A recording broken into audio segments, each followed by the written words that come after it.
to Jesus now. All to Jesus now. I'm holding nothing back. Holding nothing back. I surrender. I surrender. You want to throw your hands up and say, I surrender. I surrender. Say, I surrender. I surrender. All that I am, I surrender. I surrender. Have your way. You know, I surrender. I surrender. To your will and to your way, I surrender. I surrender. You are for your glory. Say, I surrender. I surrender. You want to tell it right where you are. I surrender.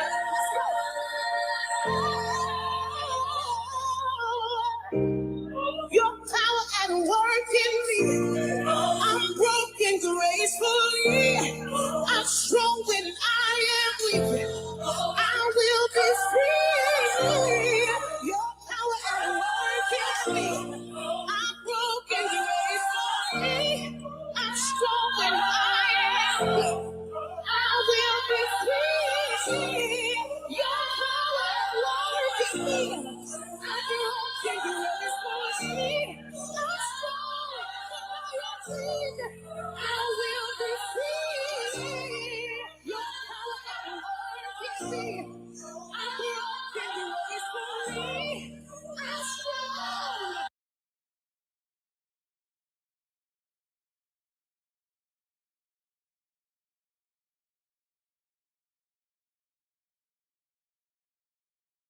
I will be free.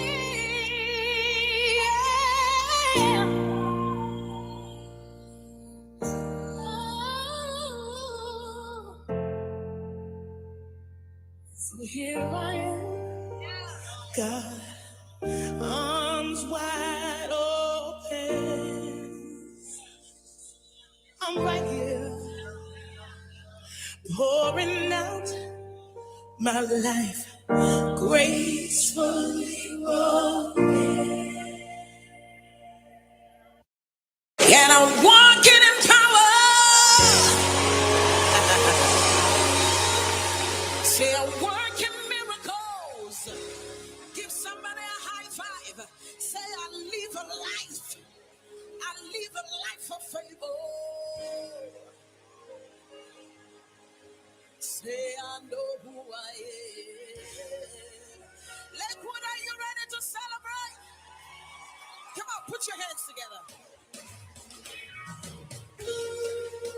Come on, come on, come on, come on. He's a believer's anthem. Do you know who you are? Shout it loud, declare it. Come on, we are a chosen generation. When they call for the show, all I require, for God is here. I know. Come on, we are a chosen generation. We've been called for the show. All I require, for God is here. I know. Come on.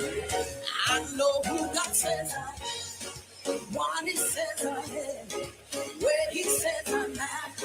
I know who I am. I know who God says I am, what He says I am, where He says I'm at. Say I'm working in power, working miracles. Yeah. I live a life of faith. I know who I am. Say I'm walking in power, working miracles. Yeah. I live a life of faith. Come on, wave your hands if you know your favor.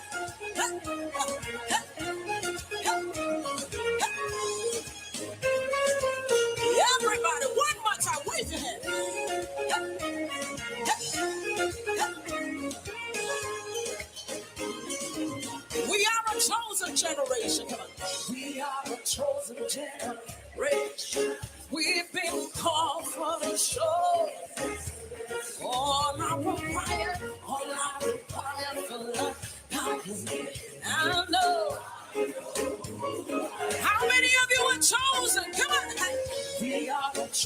generation. We've been called for say all I require for life. God has given me. I know who got some. And what it says, and where he says, I know who got says I am. What it says, where he says I know who I am. Say I'm walking in power, working miracles. Yeah, I need the life. Say I know who I am. Say I'm walking in power. I'm working miracles. Yeah, I need the life of faith. Wave your hands now.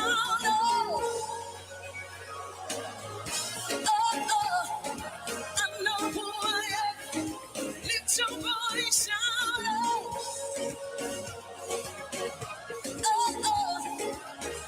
know. Come on, wave your hands, shout I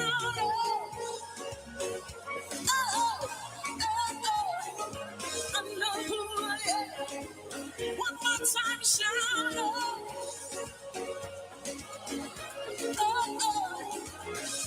who I am. What are you? Come on. Holy, I am righteous. I am so rich. I am.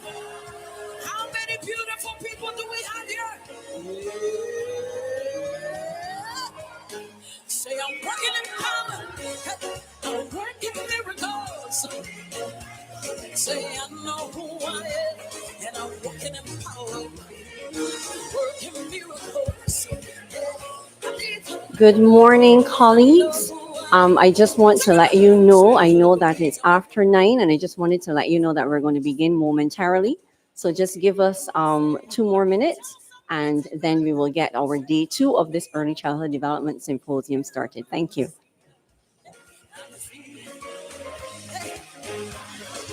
Everybody shout, oh, yeah.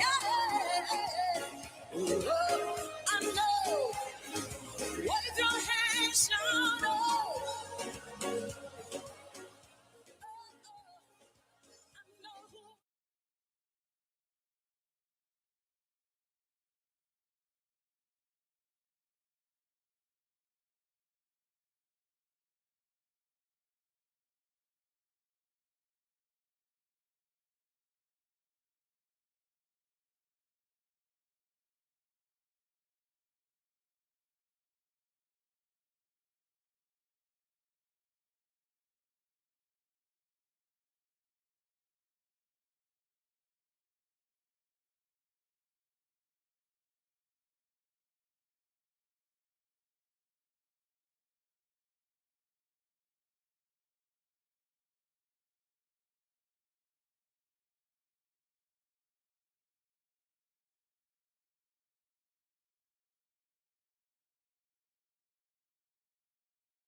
Good morning, everyone.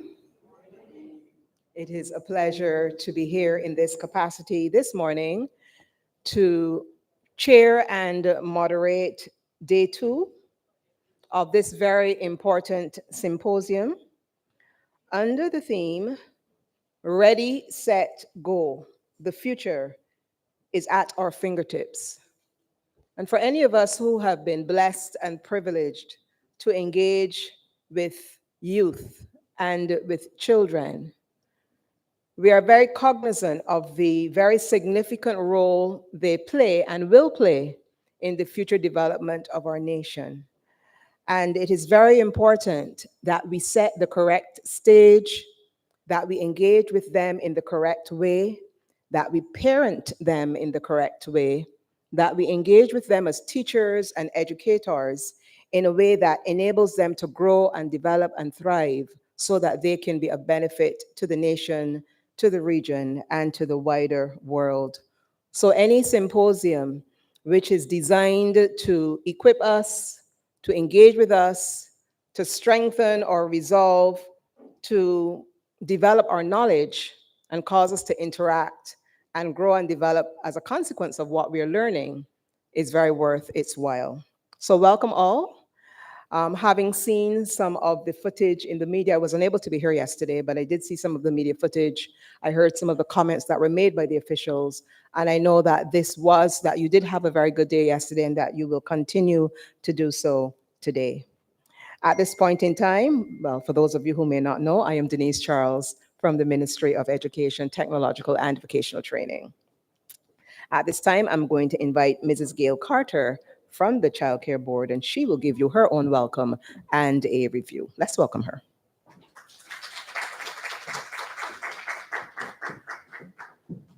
Good morning again, colleagues. How are you feeling this morning? Oh, that sounds a little quiet. Is it that we have to warm up? Do I need to get everyone up to sing a little song and do some stretches? How are you feeling this morning?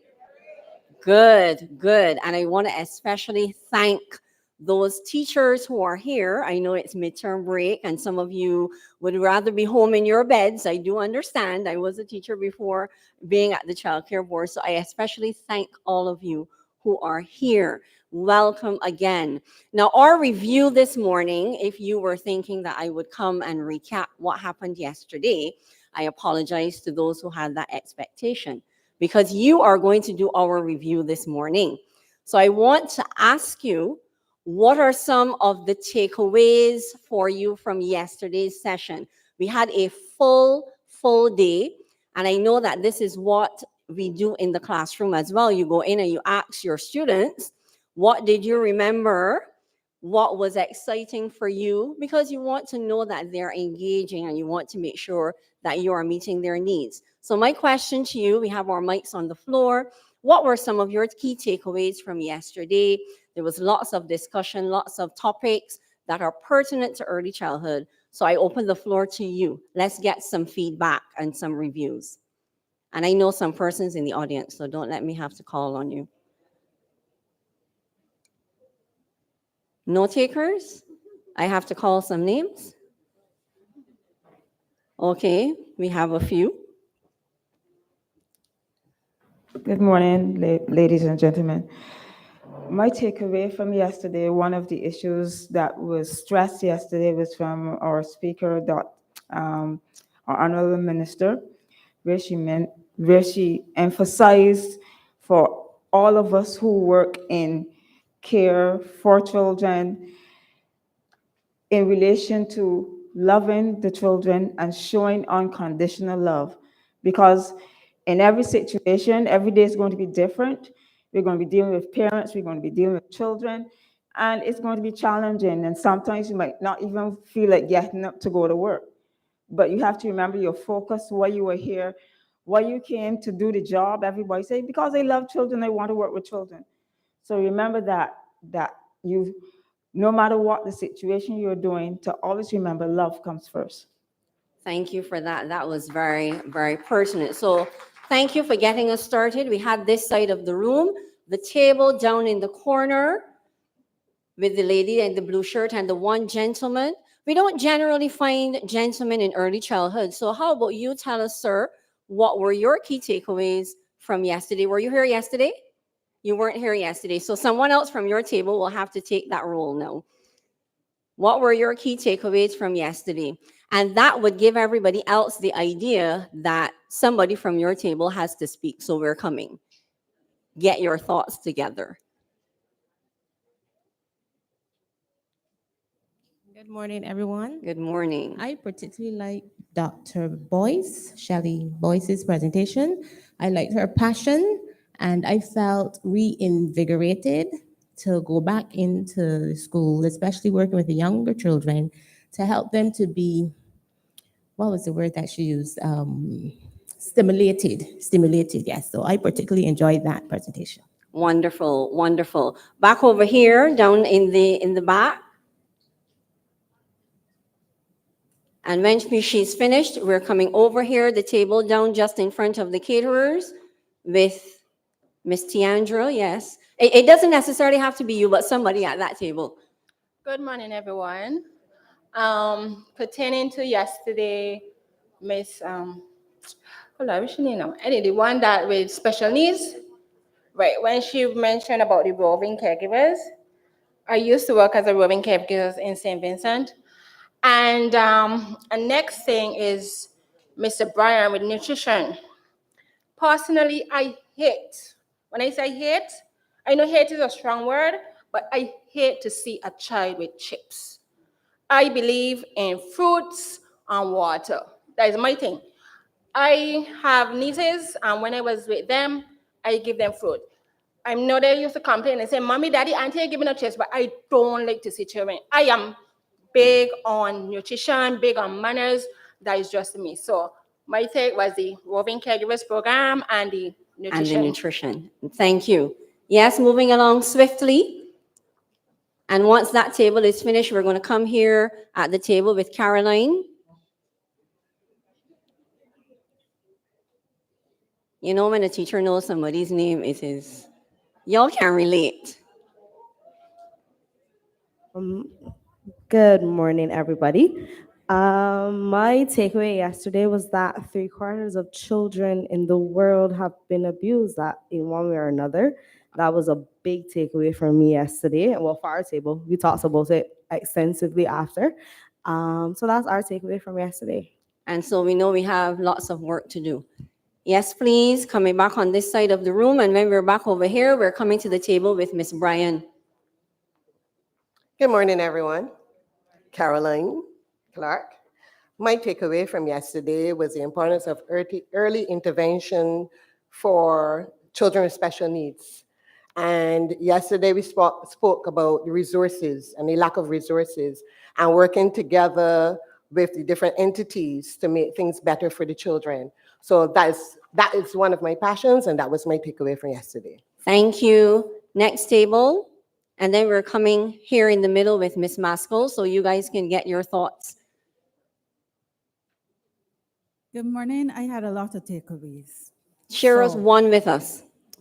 The first thing that I did not know is that by 5 years old, 90% of a child's brain has already been formed. Wow. And we are left to, manipulate the other 10%. I did not know that. I know you raise a child in a,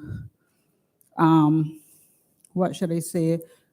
You can raise a child up to 7, and you could instill all good values. And even if the child step away, somewhere in life they can come back. But I didn't know about that 90% at 5 years. I'm glad But that my you have thing that with you. is also what she said. When my daughter studied in China, there are no snacks. I came up, there were no snacks. And all of a sudden, when you rustle a bag, a baby as small as 6 months can be looking wrong. That is wrong. So I think that we could probably try to bring back our children's health, because if we don't have healthy children, we don't have nothing going forward. Nutrition is key. Yes. Oh, and I had brought Christina yesterday. Christina, I have known her from the time she was baby. She has a daughter at my nursery. Christina, for all her life, had eczema. If you looked at her skin, they had to scrape it. Her daughter is going through that. So I wanted her to be able to but she didn't feel well and had to go.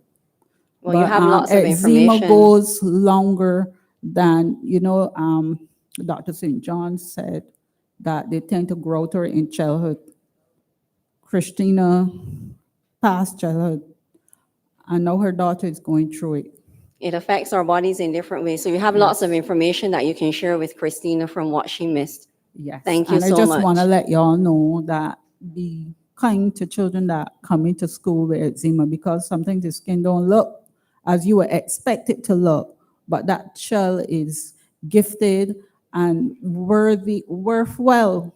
So just be a little bit kind to all the children that come through the schools. Thank you so much for that. Yes, this table, and then we're going to start down at the back so that you prepare yourself. 1, 2, 3, and we'll finish up here at the front. Oh, dear Lord.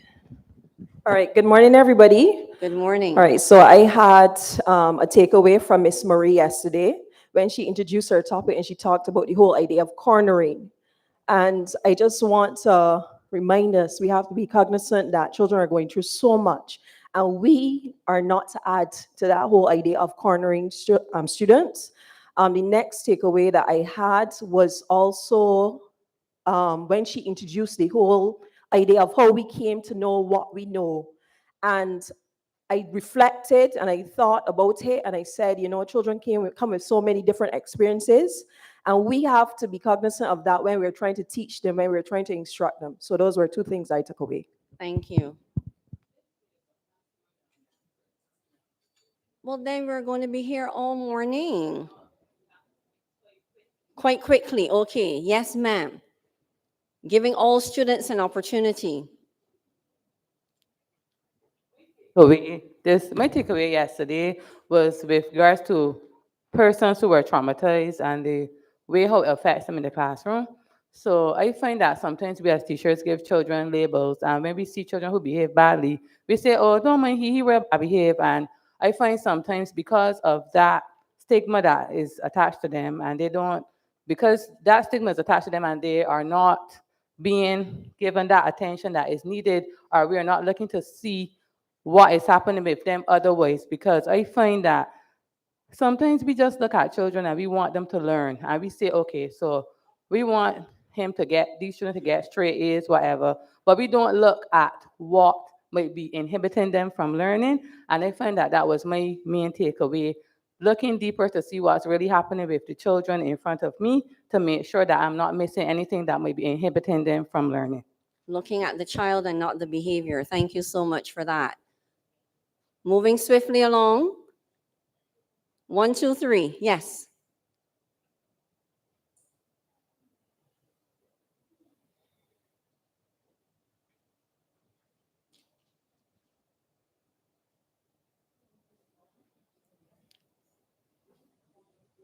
Not hearing you.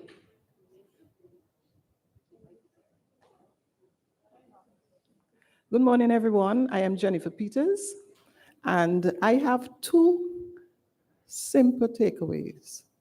One, I was blown by the experiment because I like experimenting. And I think it was the Coke and the Mentos. Yes. And that is something very simple that we can teach our children, because I always look for ways where we can experiment. We do in our daycare, we do a lot of baking. We do when we're doing like fruits and so on. We do like kebabs and salads and let the children work. We do like pizzas and so on to the motor skills and simple things that they would enjoy. But that science, it really blew me away. That is something I'm going to try. Another thing is that what really amazed me is when the speaker, I can't remember who the person was, said that a child at 1 year old should know about 20 words? And I was wondering, what is it that we're doing wrong that my children do not know 20 words? So I would like to know, if somebody can give me some ideas of how I can instill 20 words in my children at 1 year old. whole, I'll be happy. We will have that discussion. And I challenge you to discuss it with the persons at your table. And as we go through the day, when we break for lunch and so on, find other persons. I'm sure that persons will have some answers for you. Okay, thank you. Okay, next table. There are two people, so y'all have to decide who's going to go. And then this table at the front. Hi, good morning. What I learned was about stimulation and the fact that you don't have to do teaching the ordinary way. Try to make it exciting for the children, and I find that they would learn much better. Yeah, and also about that, because a lot of times we are not aware, and I think it's a challenge also with persons being able to provide the necessary right foods, as we will put it, for the children. That is basically the challenge within the homes a lot of times. So it's finding a way where people can access the right things for the children. Absolutely. And our final takeaway. Morning, everyone. Good morning. Okay, so from the nutritionist, the person that spoke on nutrition, he indicated that the first 1,000 days of a child's life is very important as it relates to the nutrition. And also, though fruits and vegetables are expensive, dropping in a banana, apple, or orange in between, it goes a long way. Also, the speaker that spoke on trauma indicated that trauma, when not recognized, it is left untreated. And children who experience childhood trauma, it increases their risk of mental health issues in adulthood. Thanks. Absolutely. Thank you so much. And Ms. Harper, yes, please, will give us our final takeaway before I hand back over to our moderator. Good morning, everyone. So for me, I really appreciated, pretty much all of the presentations, but I really, I'm going to take my key takeaway from Reverend Hines when she spoke about social and emotional development. You know, we are talking a lot now about mental health and mental wellness, and the fact that a lot of our parents, our teachers, our children are expressing high levels of stress and anxiety and worry. And when we come back to that matter of the first 1,000 days, we should already be helping our children to learn how to manage their emotions, how to recognize, when they feel happy, if they're feeling sad, if they're feeling angry, and what does that emotion look like, and how do they deal with it. So I think the whole matter of social emotional development is really critical, because this will also come back to, how children learn. How do they learn how to be when they're by themselves? How they learn to be together with others. And all of these, because it's all about relationships and how you interact. And that whole matter of being able to calm yourself, being able to regulate, the baby that can be upset and cry and then calms down. But they won't learn to do that on their own. You've got to help them, with the nurturing, the loving, the attention, and that. So that, for me, is really critical in all of our development. Thank you. Thank you so much. Give yourselves a round of applause.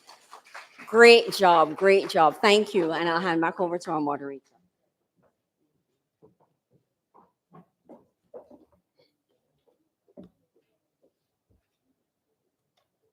Thank you very much, Ms. Carter.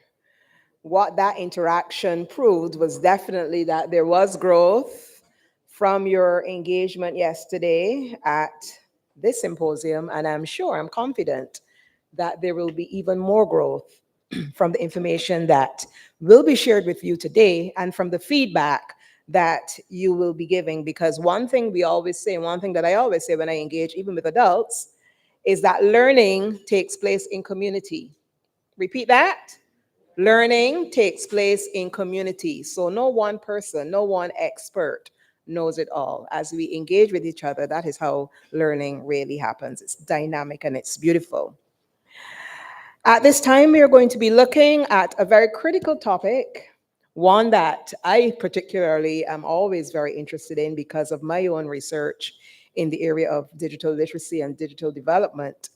We're looking at technology in the early years, and we are living in a 21st century digital age, which is getting even more and more complex even as we see the introduction of artificial intelligence and the role that it is playing in our society and will continue to play as it evolves.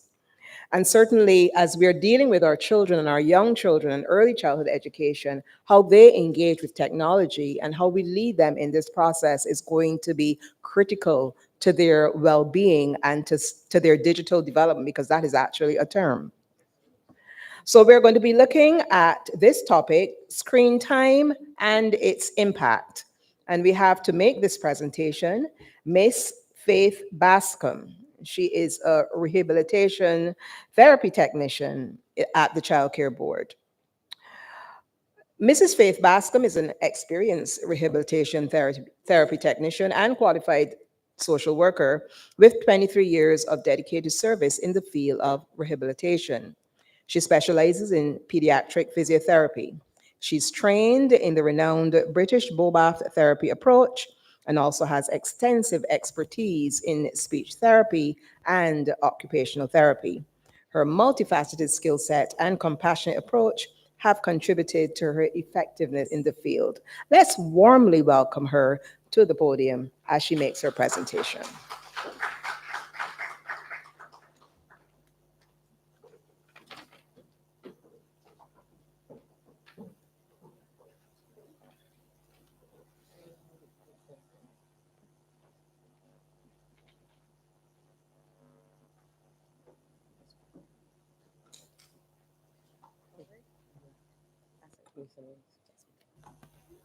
Good morning, everyone. It's so good to see you guys. I love your energy. That review it made me feel as though I was here yesterday. So thank you for the review. So I hope that you guys are ready to interact with me as well as I make my presentation.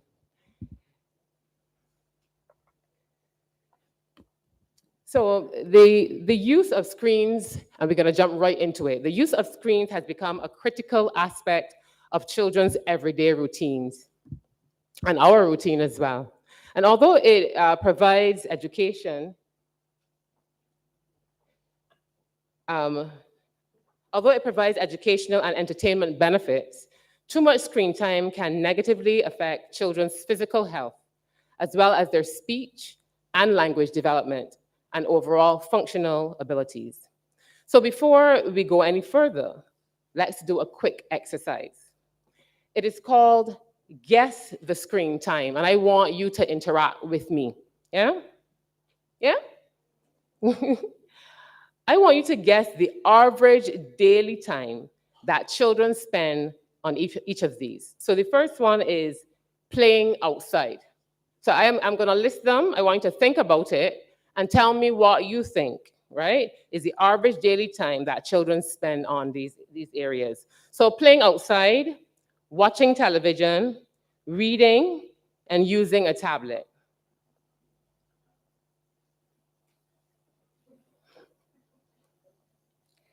So I want 3 persons, quickly, just tell me what time, how much time you think children spend playing outside.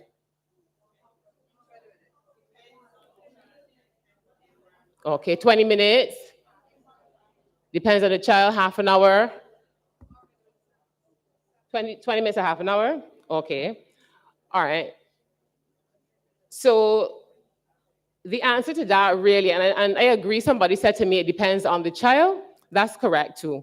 But between an hour and 2 hours, right? And when we think about lunchtime, you know, generally that would capture or encapsulate the 1 hour, that 1 hour period. Watching television. 5? That's not a lie. 2? Oh, you being real.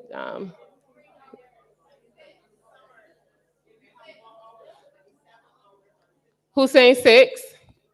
Okay. 3 hours. Okay, so the general time is 2 to 3 hours a day, right? And again, these are not hard and fast statistics, because it can vary based on the child's environment, things like that. Reading. 30 minutes. 5? Oh man. Over here, anybody has any input? None? Man, no, man. Reading a book, yes. Oh dear. All right. So it says 30 minutes to an hour. Using a tablet, 6 hours, 9 hours, whole day, 24 hours. Okay, well, so the time they're saying here is 2 to 3 hours, and like we know that can increase depending on the circumstances, because I know summer must be crazy, right, for screen time. It is evident that children develop or devote rather a considerable portion of their time to screen-based activities in comparison to other pursuits. A recent study by the American Medical Association found that increased screen time in children aged 2 to 5 is linked to delayed motor development. Y'all agree with that? Prolonged screen use reduces physical activity and limits opportunities for children to explore and learn new skills. Sorry, I am not paying attention to this thing here, right? So this takes me then into the impact of screen time from a physiotherapy perspective, right? While engaged in screen time activities, our bodies are held often for long periods of time in abnormal positions. Think about your posture when you are using your mobile phone. So you have your mobile phone close to you? Look at it. You're cheating. Look at it. Look at it how you would normally look at it. This is how you would normally look at it. Right? That's how you would normally look at it.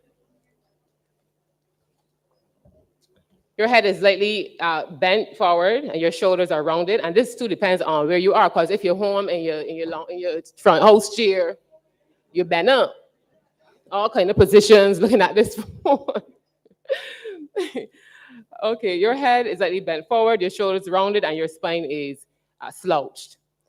Small amounts of screen time small amounts of time in this position possibly wouldn't cause any issues. However, if you stay in this position for extended periods of time, repeatedly through your day, abnormal forces exerted on your muscles and joints can eventually cause pain and some deformity. Prolonged screen time often leads to poor posture, and this can result in musculoskeletal problems, including back, neck, and shoulder pains. And I know that a lot of you in here are probably complaining for back, neck, and shoulder pains because of your positioning at work, maybe your screen, how it is positioned, things like that. Imagine children doing this for extended periods of time, right? Excessive use of devices can also result in repetitive strain injuries. And I'm sure you know about this, right? Carpal tunnel and these kinds of things in the wrists and fingers due to activities like typing and gaming. So for example, frequent use of a smartphone for texting or gaming results in conditions like texting thumb or carpal tunnel syndrome. And these repetitive motions cause stress on tendons and nerves, leading to pain and inflammation.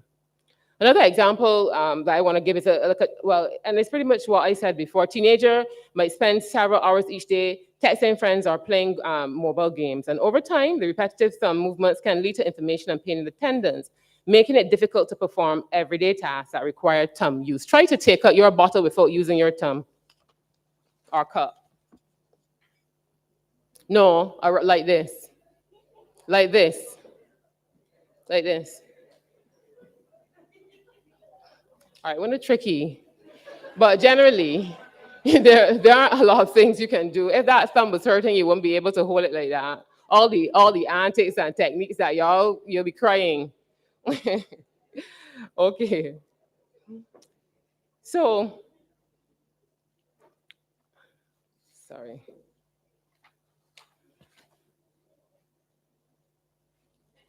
Some recommendations that I would make to prevent these things, though, are making changes to your posture while using devices and decreasing the time spent using these devices will typically alleviate the pain. And one way to do this is to bring the device eye level as you sit up straight with your head upright. How many people can do that?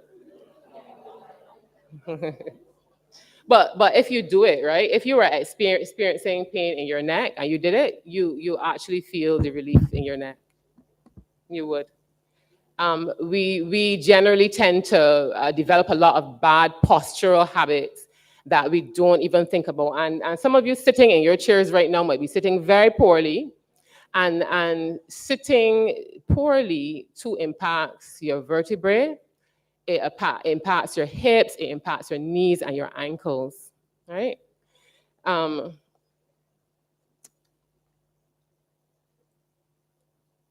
Another thing that you can do for us ladies, something to challenge you and challenge your core muscles, is that you can sit on an exercise ball or something that is not well balanced, and you can so you can sit to your like if you're at home, you had a therapy ball or you know what I mean. Everybody don't have one, but it's a what do you call it? Or exercise ball or whatever. I would call it a therapy ball. But anyway, you can, if you are sitting on it or if you sit on it and you use your laptop or whatever, and it gives you the mobility, the movement, helps to strengthen your core, right? It's an easy cheat to strengthen your core. And as women, as we age, it's important to keep your core strong, right?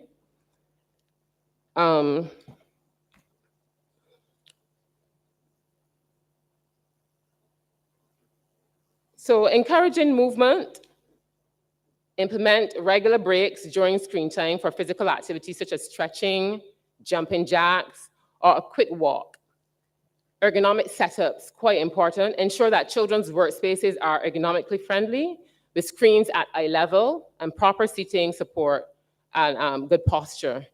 That's something that I find is really lacking. We don't consider, when I see some of the chairs that the children sit on at schools, it's made me cringe, because ergonomically they're not well suited for the children, and that's something that we probably need to look at, right? The furniture that our children sit on. Pardon me? And teachers, yeah, for sure, and teachers as well. Outdoor play is also another recommendation. Encourage outdoor play and sports to balance screen time with physical activity. So the thing about screen time is that once there is balance, right? That's the key, you know. I mean, in life, balance is key. So if you can balance screen time and outdoor activities, that's important. I think what happens now in this generation is that there's less outdoor activity and more screen time, and that's where the challenge is coming, right? So I want you to do something for me. Quick activity, everybody stand to your feet, please. So for those who have been sitting sideways, just stretch out. I want you to stretch up. Stretch your hands up. And while you're doing this, just feel your vertebrae. Just try to feel, just do a little juggle. Feel your vertebrae. Bring your hands down slowly and try to make your shoulders evenly. So this is called proprioception. You have to, being able to feel your body and your joints and everything in space. So I want you to feel straight as you possibly can be, yeah? And I want you, if you can, reach down to your toes. If you can't touch your toes, that's okay. That's okay, just do a little stretch. That's all right. All right, come back up. We're gonna do a stretch your neck to the right. Well, you're right. To the left. Stretch it enough that you can actually feel the stretch. And I'm sure that some of you who have really tense shoulder muscles, feeling it right now, right? Bring your head back to center. Take your head down to your ear. You don't have to carry it all the way down, just enough that you are feeling the stretch in your neck. Back to center, over to the left, and just feel the stretch. And back to center. All right, we're gonna do some shoulder rolls. 1, 2, 3, 4, 5. I'm seeing some interesting things happening here. Everybody, some people not getting the shoulders rolled. Back, 2, 3, 4, 5. And sometimes when you are so tense, those muscles, I'm telling you, right? You people carry a lot of stress and tension in their shoulders. Use the ice pack, 15 minutes on, 15 minutes off. Do it a couple times and that until those muscles feel relaxed, okay? All right, so have a seat, have your seats. Simple exercises like these can make a big difference when done on a regular basis. And those are not hard exercises. As teachers and professionals who sit a lot, you really should stand a lot. Quite often take breaks, stand, and I mean, this is not about you, but still, I'm gonna give you tips. Stand and stretch up, and pull your spine into alignment, because if you're sitting and you're sitting slouched, your spine is getting used to that position and your shoulders, right? And that's where all the tension begins to build in the shoulders. Okay. So from a speech therapy perspective,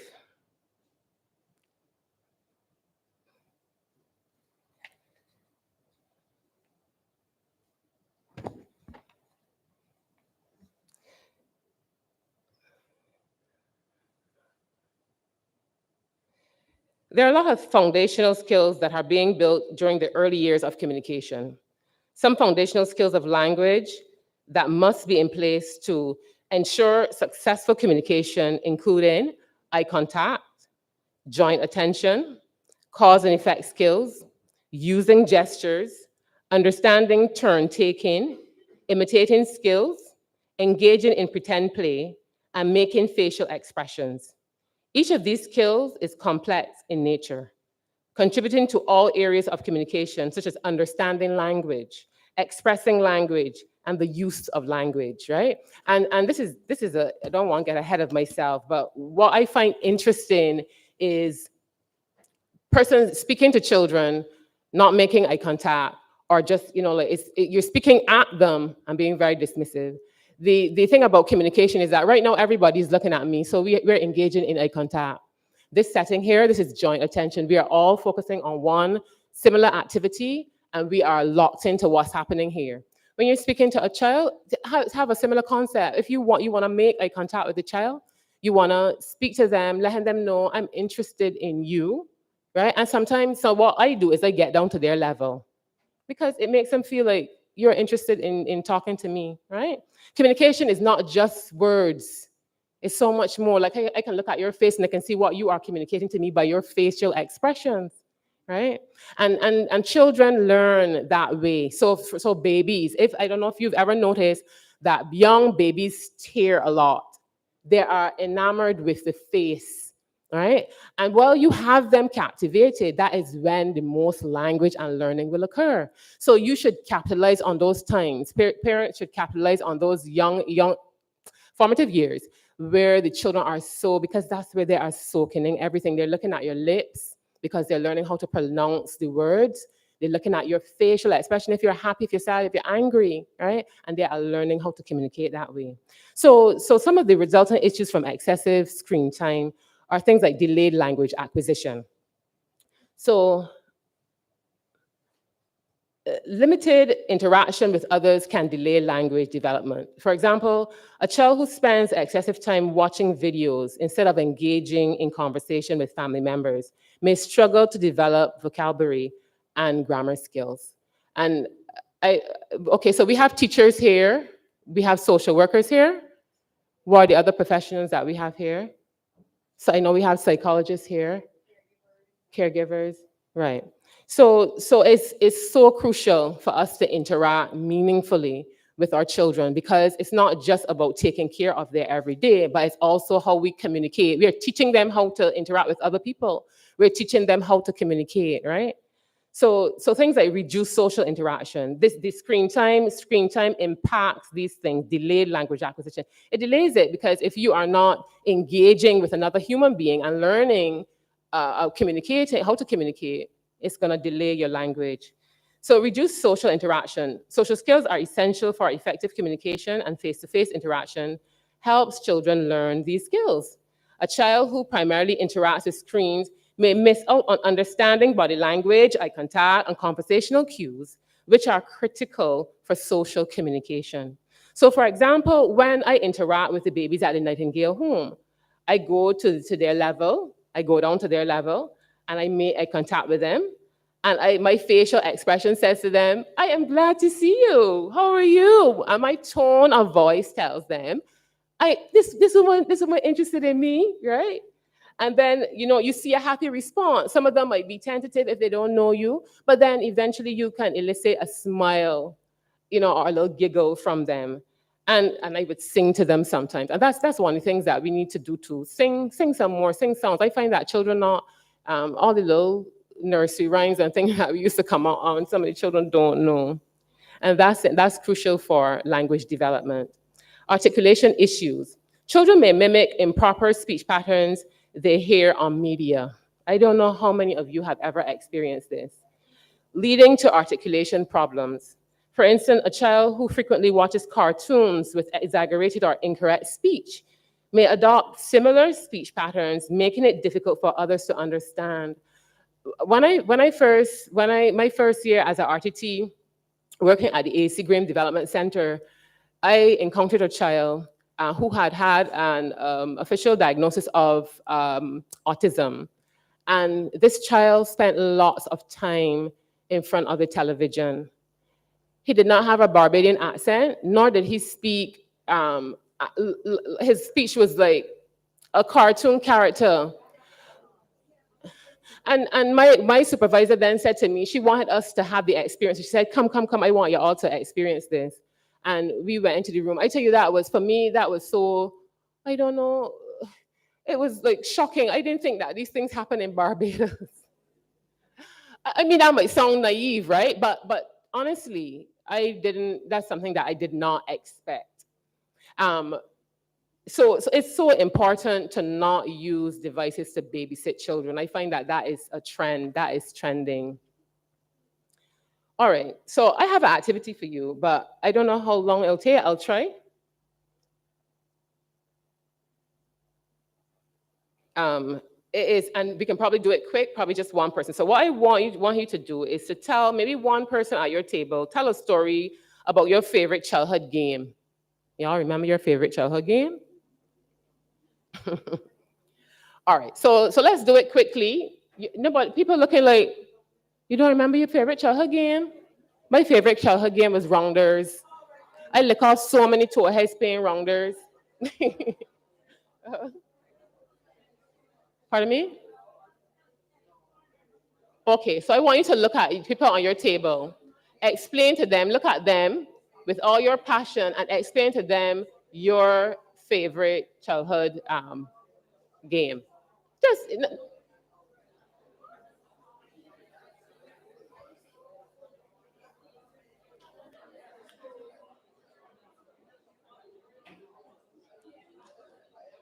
Chinese skate.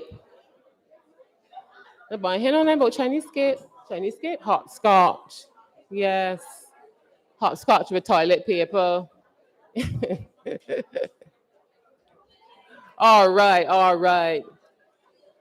Good. Nice activity in there. Thank you so much. Ooh, you see everybody get vibrant. See, it's fun. Thank you.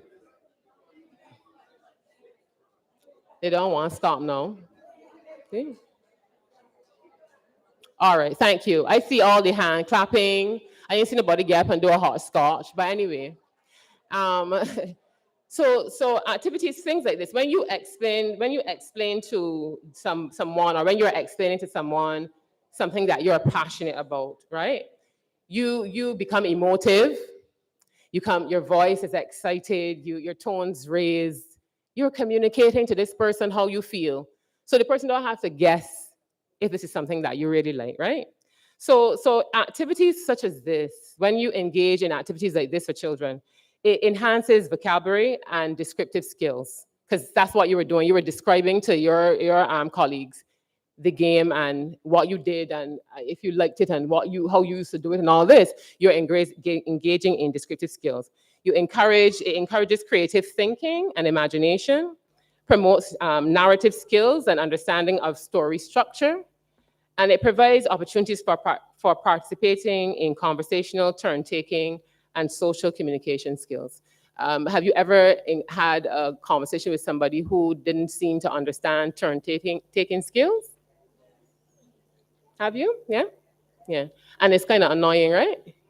Because they keep barging in and barging in, especially when you're telling the best part of the story.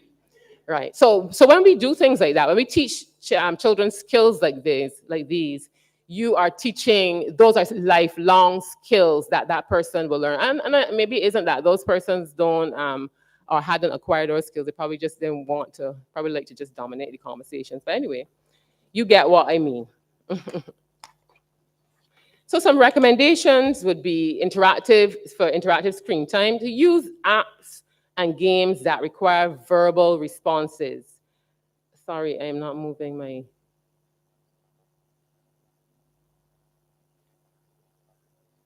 Okay, that went up too fast.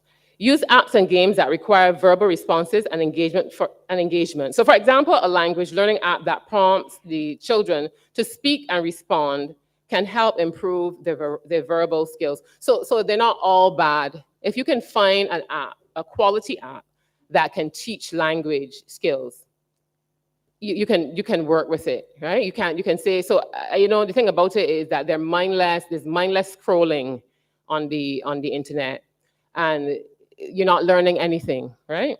But if you can find something that is interactive, good to go.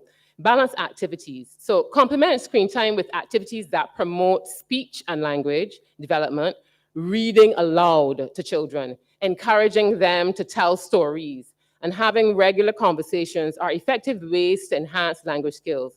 So for instance, parents can read a storybook together with the child and discuss the plot and the characters. You can also, if you find a good story online, you can take out the tablet and you can pull up a story and read it to the child. So it's not all bad, it is how the devices are used. Parental involvement, this is so key and critical. Parents should participate in screen activities with their children. Discuss the content and asking questions to foster verbal interaction. And for example, like watching an educational program together and then asking the child to explain what they learn, and can enhance comprehension and language use, right? So there are ways to use the devices in a positive way. The problem is the excessive mindless use of the devices. So from the occupational therapy perspective, and one thing that struck me through my training is, as a rehab tech, we learned that a child's work is to play. A child's work is to play, right? Play is a natural and optimal process through which children learn. And it would be nice if in schools, and teachers, this is no down on you, if we had different ways of presenting information to our children. Everybody is not a read-write person. Everybody don't like to read. But you can teach that child who is more auditory and visual how to master a concept without having to read. And I mean, I think in Barbados, we do a lot of that. We concentrate heavily on, even up to university level, primarily on read-write skills, right? So play, I said that play is a natural and optimal process through which children learn. Play in a variety of environments, inside, outside, under the kitchen table, in a laundry basket, in the front house, with the living room cushions, building a fort. That's play. Provides children with the necessary opportunities for movement, touch, right? Human connection, and exposure to nature. So the thing is that you might not be able to go outside, but you can create an obstacle course in the house, right? In the classroom, you can create an obstacle course. It don't have to be something that can, be disruptive. Couple cones, you run through the cones, jumping jacks. You can do things that, allow the children to move, give them opportunity to move. With this variety of play, children gain skills such as postural control, gross motor skills, bilateral coordination, sensory regulation, and body awareness. We talked just now, when we stood up and we did the stretch, and I told you all to just feel your spine, you learn about what your body can do, what your hand can do, you know, what your legs can do. You're feeling your body in place, and those are skills that you learn. That's why sometimes people are not straight, or they're standing and they're crooked and they can't really feel that they're crooked. When children's playtime is consumed by electronics, they are missing out on valuable learning. This concern is highlighted in a study published by the Journal of American Medical Association, which found that excessive levels of screen time are associated with delays in meeting developmental milestones. You can offer your child more opportunities to learn and grow through unstructured play. How many teachers do free play? Yeah, that is critical. As you can see, children spend a significant amount of time on screens compared to other activities. And this emphasis then is the importance of considering, well, this emphasizes rather the importance of considering these figures when discussing the impact of screen time on children's development and health. So some of the issues that are impacted and that occupational therapists address are fine motor skills. So excessive screen time can hinder the development of fine motor skills, essentially for tasks like writing, drawing, and using utensils. And for example, a child who spends too much time swiping on the tablet may struggle with holding a pencil. And I'm sure some of you have that, right? Holding the pencil correctly or using scissors. I had a child that I interacted with whose pincer grasp was weak. You ever thought about what was a pincer grasp? Because you just use your pincer grasp so naturally, right? But if you are not doing activities, they had a thing there. You had like a clothespin. You take a clothespin, if you squeeze this clothespin, the ability or the power to squeeze that clothespin speaks to your pincer grasp strength. That allows you to use your pencil, it allows you to color, it allows you to button and unzip and zip. And this child had deficits in those areas. Teacher highlighted it. We did a couple activities at home with the clothes peg. He had to move. I have a bag there. I probably should have brought it. He had to get a cup full of beads, and he had to move the beads from one cup to the next, and he was doing this. That built up his pincer grasp we did it probably over a period of three weeks. I think it was Easter. And by the time he went back to school, his teacher said that he was holding his crayon and writing properly, writing circle, doing the circles and stuff like that. The aunties recorded that he had started to button his shirt and he wasn't crying anymore because it was hurting. When a muscle is weak, you cry when you're building a muscle for the first time, you experience pain. So fine motor skills are critical because then you don't want a child to be delayed because he or she is unable to hold a pencil, color and write. Play-Doh is also a good tool to use with children for pincer grasp and fine motor skills as well. The pulling and picking and rolling, those things are very good for that.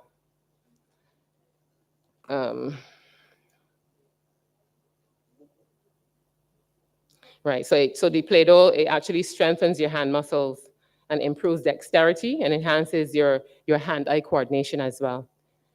And these skills are essential for tasks such as cutting, right? Using the scissors, tying shoelaces, and detailed handwork. So we can see how the deficit, not being able or not acquiring these skills can be detrimental for our children. So gross motor skills, limited physical play due to screen time can impede the development of gross motor skills such as running, jumping, and climbing. A child who spends hours watching TV may lack the opportunity to engage in active play, affecting their coordination and balance. So obviously, if you're not used to using your big bones, jumping and stuff, when you go out on the field, you'll be awkward, right? So some of the things that we can do, reduce sensory input, it can do as well. So screen time can also reduce sensory input, and screens provide limited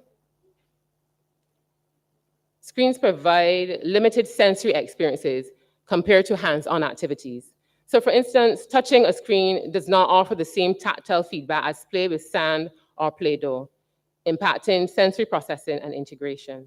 Attention to focus is also another area impacted. Prolonged exposure to screens can affect children's attention span and their ability to concentrate on tasks. So for example, a child accustomed to fast-paced videos, games, may struggle to focus on slower paced activities like reading or drawing. So it's crucial that we engage in some of these things. Some of the questions that we can ask is my child engaging in age-appropriate play? Does my child play in various environments? Is my child experiencing sleep disturbances? And sleep deprivation is a big thing, right? And consider, so there are different solutions that you can apply. So anyway, my time is up. And even though it's a lot of information, it was good interacting with you. Thank you for having me.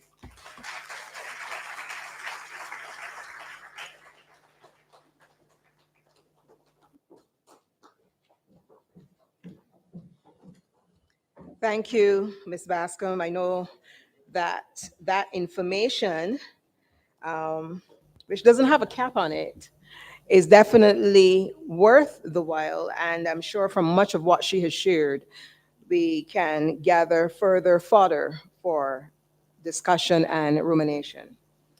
We are going to continue this segment, Technology in the Early Years, and we'll be looking at this most important topic, AI and early childhood. Our presenter is Arnold. Some of you may know him as Gosling. He is a devoted husband, father, youth leader, music artist, and entrepreneur. He, along with his wife, Natasha, are the founders and visionary leaders of Echo Nation, a charity and a movement whose mission is to change the culture, change the future. The movement builds awareness on how music, social media, and the internet impact the mental health and behavior of youth, and how these mediums can be used to bring about positive social transformation.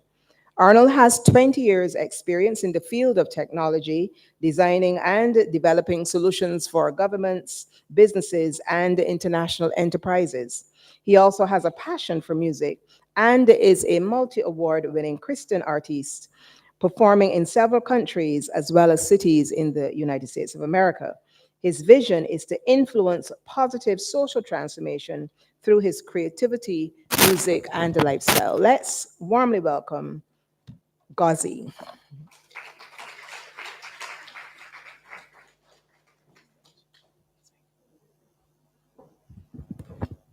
Good morning. It's a pleasure to be here to talk to you about early childhood education and AI. I just want to give you a little additional background on myself. I actually teach coding and robotics privately at a private school. So I found this topic fairly interesting. Being a coder by profession,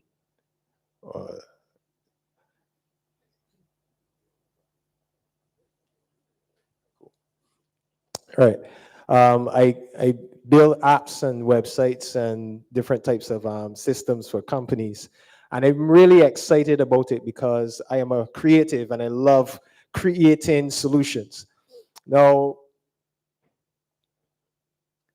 I skip that. My organization, Echo Nation, we look at how social media, the internet, and music impact the mental health and behavior of young people. And it looks at how they interact with it, the amount of time we heard about the screen time and so on, and how is that impacting how they think, how they feel, and how they behave, all right? And when I teach about coding and robotics, the first thing I start off with is that computers are dumb. Do you agree?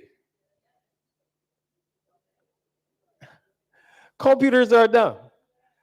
And I teach that because we want them to understand that computers, basically someone has programmed them to do smart things. Someone took the time to tell the computer what to do, and the computer is good at following exact instructions. So much so that a lot of our young people are like that today. They know how to follow exact instructions. You tell them, take out the garbage, they will take out the garbage, they will not put back a bag. You tell them, take the clothes off of the line, they will go and take their clothes off the line and leave everyone else's. All right? So one of the things we, as an organization, we look at is how is the generation today, how are they looking at these things? How are they interacting with these things? This is the first generation growing up with smart technology. So all these dumb machines have become smart to them. And it has made life really easy and convenient for us. And we enjoy a lot of the conveniences. Our work has become more efficient. A lot of tasks has become, a lot of the tasks that we had to do before have been minimized. And that is great. But how does that impact our children? How does it impact their development? How does it impact their development? All right, so coding is basically the process of writing a set of instructions for a computer to execute in order to execute a particular task. All right. And so basically, when we are teaching children about coding, we are teaching them how to tell the computer what to do, how to tell the robot what to do. What are some of the benefits of coding? I started coding back at Commonwealth School. I think we were one of the first schools to get involved with coding, and I fell in love with it immediately. Before that, I was going to be an accountant in finances. I said, nah, that's not for me. I love the idea of using my mind and my creativity to create something new. So ironically, the first app I created was accounting software. So what are some of the benefits of coding? One, it improves the child's critical thinking skills. All right. Critical thinking is a necessary skill in life, and it helps children to visualize and think through their problems, helps them to figure out what is it that I'm trying to accomplish, and helps them to make sound decisions. One of the things we recognize, as I said, is that children today are very literal. So with computering, they understand now, like, hey, I need to think things through.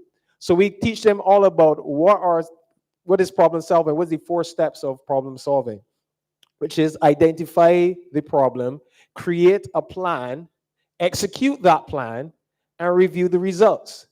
So in coding, that process is something that they learn continually. I need to identify what is the problem. I create a plan for that. I execute that plan, and I go through and review that plan a lot of the times. So that critical thinking skill helps them, and it basically helps them to apply it to their learning and all types of learning, especially with math. All right. 2, it helps children to learn to be more patient and persistent.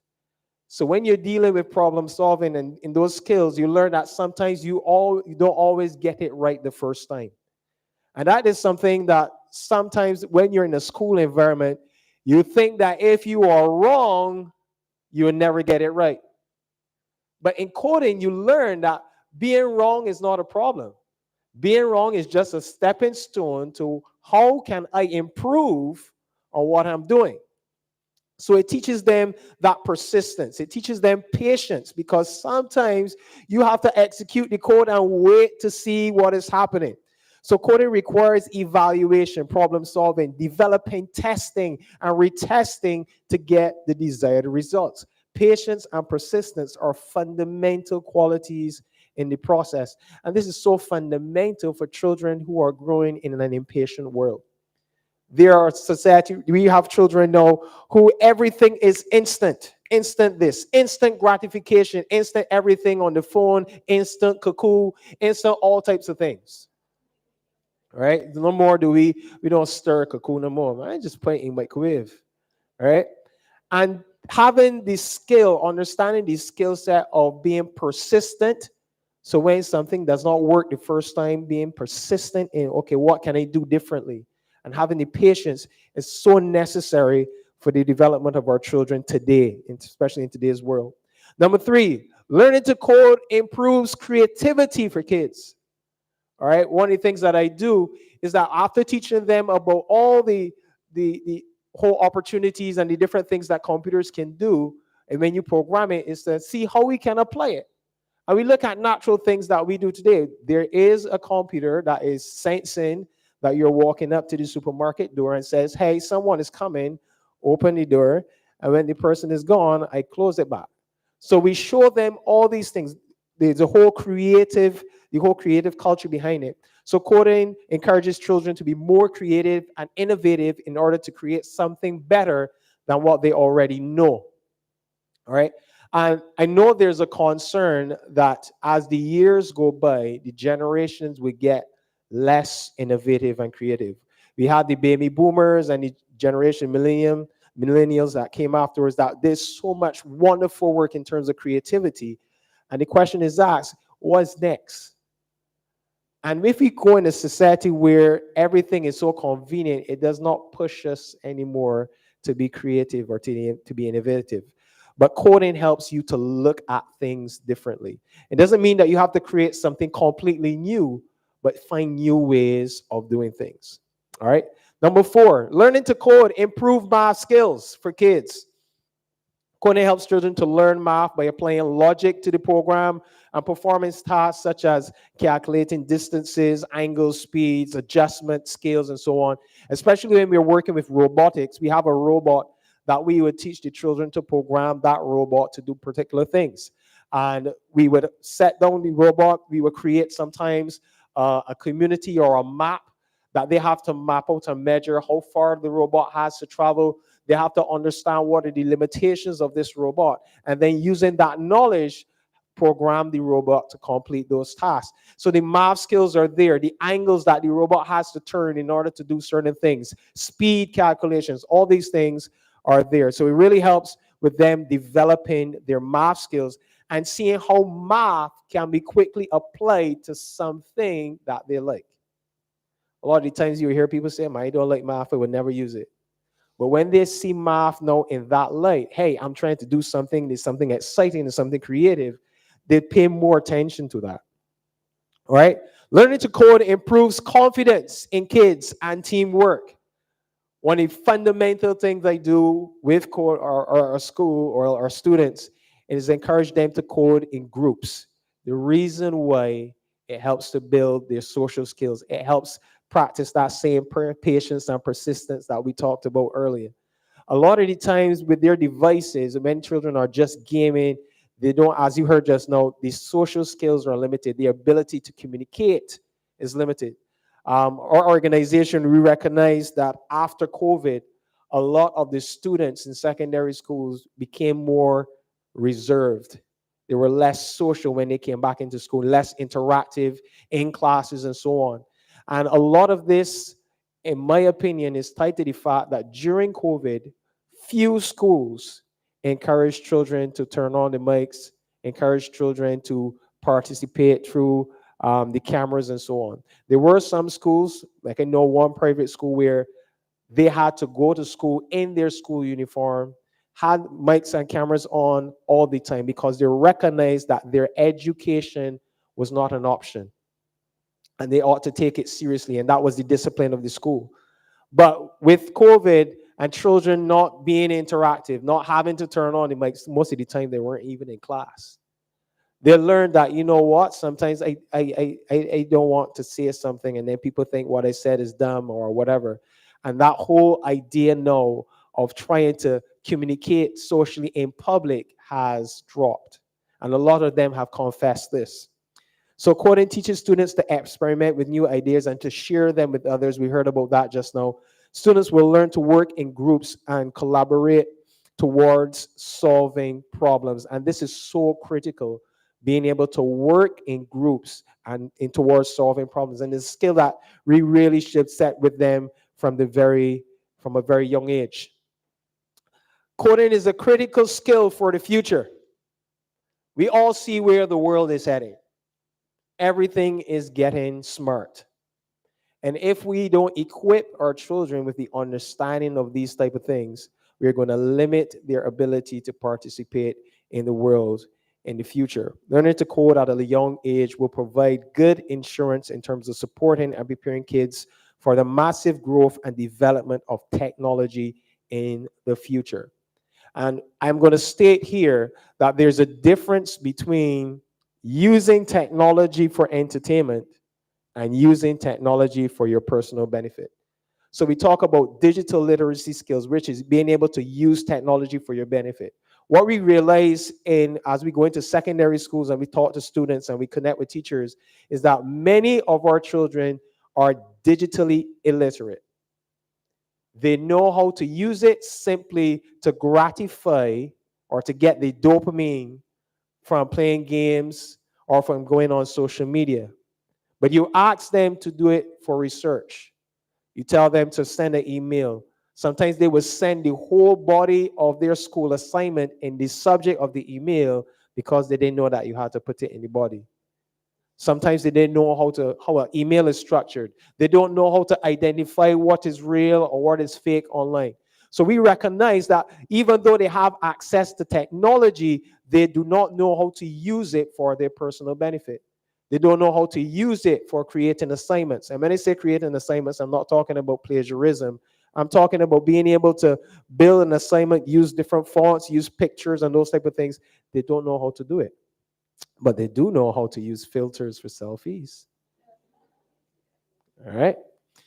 So it's a critical skill. And I personally believe that every school in Barbados should have coding as a fundamental skill that we develop in children, because we are developing our nation for the future. All right. Every job, almost every job, will have some form of technology involved, and giving them that skill would look at how they can improve and be more efficient in the workplace and to add value to the community. Now, we are talking about AI as well, and AI is simply artificial intelligence, or that's what AI means, artificial intelligence. And it refers to computer systems capable of performing complex tasks that historically only a human could do, such as reasoning, making decisions, and solving problems. All right, so we have AI in various different ways around us, and even AI that we may not know exists around us. All right, so some common applications of AI: visual perception. I'm sure some of you could take out your phone and you point your camera at an object, and your phone could tell you what it is, or could find what's the price of that item on Amazon. Anybody recognize that? Yeah, we have phones like that today. Phones that basically AI that can look at the room, and you tell the AI, tell me what do you see in the room that could stream content online, and it would visually with the camera see that, hey, there's a camera here. You could stream online with the camera. So we have that level of intelligence in terms of visual perception. We see it also in other applications. Speech recognition. Technology is able to recognize what you are saying to it. It has the ability to make decisions, smart decisions as well. Able to conversate with us or have instructional language processing, and then also language translation. We have devices now that you could clip on your shirt, and you could go into any country and you tell the device, please translate for me. Let's say you go to China and you say, hi, my name is Arnal, and the device would take that and say, ni hao. I don't know the rest. And then when the person responds, it translates that into English for you. So we have that technology right now. All right, so we have the self-driving cars. That's where the visual perception comes in. They know when you're drifting outside the lane. Google Translator that we use. Content streaming algorithms. So every single social media platform has some form of AI involved in it. And that AI is programmed to learn you, profile you, gather that information, and sell it.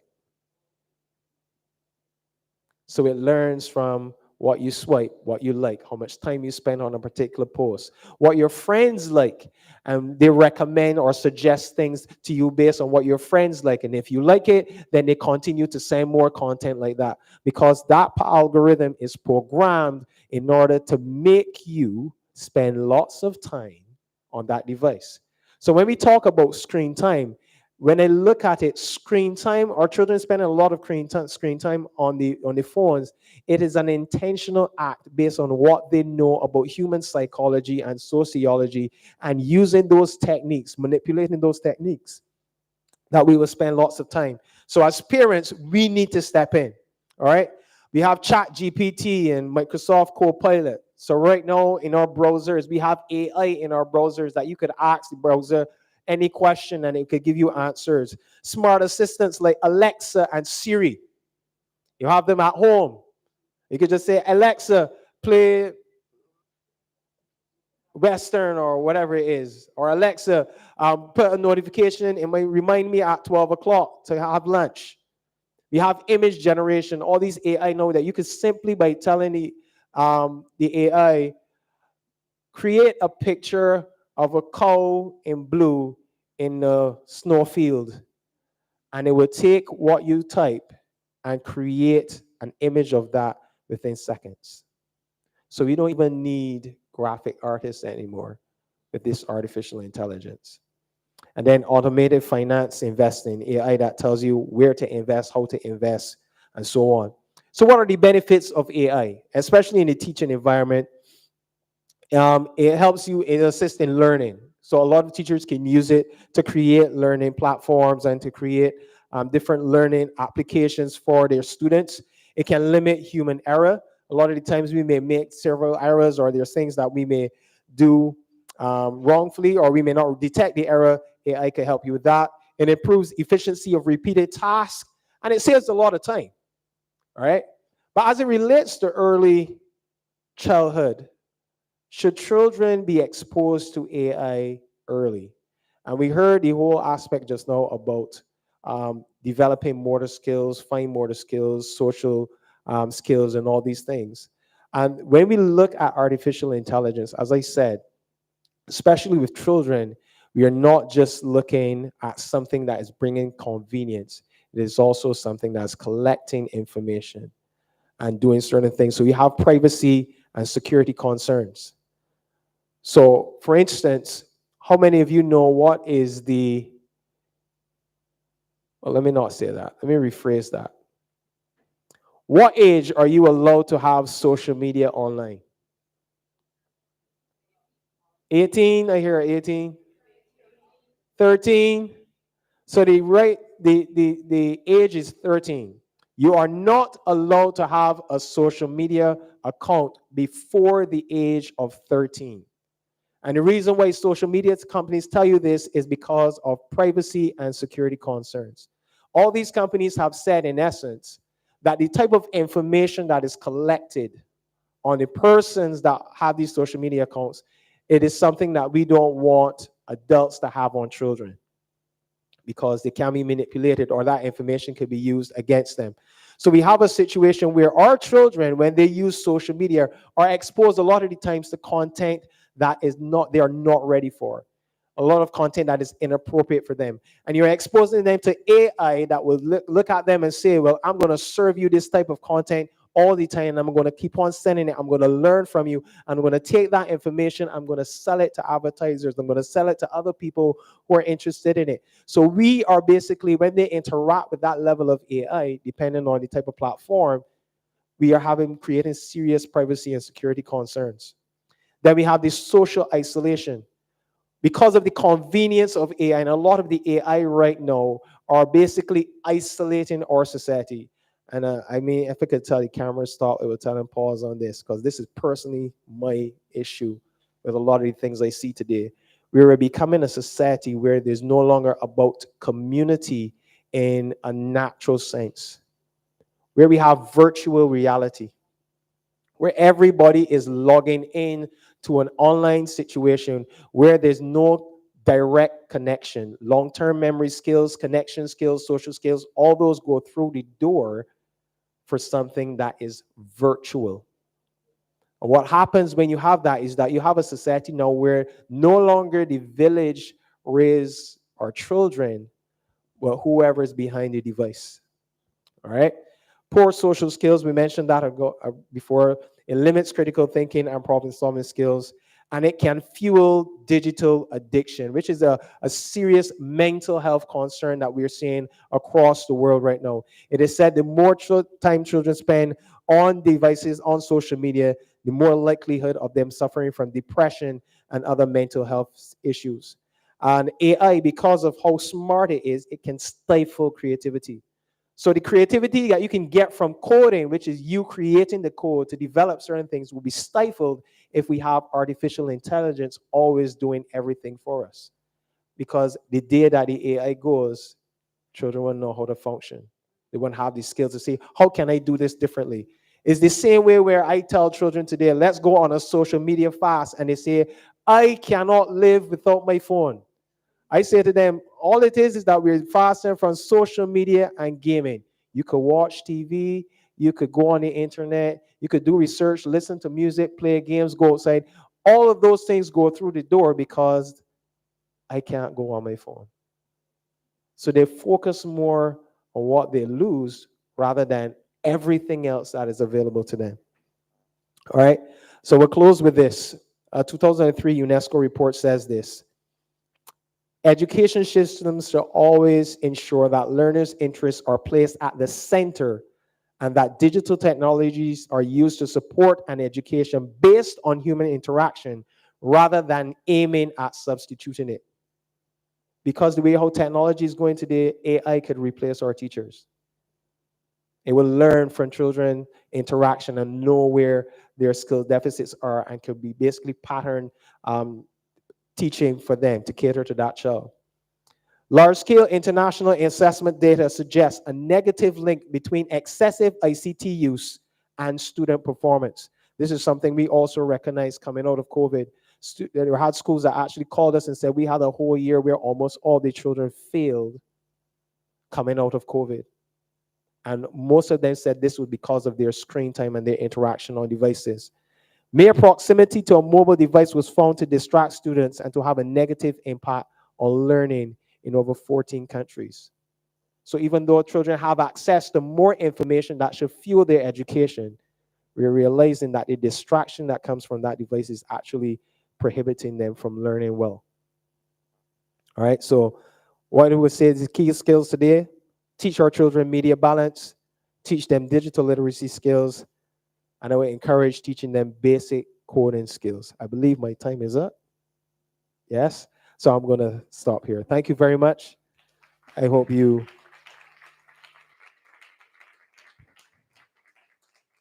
learned something from what I said.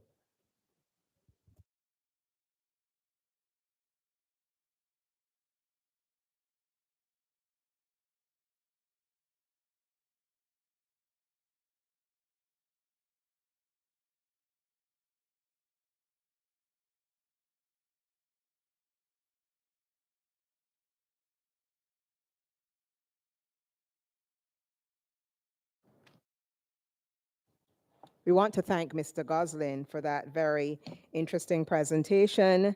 And following on the heels of Ms. Bascom's presentation, we can certainly say that we've gained a lot of information about technology, some of which we would have known already, but certainly some fresh insight about the role that technology continues to play in our society and the considerations that we must adhere to with respect to its use by our children. And also a lot of what he said also pertains to ourselves, because we also have to model these things for our children. I mean, sometimes I am alarmed when my phone shows me the amount of hours I spent on it, because I have that notification in terms of the amount of screen time. And sometimes when I see it, I said, what? You know, so we even have to take care of ourselves, but certainly we need this information not only to instruct our children, but also to model the correct behavior to them.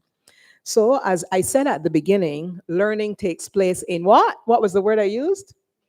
Community. So now is the time for that to be demonstrated in our plenary. We want to invite questions and comments from you. We have our facilitators, Ms. Bascom and Mr. Goslin, and they're going to be fielding your questions. And we want to hear from you at this time. Obviously, there are a lot of you, so I will just invite you to raise your hand and step forward to the microphone. We have one here. There's another one. We have one on this side as well. So if you just come forward and you can pose your questions or your comments to the team. Remember, we're looking at technology in the early years.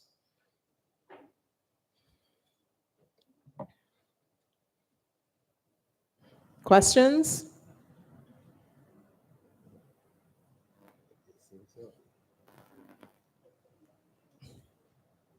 Thank you.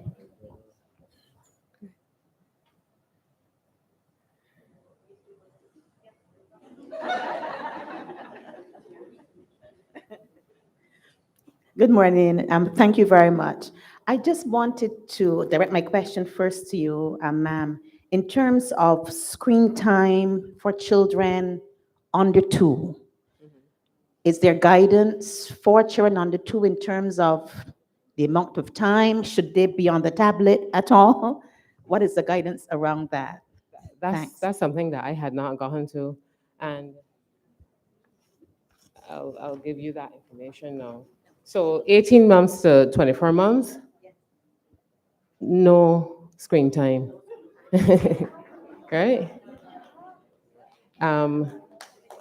It really, so for example, 18 months, if you have, if you, don't look at me like that, no screen time, right?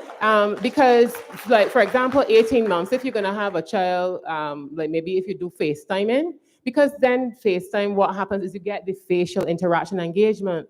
You want in those formative years to capture more human interaction as opposed to devices. And if you're going to have screen time, it has to be. So I guess to bear balance, you would have to say, if you're going to use screen time between 18 and 24 months, it has to be screen time with an adult who will be reading and interacting with the child. So that sounds more balanced?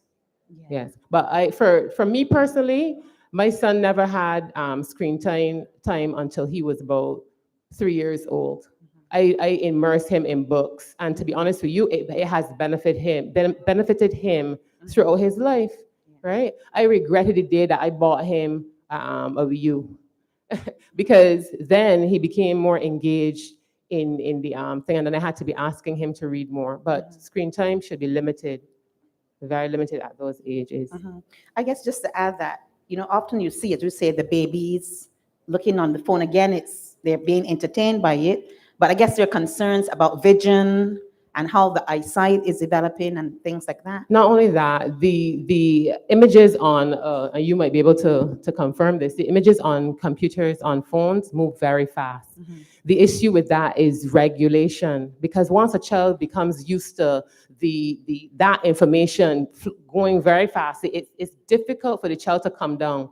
So one of the things that I had in here is about how does a child regulate when it is coming off of the tablet? That's something that parents should watch for. So if my child is on the tablet for an hour, and then after that, when I say, come give me the tablet, you crying and throwing tantrums, it speaks to the child's ability to regulate as well. And then when it comes to reading or doing activities like puzzles that's slower, then the child has challenges doing that. Okay, thank you so much. You're welcome. Just want to add what we're seeing today with the increased use of digital screens is shortened attention spans. So what we've recognized is, for instance, students coming back into school after COVID, they were really bored or they got restless after a short period of time. Because most of the time when children are watching these videos, they're watching short clips, as she was mentioning, quick screen transitions, vibrant colors, everything very entertaining. The dopamine is going there, and the child gets hooked to that dopamine in their brains. And therefore, when it's time to come off, the brain is saying, give me some more dopamine. So the child starts to be agitated, starts to throw tantrums. And that's basically saying, I need that dopamine again. So a lot of the times we give our children devices without taking the time to, as she said, regulate. What's the amount of time? What is the activity? Am I going to do it with them? I agree. No screen time before the age of 2. That's me. Probably even up later. It's interesting that it said that Steve Jobs' children did not have a tablet till when they got older. Nobody? Oh, hi. Good morning again. I didn't have a question. I already had a comment, but it was going to lead to the discussion we had just now about the link between screen time and increased number of children with ADHD in classrooms and increased limited children with limited regulation skills. That was really my take on it. That was really what I wanted to say. That is so important. I don't think we realize when children come into the classrooms now and we're complaining we have so many children with ADHD, it's a problem we ourselves as parents have created. It's something that we have made and now we have to kind of live with it. we've made the monster. We either have to try to stop the monster, stop creating these monsters, or try to find a way to help it. Because right now, we're making the problem. That was really just my comment. Thank you. What I would say to that too is, it's something that we can stop. It's just that we become lazy. My mother, I didn't have a tablet. My mother couldn't give me a tablet to keep me quiet. So you go to functions and you see children sitting down with a tablet or a phone. Well, the same way you can buy a little case, put some crayons and put some books and a puzzle, right? And you can have it there for the child to interact with wherever you go socially.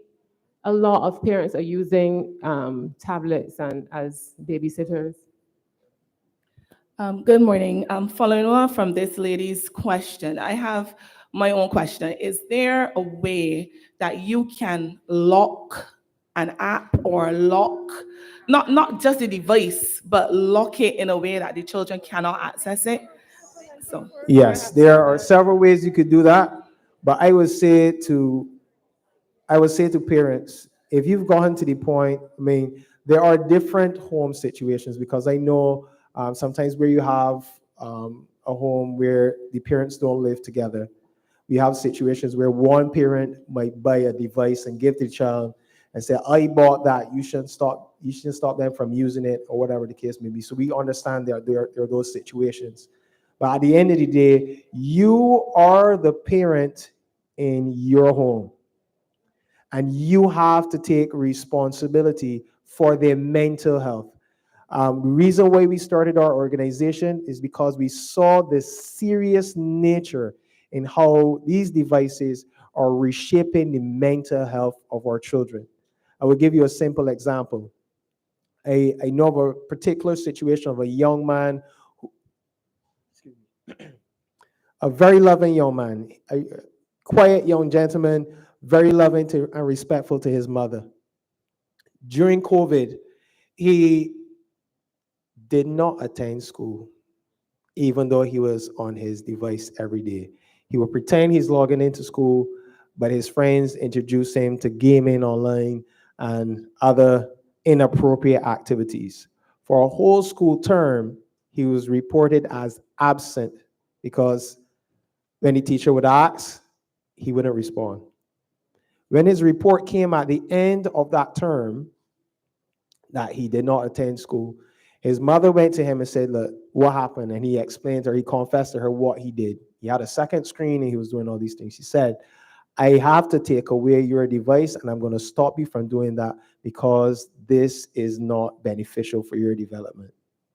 That young man who never raised a hand against his mother physically fought her based on the idea that she was removing gaming and those things from him, even though it was for his benefit. We do not understand what is happening when we as parents allow our children to have unregulated, unmonitored access and time on the devices. If we give our children a device without teaching them or telling them what is expected, how to use it wisely, we call this in our organization making sure that they are digitally ready. You are giving them a weapon that will manipulate them based on the knowledge of how their brain functions, their sociology, and their psychology.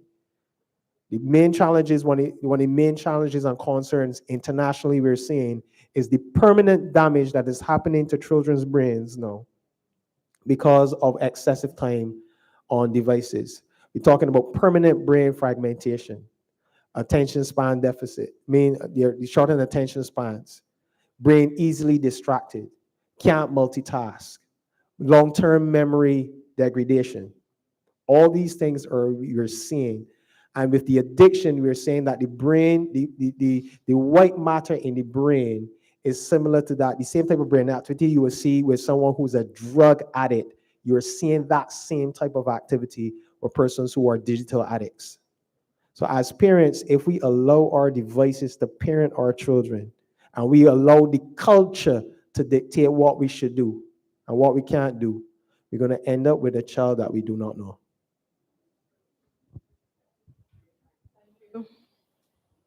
No other questions from this side? We have had, I think you were standing earlier. Come on. We'll take a question from this side first.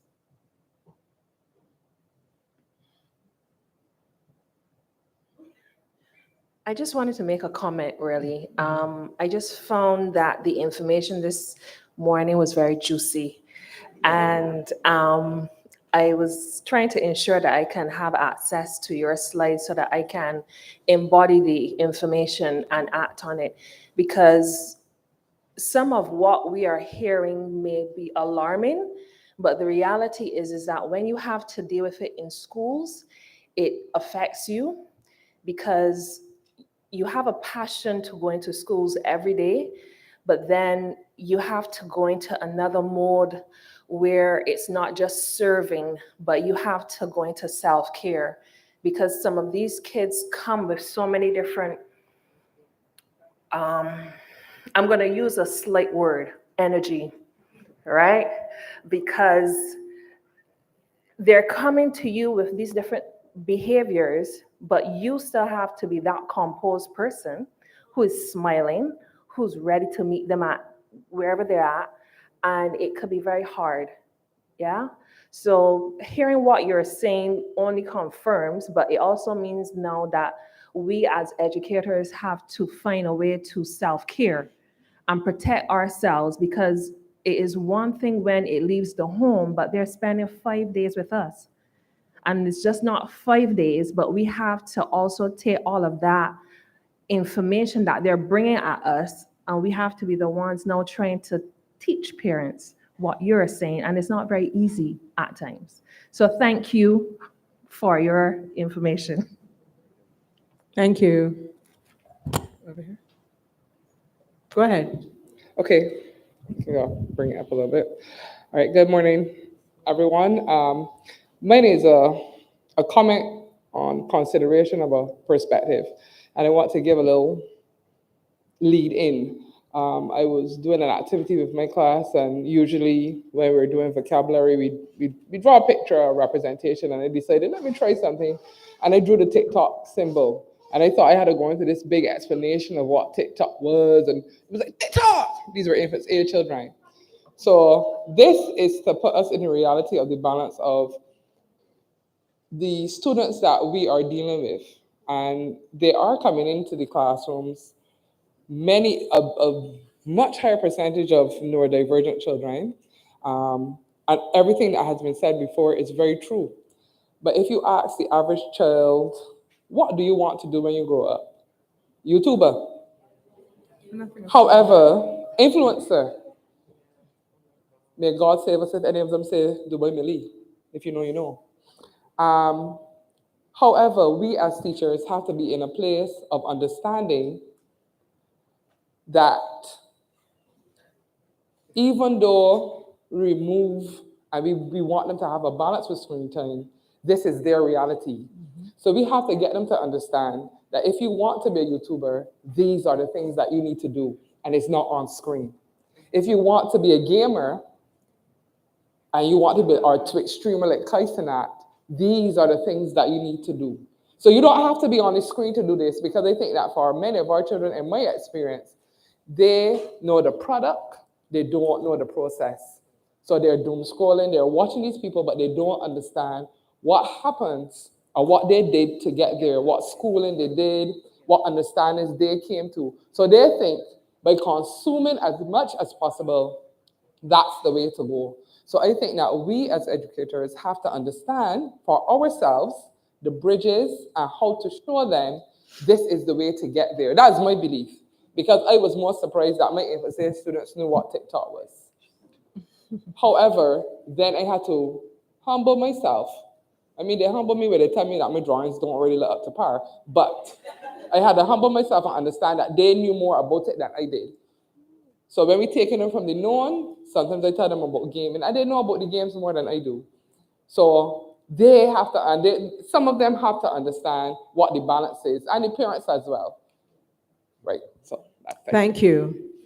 I know I'm here as moderator, but I think it is incumbent on me to just alert you to the fact that for the last 2 years, the Ministry of Education has piloted a digital literacy program. Now, if you're not at one of those schools, you may not know. So based on what Mr. Gosling would have shared this morning, I think it is incumbent on me to let you know that digital literacy is in our primary and the secondary schools. It's actually being taught from nursery right up to class 4 at the primary level, and from Form 1, first form, sorry, in the secondary school to third form. And the plan is to spread it across all of our schools. So if you're not currently at one of those schools, in case you are a teacher in the government system, you may not know that. So I just thought I would let you know. And I'm actually here looking at the Infants A syllabus, which includes physical wellness, media balance, device care and handling, adult permission and supervision, netiquette, digital safety, and digital citizenship and well-being. So these are things that we are exposing our students to, and so we're not surprised that our students in Infants A know TikTok and know IG, etc. We want them to know, but we want them to be able to use them wisely with regulation and moderation. Questions still? Comments? I think we can take 2 more. I just wanted to find out, how do we treat to the children who come in with a foreign accent? Because I have encountered 2 boys who are about age 6, 7, and it's only this term 3, that I was told that they're Barbadian. I thought that they were British. I am serious, I'm not joking. I thought that they were born in England, and they are 6 to 7. And they speak with an accent, and they also, you have to listen very carefully to understand what they're saying. So how do we, at that age, how do we pull them? How do speech therapy? Are you having, don't move, come back. You having issues with articulation? Can you Yes. understand what the child is Not saying? everything. It's only the teacher. I'm in age group, but the particular teacher, their teacher would understand them better than the other. Yeah, because she spends more time with them. Well, they're 7 years old, and if it is of concern, you can't understand them, you probably should address it, speak to the parents, and probably have the parents get a speech evaluation. You can do it privately. I am not sure. You can also call AC Graham Development Center or get the parents call to find out what would the process to have an evaluation done. But I'm sure the parents can understand them. They might not think that it's a problem. If you as a teacher, you're experiencing issues with understanding them, you think that the language is not up to the age appropriate level, you don't want that child to go any further on like that. So should probably look at investigating it further.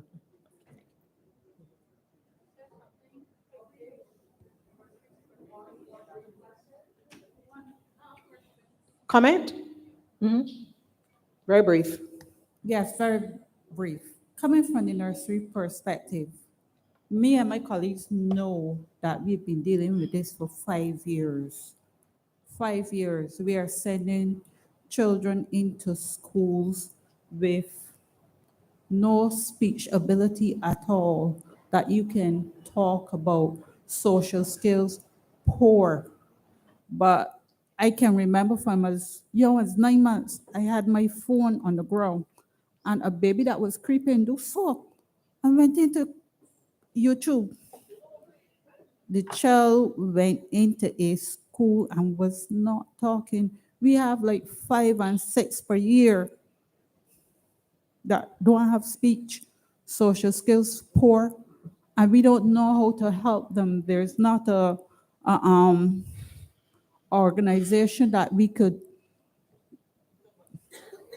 If you identify that a child is delayed, speech delayed, that's cause for concern, and that you should raise with the parent.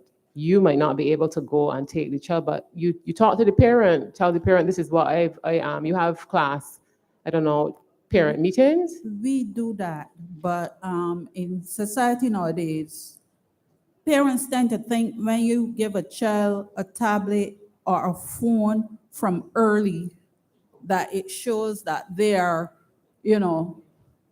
higher social bracket. I don't know. This morning, the first child I took came like this, crying, Stephen.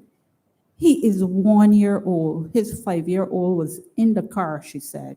And she took the 1-year-old tablet and gave it to the 5-year-old. That little boy ain't talking yet, but he knows how to do a tablet.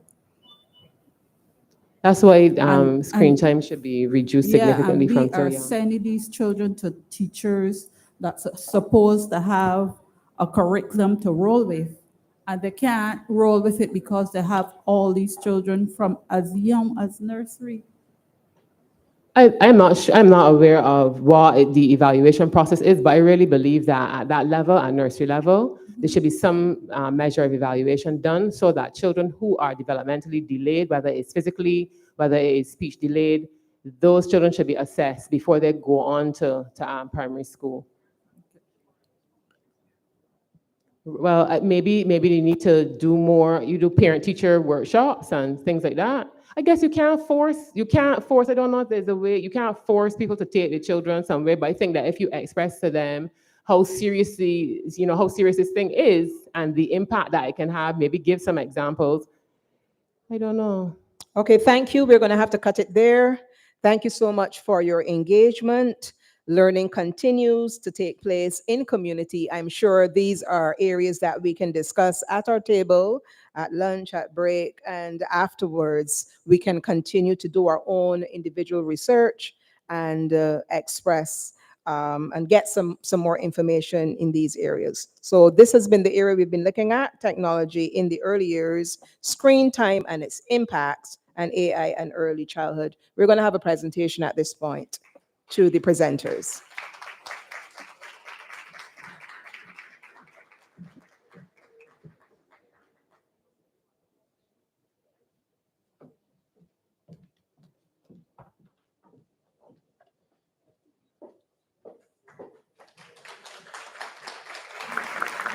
Thank you very much, Mrs. Carter. At this time, we're going to be moving into our break session. I'm going to ask you to kindly remain seated. The ushers will indicate when it is your table's turn to move to the buffet. Thank you.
We are ready to resume.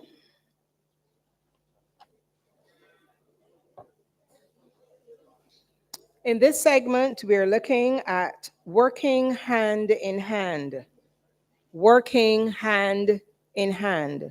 And I'm sure that this segment is going to emphasize the role of partnerships. And for our first presentation, we'll be looking at the importance of family involvement. I'm just going to give you a few minutes to settle.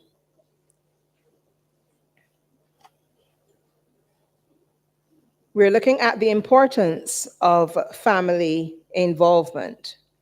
Our presenter is Mrs. Cicely Clark Richmond, Director of Parados. Mrs. Clark Richmond took up the position in 2019 after retiring from the Caribbean Broadcasting Corporation in 2017.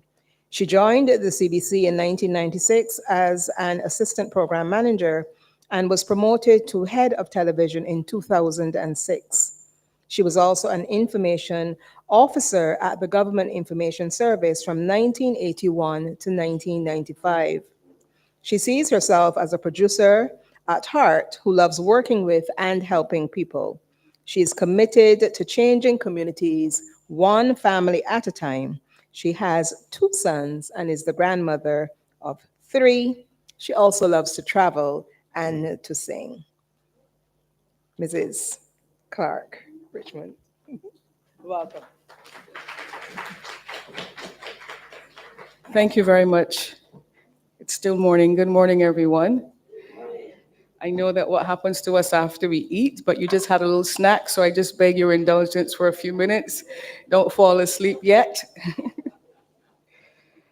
Can I see the hands of those operators of daycare nurseries and preschools, et cetera, et cetera? Yes?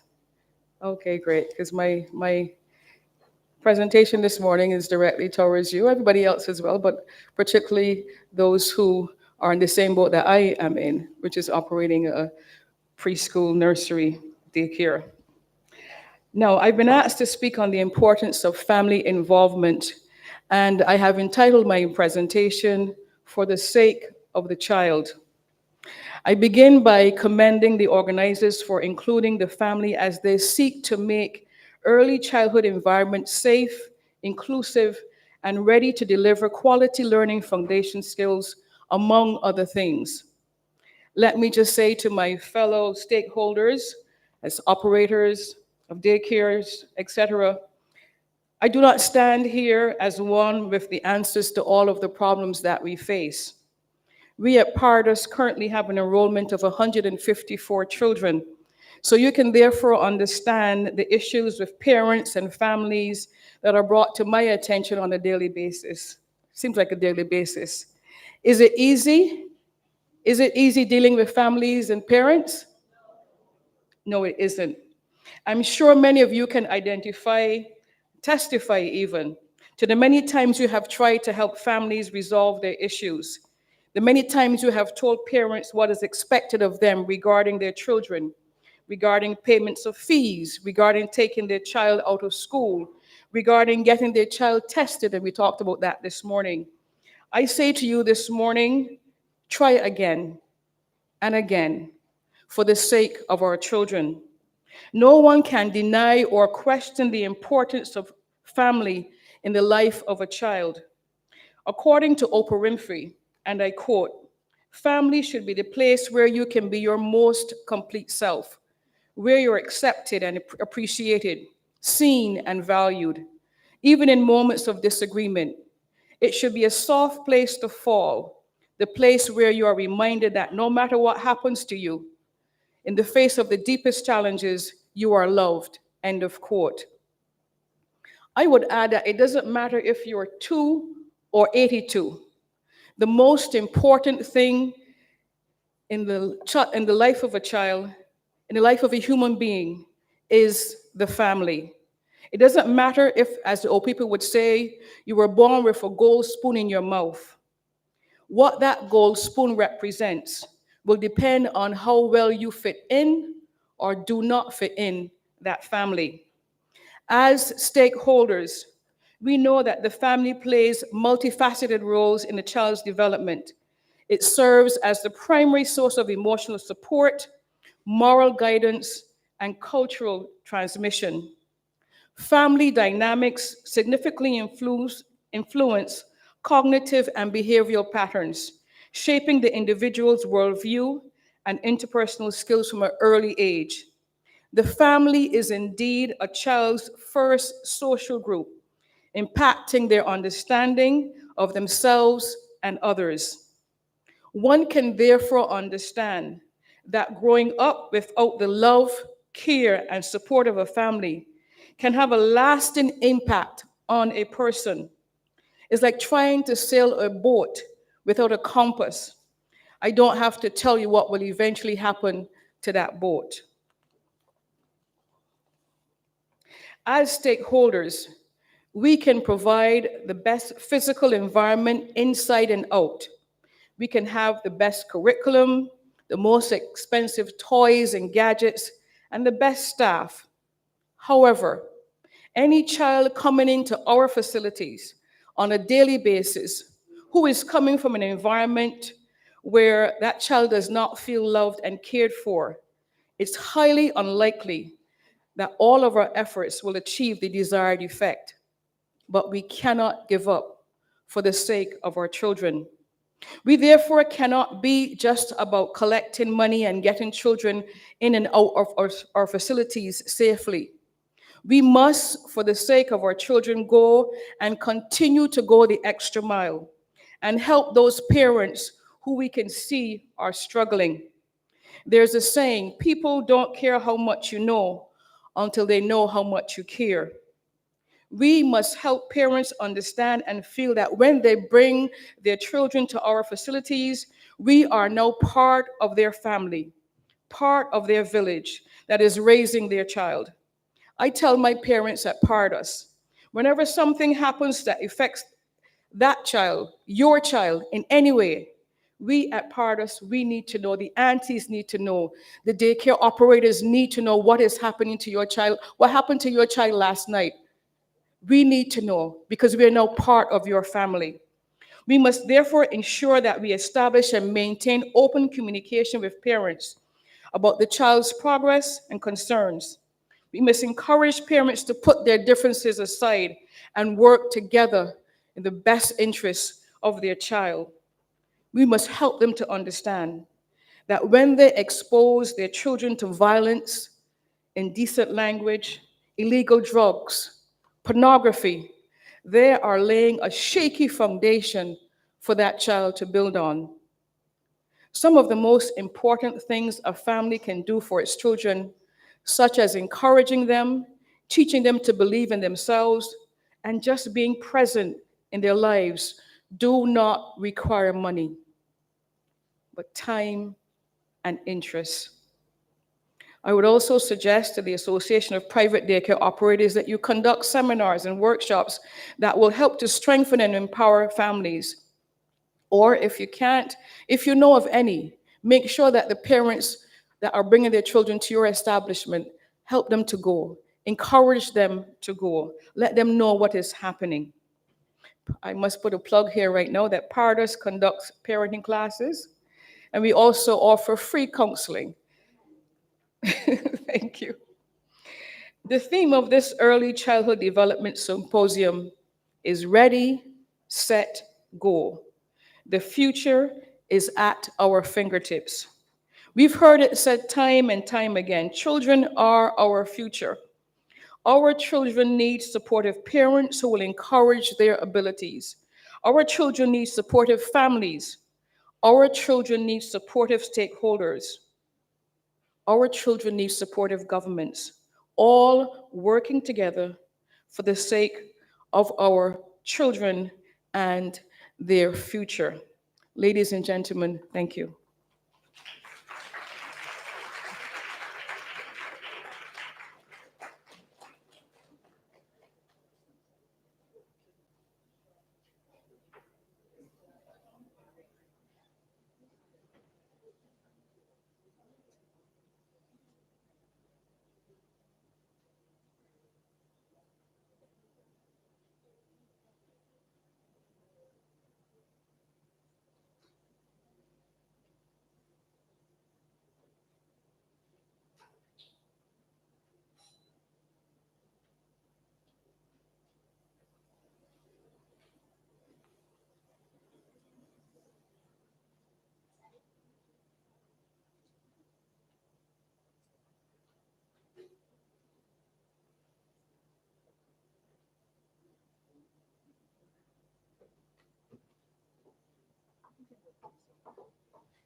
We want to thank Mrs. Clark Richmond for that presentation.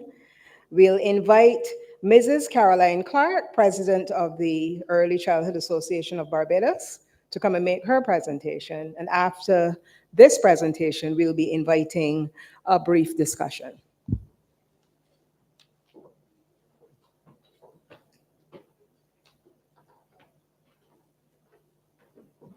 Good morning. A pleasant good morning to everyone. Okay, I'm going to ask my early childhood coordinators that are here today to please stand. All of my early childhood coordinators are part of my group. I want you to stand.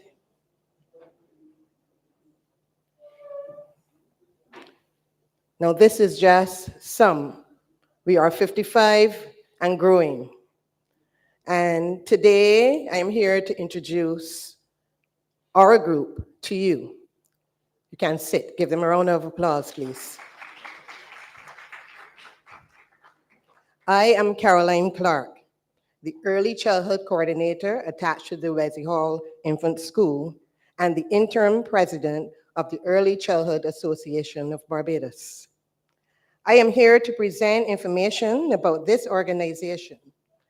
This association was formed to enhance the area of early childhood education and to work hand in hand with all educational stakeholders to ensure that the foundational skills of our children's education are garnered in the early years.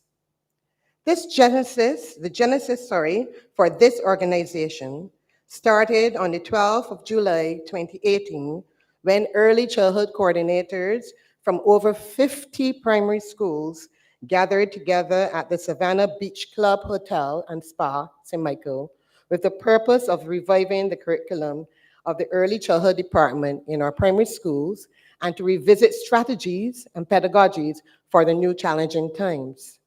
As a result of the camaraderie and fellowship exhibited, a conscious decision was taken by Mrs. Cynthia Roth-Seeley, she's not here today, to collect the coordinators' contact information and form a WhatsApp group.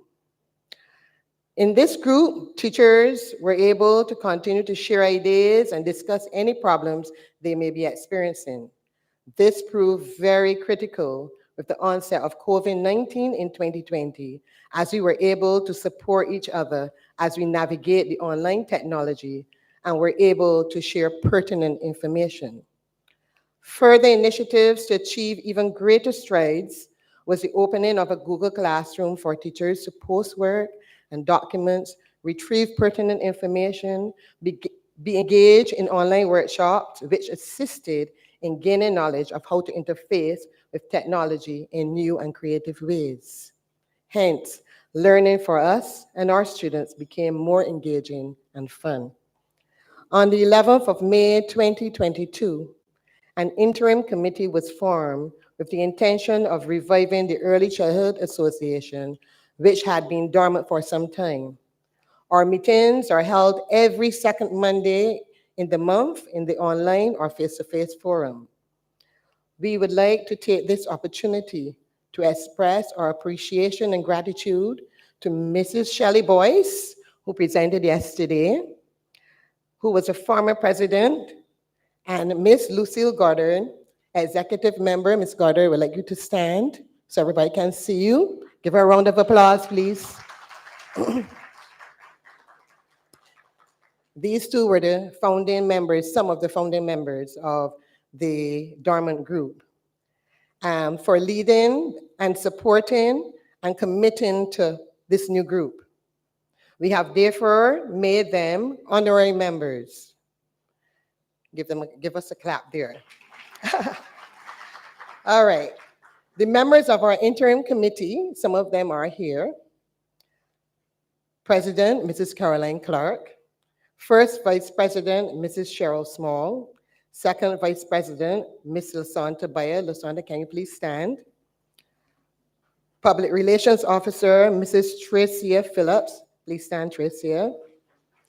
Assistant Public Relations Officer, Mrs. Cynthia Roth-Seeley, who is not here. Secretary, Mrs. Maria Holder.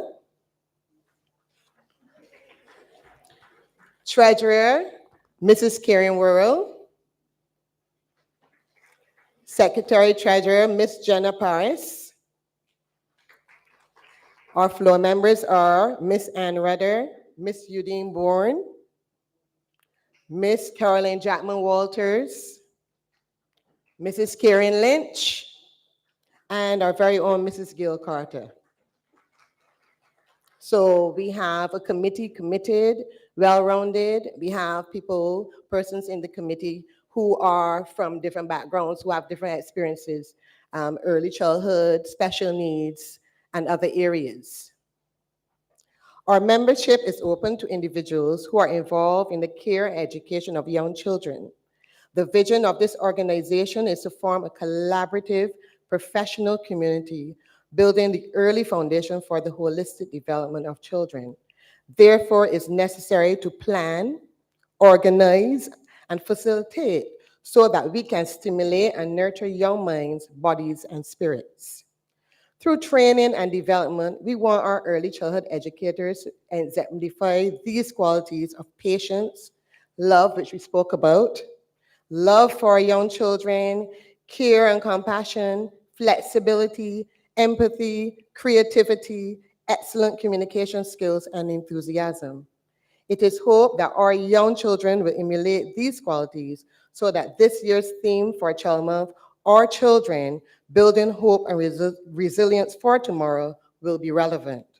Therefore, objectives of the association include advocating for collaboration among stakeholders for the holistic development of children, promoting awareness and understanding of the association's Code of Ethics statement among the early childhood professionals, practitioners, educators, and stakeholders, seeking and creating opportunities among early childhood educators and other professionals to address relevant issues, fostering professional learning communities for the development of all early childhood educators and other professionals, encouraging developmentally appropriate practices for all children, champion for the acquisition of adequate and appropriate resources, and that is important. That's key. Undertaking all things which are incidental or conducive to the attainment of any of or all of the above. Our aim, therefore, is to propel education and our early childhood educators into an era that sees the evolving of an educational system which promotes the development of best practices in early childhood education in Barbados. Hence, we look forward to establishing a productive relationship with all stakeholders, and our hope is that we will have a shared vision that would in turn be beneficial to all involved. Let us remember that the future is at our fingertips. We are interested in growing our membership. So anyone here who is interested, you saw our members there, our committee members, you can come to us after lunch. You have a little lunch, you have time, you can come and you can register the information they would give you.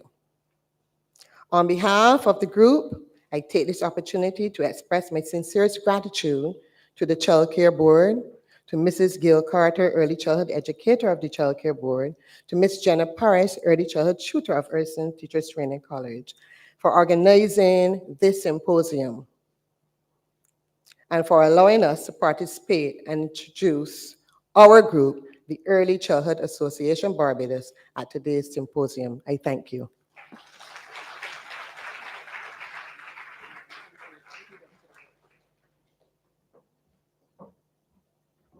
Okay, thank you very much. At this point, we are going to engage in a discussion. I don't know if you would have any specific questions for Mrs. Clark with respect to the association, but certainly looking at the importance of family involvement. We never get anything done in education or in development without significant partnerships. And certainly this activity here today is one that is built on partnerships. So we're very thankful to the Child Care Board, Urson Teachers Training College, the Ministry of Education, Technological and Vocational Training, and the UNICEF, who are the partners that have enabled this early childhood development symposium. Ready, set, go. The future is at our fingertips. So we know that it's important that we work together, various stakeholder groups. And the family, obviously, is one of the most significant stakeholder groups when it comes to dealing with children.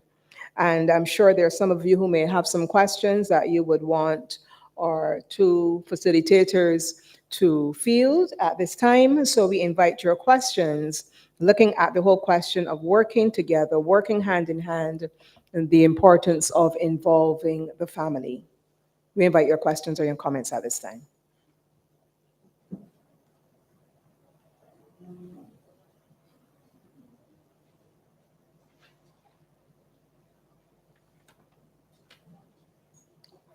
Okay, before you start, I forgot I was supposed to make an announcement. I'm so sorry. We're asking the drivers of M7974 and MV514 to kindly remove your vehicles. They're blocking and they need to be removed forthwith. M7974 and MV514. Kindly move your vehicles. Thank you.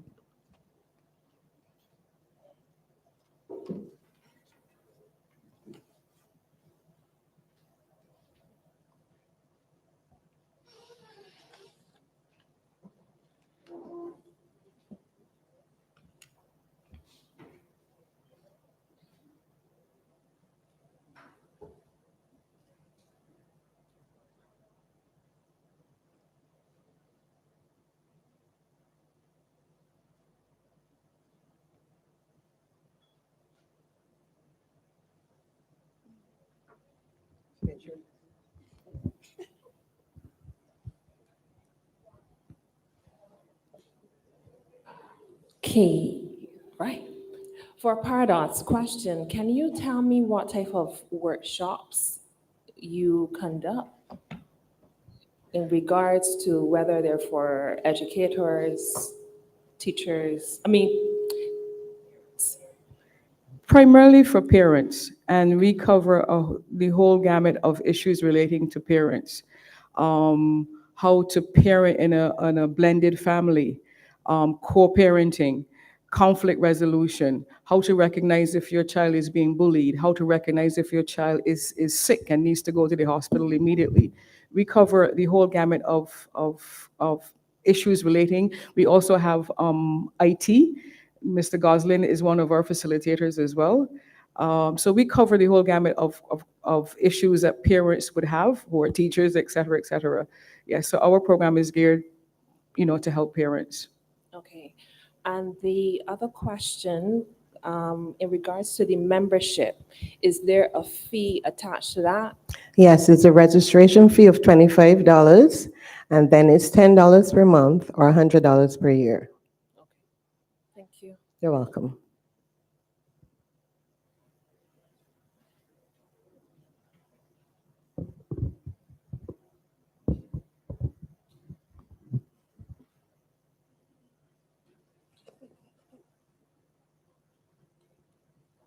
Good morning. Mrs. Clark Richmond, is Paradox in a position, do they go into communities? I know you talked about parent workshops and parent classes. Do these only happen at your organization, or is it a situation where you go into communities to meet the parents where they're at? Because we know not everybody may be in a position to come to you. Yes, we go out into the community. The classes that are held at Paradox are primarily for the parents of Paradox. But right now we are currently conducting two sets of classes at the Courage and Parish School and at the Glebe. We started that program in the first week of May. But we get requests almost on a weekly basis from churches, PTAs, various different groups that want us to come, and we will come. We go out into the community. There's no question about that. Thank you. I hope teachers, educators, ECCs, let your principals know when you're having your PTA meetings and so on. Invite Paradox in. Private daycare operators, invite Paradox in. Mrs. Clark, for those private daycare operators. I know a lot of the persons that you would have highlighted in terms of your group would have been centered around the schools. What can you say to those private daycare operators as we're here collaborating as, and I use the term that the minister used, shareholders, you know, in terms of the importance of they being a part of the association as well, and not just, it's not just open to those in schools, but to bring them on board. What would you say to them?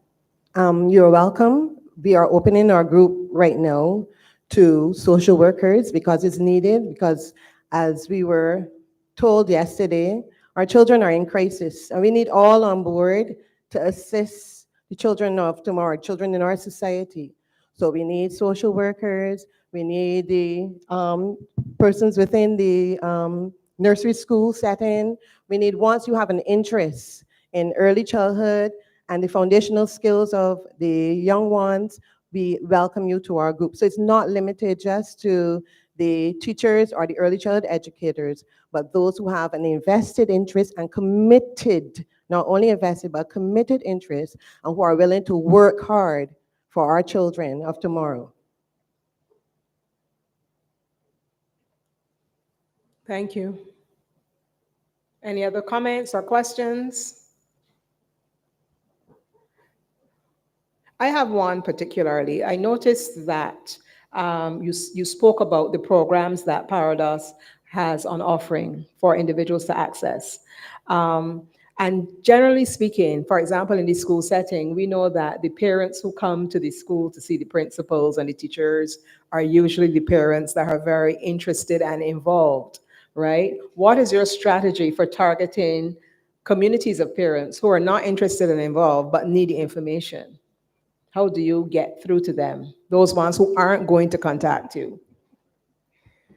I must admit, as I said before, that is the hardest problem that I think most, daycares and schools face. But that is why we continue to go out in the community. We also ask parents and people who we interact with to give out our phone number, to ask parents to call, because we find that when you talk to them and they understand that, first of all, it's free. First of all, we didn't just wake up one morning and start to do this. We've been in existence for over 50 years. And we do counseling, we do, parenting classes for the courts. Persons come to us who are recommended from the courts. So that is where we would get those persons who would not normally come, because they have to go through the court system and we have to report back to the courts. That's where we will get a large percentage of those parents who would not normally come. But it continues to be a challenge in terms of getting persons to understand that when you come to a class or when you come and ask for help, it's not that you are a bad parent.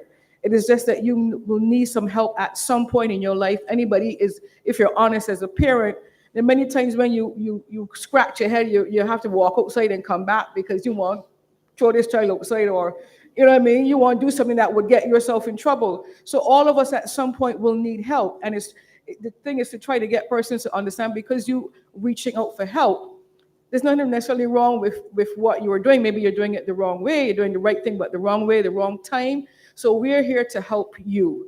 And we want to go to wherever you are at. We will come to you if we have to. As I said, we go to churches, we go to community groups, schools as well.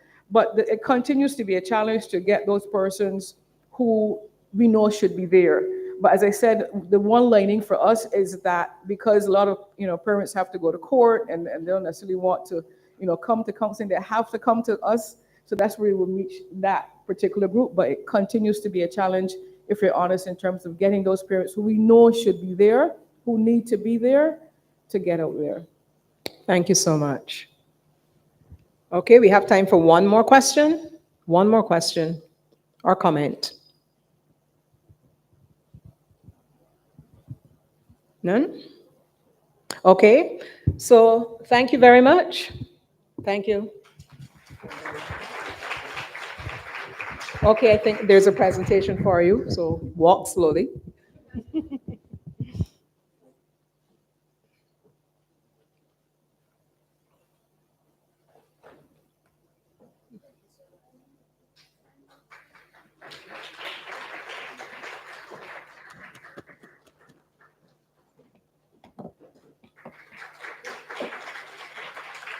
Thank you very much. Thank you, Mrs. Carter, for making those presentations. Okay, so at this time, we're going to be moving up our think tank session, and we are going to invite Ms. Jenna Paris at this time. She is going to lead this session, think tank. And we're going to do this, I think, before we go to lunch. So, yes, go ahead. Good morning to everyone. We've decided to adjust our schedule a little bit because for some of us, our food is still digesting. So we're going to go through our think tank experience now. So the purpose of this think tank today is because we recognize that we have a wealth of knowledge in this room. We have a wealth of experience. We have persons who are from various sectors as it relates to early childhood education.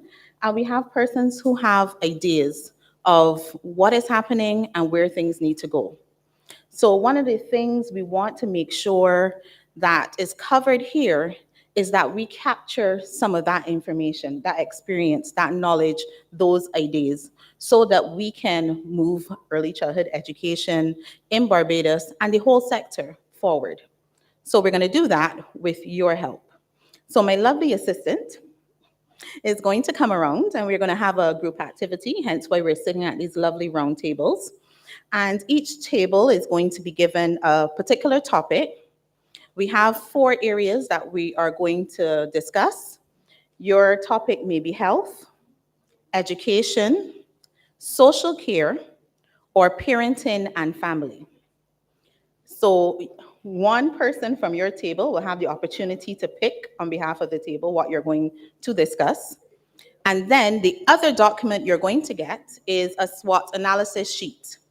Now, in order to know where we're going, we have to know exactly where we are, what we have available, what challenges we may have, and then some ideas as to what we can do to move this area forward. So you're going to go through the strengths. What are we doing well? What is happening? Because everything is not wrong. We have some wonderful things happening in early childhood within Barbados. So what are those things? Then we have some weaknesses. What are those things that aren't working so well? What are those things that, we really need to reconsider if this is really what we want for our children? Then from there, what opportunities do we have? We spoke a lot about collaborations over the last day or so. What opportunities can we utilize to collaborate? I remember we had a social worker saying, come use us, we are here. What are those opportunities? What grants are available? Can we look at something on a regional level, an international level? How can private daycares come together to do things? So what are those opportunities? And then we look at the threats. What are those possible things you believe we may need to overcome to get to those spaces where you want us to go? So based on the particular area that you have been given or you have selected, we're going to do that SWOT analysis for that area as it relates to the early childhood sector. Okay, everybody has me? Everybody's good, comfortable? We have allocated 40 minutes for that activity. Now, the other thing is, after that, one person, so from the beginning, decide who is going to be your scribe, who's going to make those lovely notes, and the person who's going to present on behalf of your table. I heard some persons have already pointed out you are going to be the person doing it. But just make sure you have your scribe, make sure you have the person who is going to be presenting, and at the end of the 40 minutes, we're going to come together and share those ideas, okay? So I'll start the clock, and you can begin to discuss.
Good afternoon. Just letting you know we have 5 more minutes with this activity.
Good afternoon, ladies and gentlemen.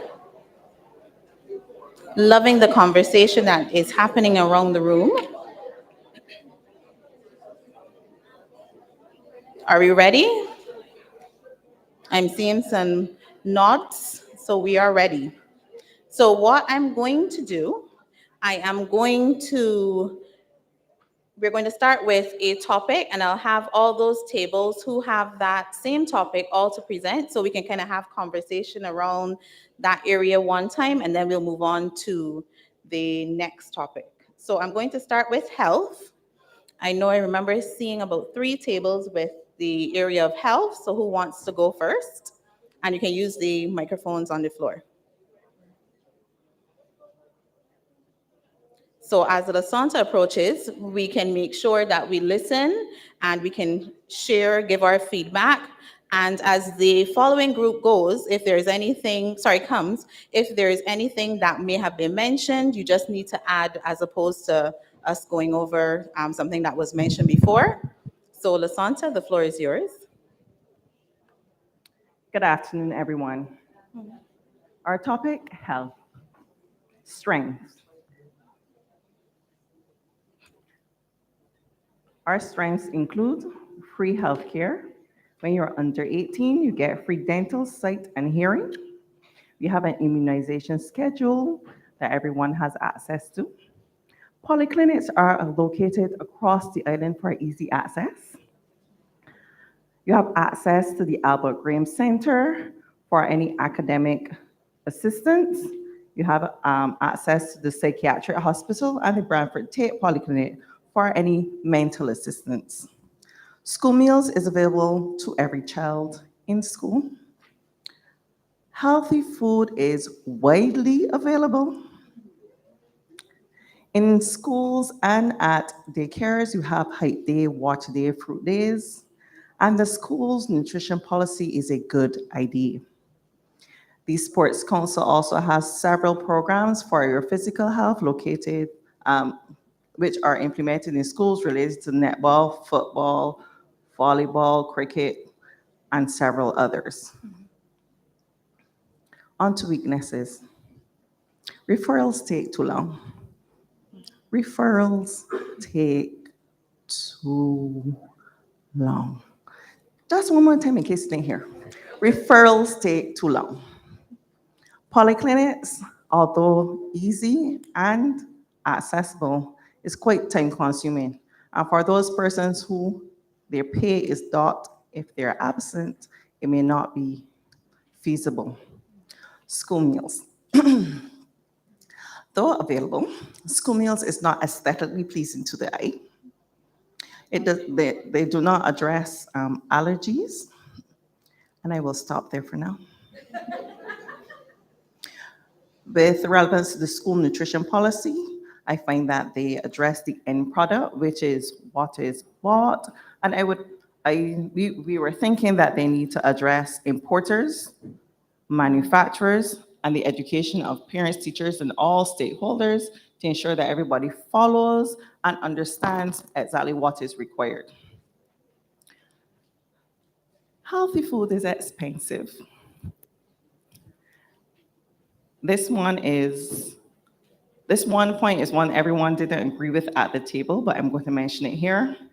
The Sports Council programs, some persons found it great, but the implementation for some teachers, it really takes away from teaching time because football is going on on Monday, some students are absent. Tuesday, netball, Wednesday, so then your time for teaching is really reduced. Many schools do not have their own secured playing area. I just want to mention that one again. Many schools do not have their own secured playing area, and when we're looking at physical health, that is one of the things that we're going to want to address. And there is a need for play park equipment across the island. Finally, in weaknesses, we realize parent support for our programs is lacking in general. But there are opportunities. The Sports Council program can be extended to an after-school program, which would mean that the children get the opportunity for those sports, whereas the teaching time, so you have a balance. We were talking about balance for today. If that happens, then parents and their children have the opportunity to exercise together. And that will be part of our communication and mental health and building our community. Some teachers and counselors and stuff, we can all join in. I would. There is the opportunity to expand our local fruit and vegetables to our students, so we will have to look at those imported ones. And parks across the island, not only the botanical gardens, but parks across the island, we can have some orchards and some fruit groves so that they're easily available. And those are all, you can also have those fruit trees planted at schools. There's also the opportunity to address parents as their children enter the institution when they're very eager and open to listening and hearing what you're saying and the programs that you wish to implement. That is the best time I have found for them to get on board. Are threats. Unfortunate threats. Red tape. Red tape. There's a need for relevant and practical policies to address our deficiencies. Sometimes it may be relevant, but not practical. Sometimes it may be practical, but not relevant. We need to make sure that we get it all together at the same time. And there is an apathy among stakeholders, and we need to invigorate their interest in everything that is going on. Thank you. Thank you very much, Lasanta. Lots of lovely points there. Thank you. One of the other tables I see, go ahead, Tiandra. Hi, good afternoon, everyone. Just to add on to what they talked about with health, our first statement that we made was that physical health is apex. It influences everything else, our mental health, because if you're not physically healthy, you're definitely not mentally healthy. We said mentally as well, there is the assessment unit available so that persons, if you have behavioral challenges with your children, you can take them for our behavioral assessment. That wasn't mentioned. And our overall weakness was that there's a lack of knowledge of readily available resources. That was the overarching thing. A lot of persons are not aware that along with the overall free health care at the polyclinic, that there's dental and eye care as well. So we try to highlight that as much as possible. Mental health, another weakness was that there were too many schools for social workers to serve, which allowed for a delay in assessments. And regarding the national nutritional policy, we said that there was not enough consultation with those in early childhood, because when we looked at the foods that were, well, not required, that were suggested, there was a lot of nuts. We can't let children eat nuts. It's dangerous. So then what was left for them, especially with those picky eaters who may not eat fruits, or the parents who may not have access to those things, what else was left for them? We said there was a separation between what was deemed healthy by doctors and what parents and educators notice in classrooms. So again, regards to the nuts, regards to allergies, taking into account how many nut allergies there were, if you put nuts on the list, then we're putting those with nut allergies in the classroom at risk. We also stated parents did not understand the importance of tracking milestones. We had a big discussion about that green book that we talked about, and that some parents were told they can't write in the green book, so how can we track milestones if you can't write in the book? We said parents were not also taught about what the milestone cues looks like. So for example, a parent may think babbling mama, dada is talking, and it's not. So you may write down child talking at 3 months. It's not true. But when I write it down and they track that, the doctor might look over it and say child talking and move on, which means that later when there's a speech delay, where there's no, I can't look back and see when that started, because for me, when I'm looking at Green Book, the child was talking. We also had another weakness, that as a society, we are reactive and not proactive. And regarding obesity, we found that a lot of persons know they're taking advice from the community. They're not going to doctors, maybe because we can't afford it. But we are now taking advice from the person on the street, and it might not be the right advice. It may cause other health issues, but that is really what we're doing because of other extenuating circumstances. Parents also impede children's development due to their anxieties. We talked about a parent who held their child for too long and not one they can't walk, but you were holding that child out of fear of them falling and getting hurt. So now we have regression, we have delays because of your anxiety. And last one, bedroom parenting impeding physical and mental development. And Maria Clark at our table, she was talking about the fact that parents now are parenting in the bedroom. So children are learning to walk and crawl on the bed, but they can't do it on a stable surface. So then that's the only experience they have of walking and crawling. So then their physical development, their gross motor skills, they're not fully developed. Oh, and then it affects their mental health because when they get older, they're not able to do the things that everybody else is doing, and it affects them mentally as well. Our opportunities, we talk opportunities not really as the things that are available, but suggestions. We said it was a really great discussion about the fact that the green health book should be available to schools so that schools can also track children's development. Because when we see it, we only checking for immunizations, but we're not seeing when the child talked, we're not seeing when they walked, we're not seeing those things. So how would we be able to help them in the classroom?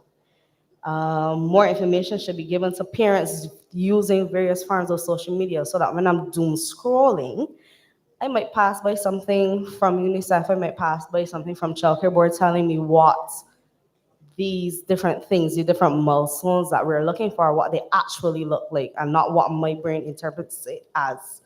Last opportunity we had was more communication and collaboration between those in all fields involved with early childhood. So health, so the doctors, the educators, and persons above, we need more collaboration so we can help these children better.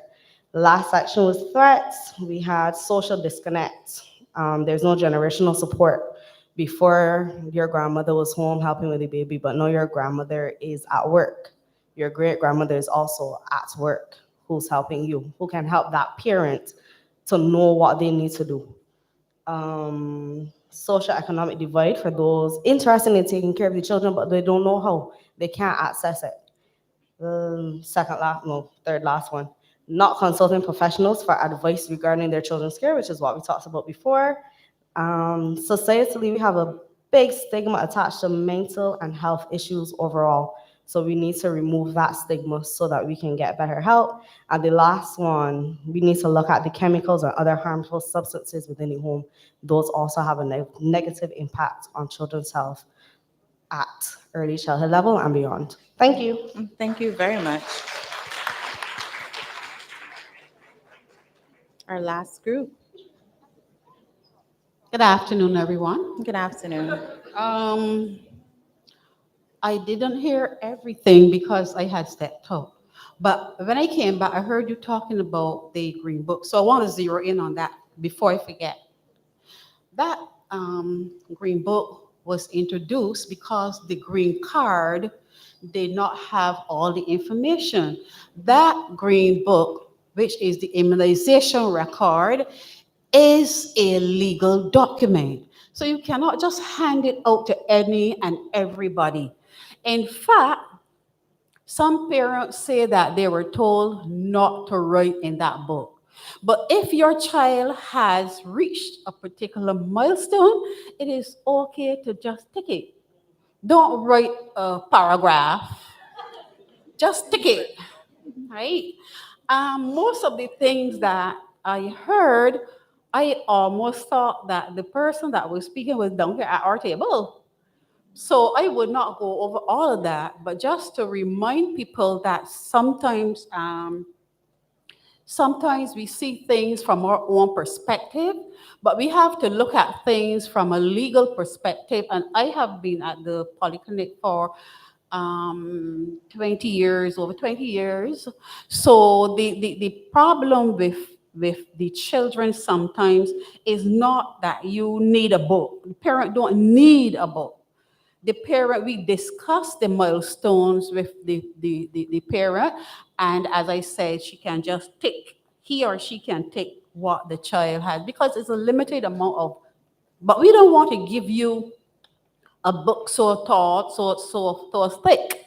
So that is why it has X amount of pages, And we give you the option of laminating it so that it will last. Because when we tell parents that that green book is to last from nursery to primary to secondary to tertiary, they look at you funny.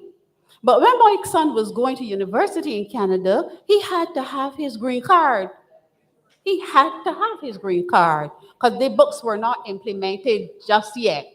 So he has a green card. But my two grands know they have the green book, and I make sure that they're well laminated, because when they're going to university, that is one of the documents that is asked for.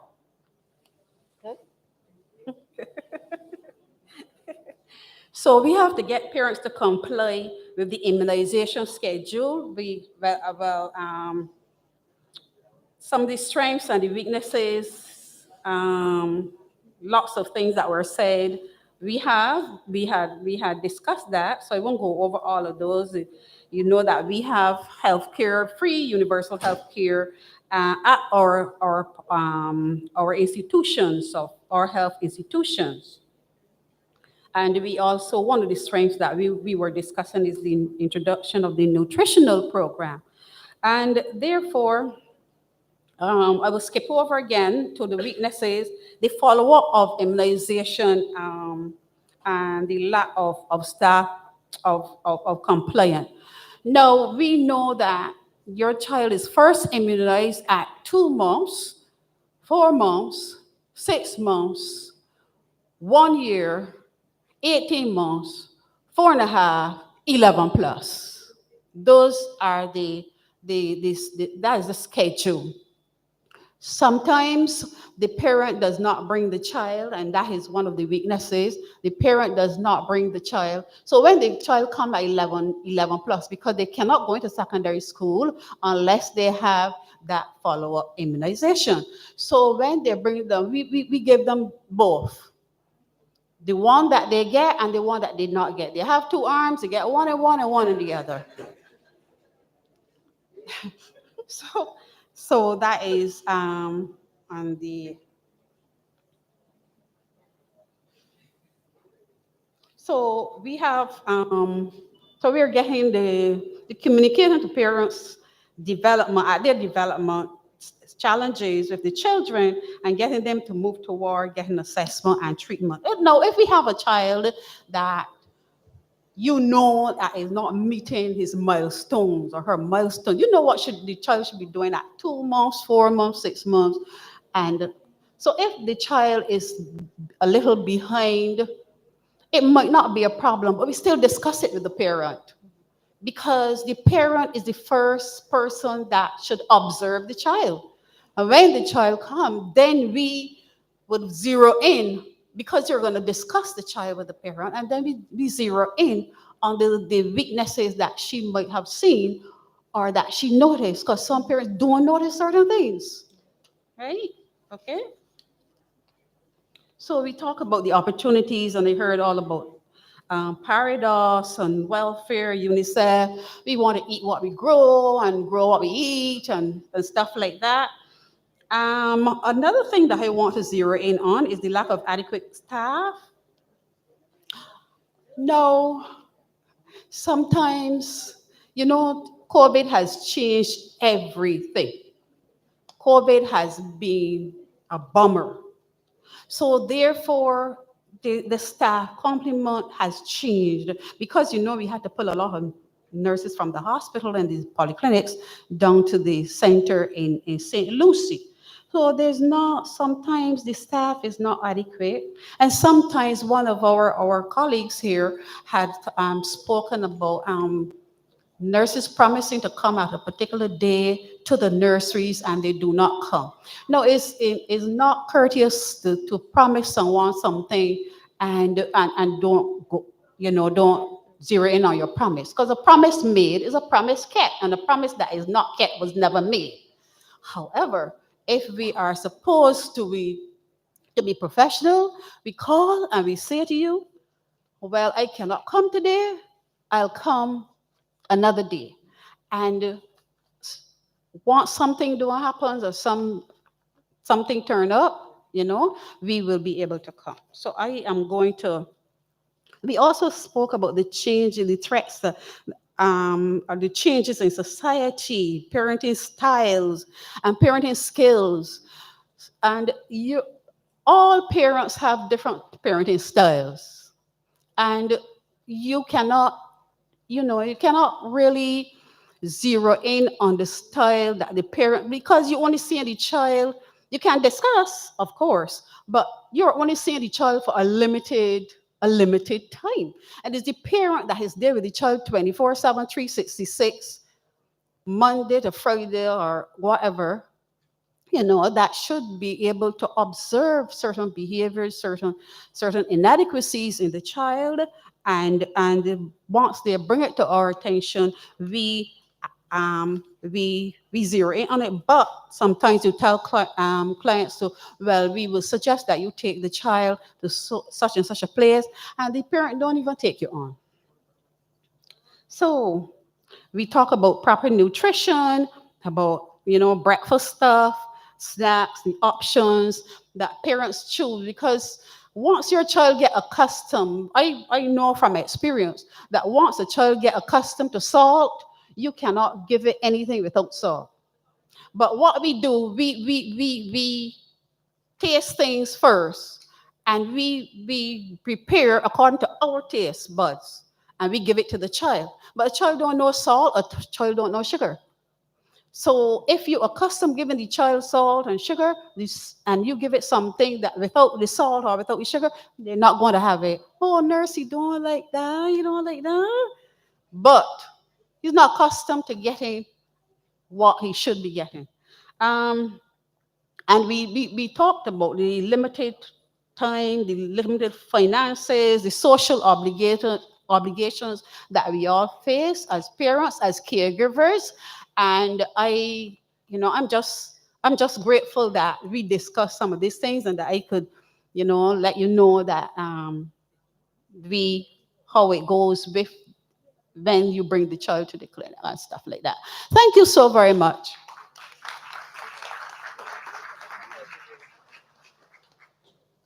Thank you so much for sharing. And I like that you ended on that note, because that was the same note I had planned to start on, being that it is amazing when we have so many persons here from so many different areas, because what you addressed there is a question that I heard about at another table. And I said to the young lady, I'm going to try to see if there's somebody here from Ministry of Health that we can ask a question to. And lo and behold, you stood up and you were able to clarify for us, power of collaboration. Yeah. So definitely hearing from those presentations, we have some areas we need to look at in terms of the healthcare, having more of these collaborative experiences, sharing with parents the importance and exactly what the Green Book is for and how it can be used, us needing to be more proactive instead of being reactive, definitely a need for some parent education, and making sure that we stress a lot more on nutrition and diet in many different areas. Yes, please. Good afternoon. Pertaining to what you recently said, you talk about how the polyclinics give advice to the parents when they come into the polyclinic. That is not necessarily what goes on within the polyclinics, no. And I'm speaking from experience of last month. When you go into the polyclinic, everything is rushed because they're not ready yet.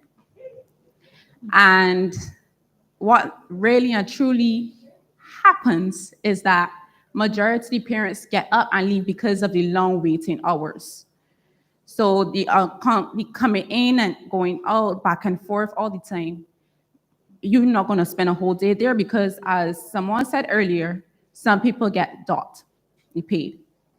And on top of that, I would like to ask a question now is, how, when you go into the hospital, majority of persons go to the hospital and that's where you get your Green Book.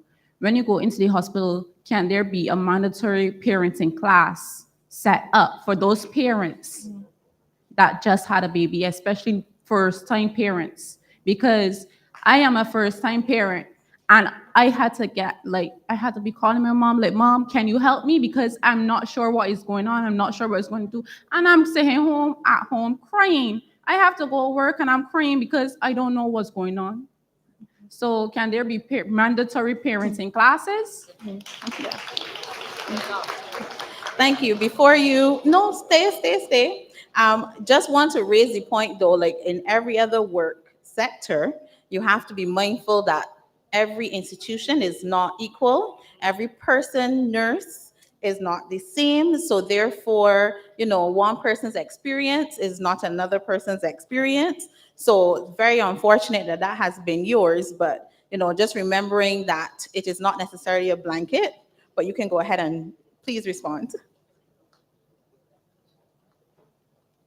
I'm really sorry to hear of your experience, but I can speak for myself and some of my colleagues. We do parenting one-to-one. We used to do, because I'm retired now. We used to do parenting one-to-one, and we prepare you for what you're going through. Each nurse had a computer on her desk, and we would bring up different pictures, different stories, different things that the client can see. Say, come look at this. This is what is going on. The stages of their pregnancy and all that.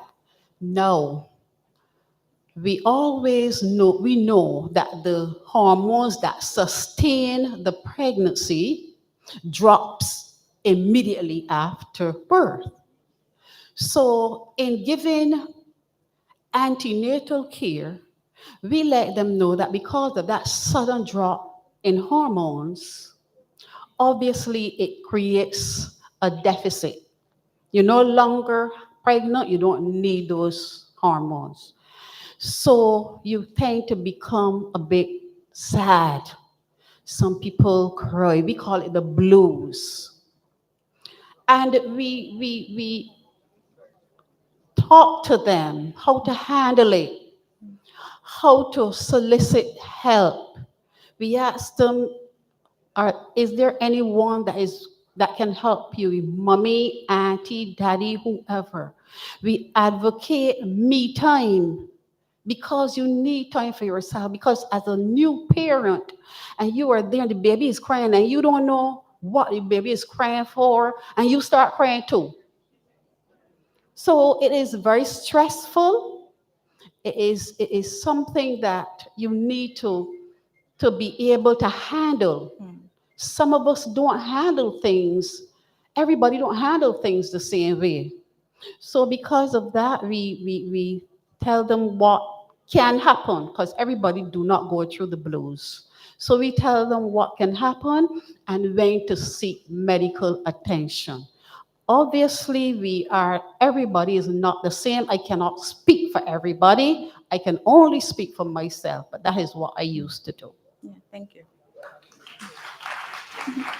And I'm sure that any mother or father who passed through your care would have been very thankful, very thankful. And we hope that you can, give back hours to help train some of the newer persons we have who are not as patient and, have that time and that opportunity to go through all of that with persons.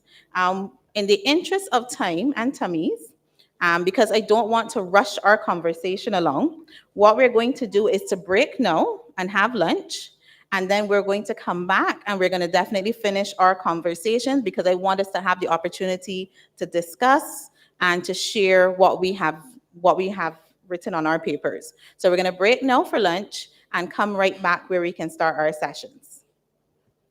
You can stay seated and our ushers will come around to direct you.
So the audio set.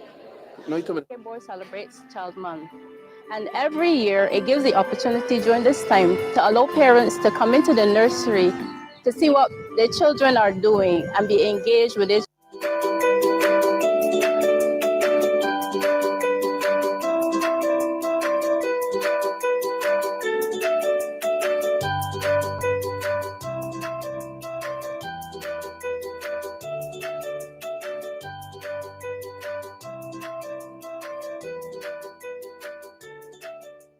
I'm Ingrid Mason, Early Childhood Development Aide and member of the daycare team. During the month of May, the Child Care Board celebrates Child Month. And every year, it gives the opportunity during this time to allow parents to come into the nursery to see what their children are doing and be engaged with their children in the children's environment. This year, however, because of COVID, parents could not visit the daycare center. For this year's theme was Beyond the Beach, and within that theme, we looked at World Book Day as well. World Book Day would have given the children the opportunity to interact with a number of books, and at the end of that week, they would have chosen the character they favor most from the books that they're interacted with to become that character in the form of a hat parade. This is Bagatelle Day Nursery, and this is the Wheels on the Bus. We on the way, we on the way, on the way to Grandpa's farm. We on the way, we on the way, on the way to Grandpa's farm. The wheels on the bus go round and round, round and round, round and round. The wheels on the bus go round and round, all through the town. Someone on the bus go beep, beep, beep, beep, beep, beep, beep, beep, beep. Someone on the bus go beep, beep, beep, all through the town. Working on the bus go slip, slip, slip, slip, slip, slip, slip, slip, slip. The workers on the bus go slip, slip, slip, all through the town. The babies on the bus go wah, wah, wah, wah, wah, wah, wah. The babies on the bus go wah, wah, wah, all through the town. And the mamas on the bus go. Mamas on the bus go all through the town.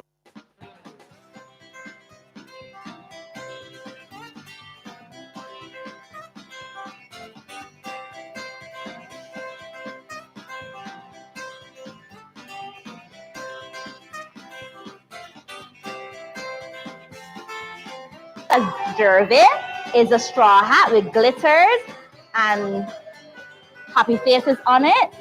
Kalik. This is an imprinted hat with the wheels on the bus with the wheels. This is Rakaya. Her hat is made of Bristol board along with cardboard, detailing the bus. This is the Manny. His hat is stick with the wheels on the bus, or stickers with wheels on the bus along with the police person. This is Zaire. Her hat is with Bristol board along with a Bristol board made bus stop. This is Shaylo. He has on a construction hat along with the caution tape and stickers and hammers and buses, tractors and buses on it.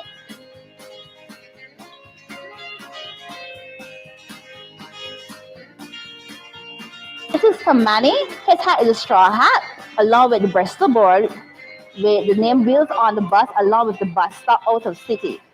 And this is Sienna. Her hat is a fruit hat like she's going to the market. And this is a Shanti. Her hat is made with Bristol board and foam.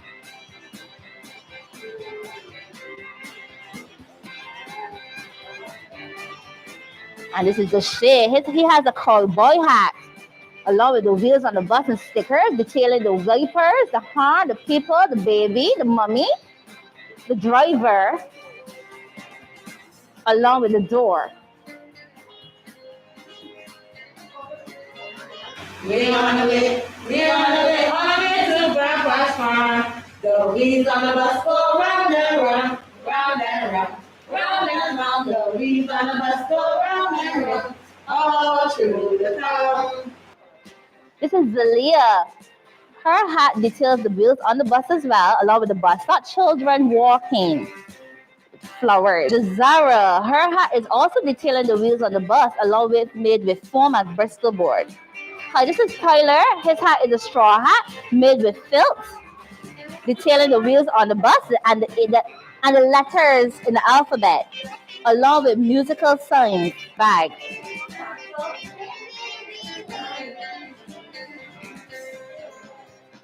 In the Barbados flag, along with the buses detailing the wheels on the bus as well, along with glitters. Sportboard driver, his hat is made of leather to detail how the bus driver hats does look. We're on our way, we're on our way, on our way to Grandpa's farm. We're on our way, we're on our way, on our way to Grandpa's farm. Down on Grandpa's farm there is a big cat. Down on Grandpa's farm there is a big cat. The cat, he makes a sound like this. The cat, he makes a sound like this. We're on our way, we're on our way, on our way to Grandpa's farm. We're on our way, we're on our way, on our way to Grandpa's farm. Down on Grandpa's farm there is a little dog. Down on Grandpa's farm there is a little dog. The dog, he makes a sound like this. The dog, he makes a sound like this. We're on our way, we're on our way, on our way to Grandpa's farm. We're on our way, we're on our way, on our way to Grandpa's farm. Down on Grandpa's farm there is a frisky monkey. Down on Grandpa's farm there is a frisky monkey. The monkey, he makes a sound like this. The monkey, he makes a sound like this.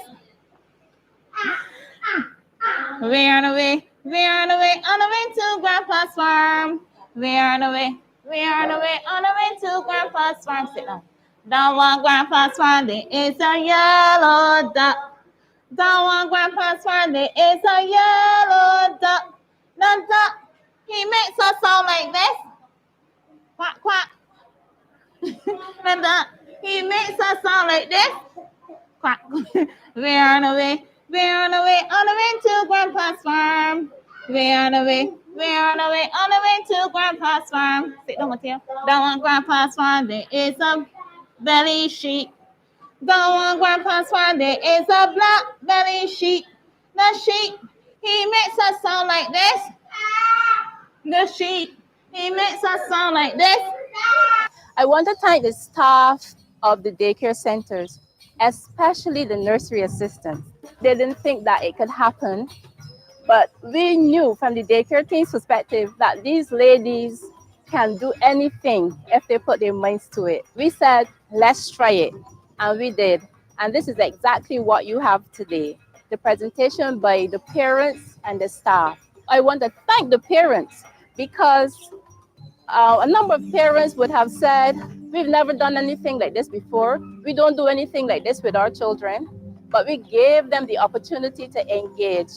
When I see the look on the parents' face, to see their children wearing things that they would have produced, thinking that they were not able to do these things, was mind-blowing. I want to thank the staff of the childcare board, the daycare team, who would have pushed the workers to let them see that they can actually bring off this production. Ladies, I want to thank you. Daycare staff, I want to thank you. Media, I want to thank you. And to the parents, again, I want you to stay tuned. Once again, I want to thank everybody who participated.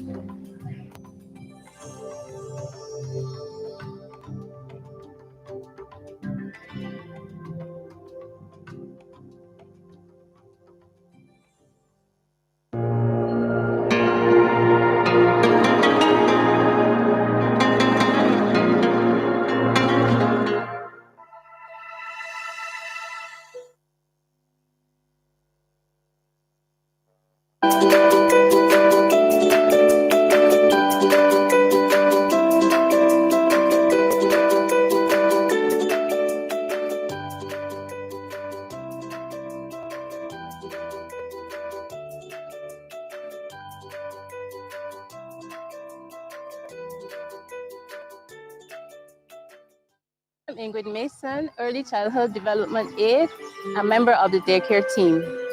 During the month of May, the Child Care Board celebrates Child Month. And every year, it gives the opportunity during this time to allow parents to come into the nursery to see what their children are doing and be engaged with their children in the children's environment. This year, however, because of COVID, parents could not visit the daycare center. For this year's theme was Beyond the Beach, and within that theme, we looked at World Book Day as well. World Book Day would have given the children the opportunity to interact with a number of books, and at the end of that week, they would have chosen the character they favor most from the books that they're interacted with to become that character in the form of a hat parade.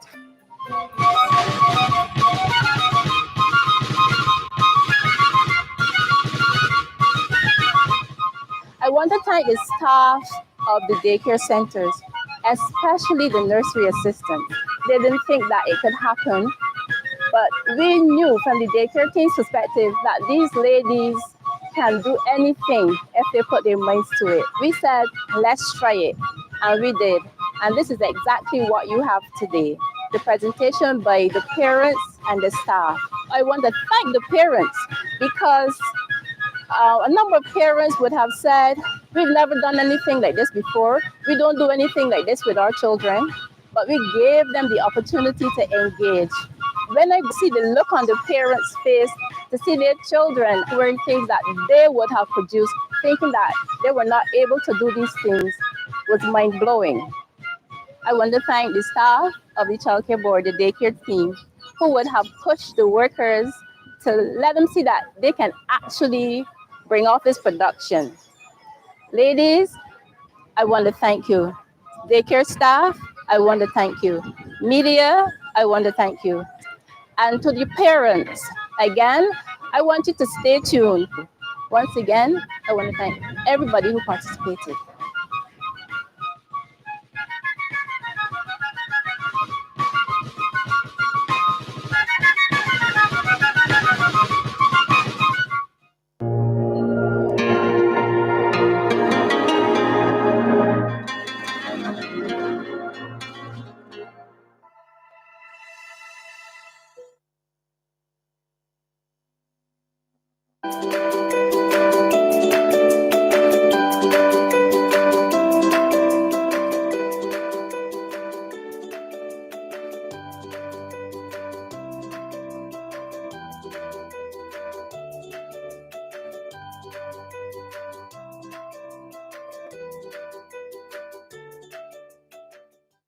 I'm Ingrid Mason, Early Childhood Development Aide, a member of the daycare team. During the month of May, the Child Care Board celebrates Child Month. And every year, it gives the opportunity during this time to allow parents to come into the nursery to see what their children are doing and be engaged with their children in the children's environment. This year, however, because of COVID, parents could not visit the daycare center. For this year's theme was Beyond the Beach, and within that theme, we looked at World Book Day as well. World Book Day would have given the children the opportunity to interact with a number of books, and at the end of that week, they would have chosen the character they favor most from the books that they're interacted with to become that character in the form of a hat parade.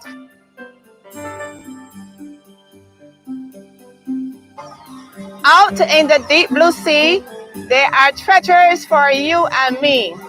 Fishers in the water, fishes in the sea, all God's treasures just like me.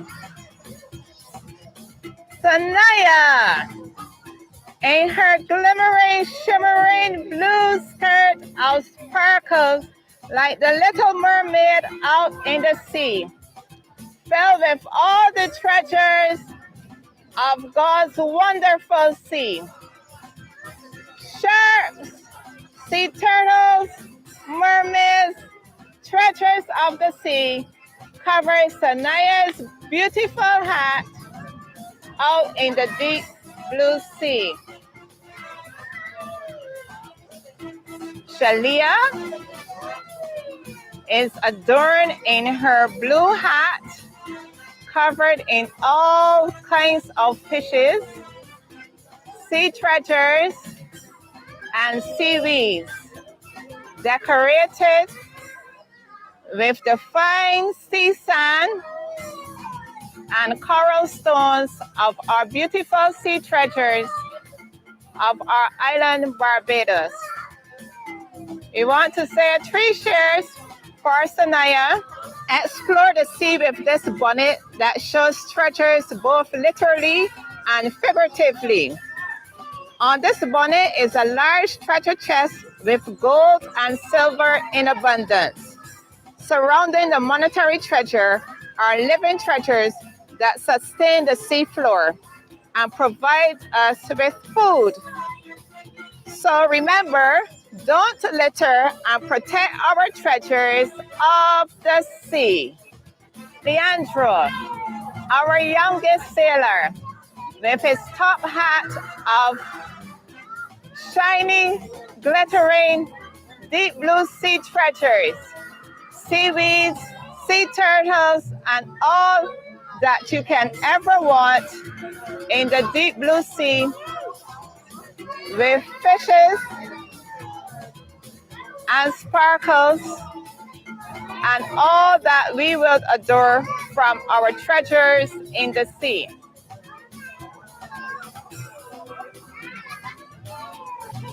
Zion is way down under the sea with his hat adorned with plentiful fishes, sea creatures, and little mermaids.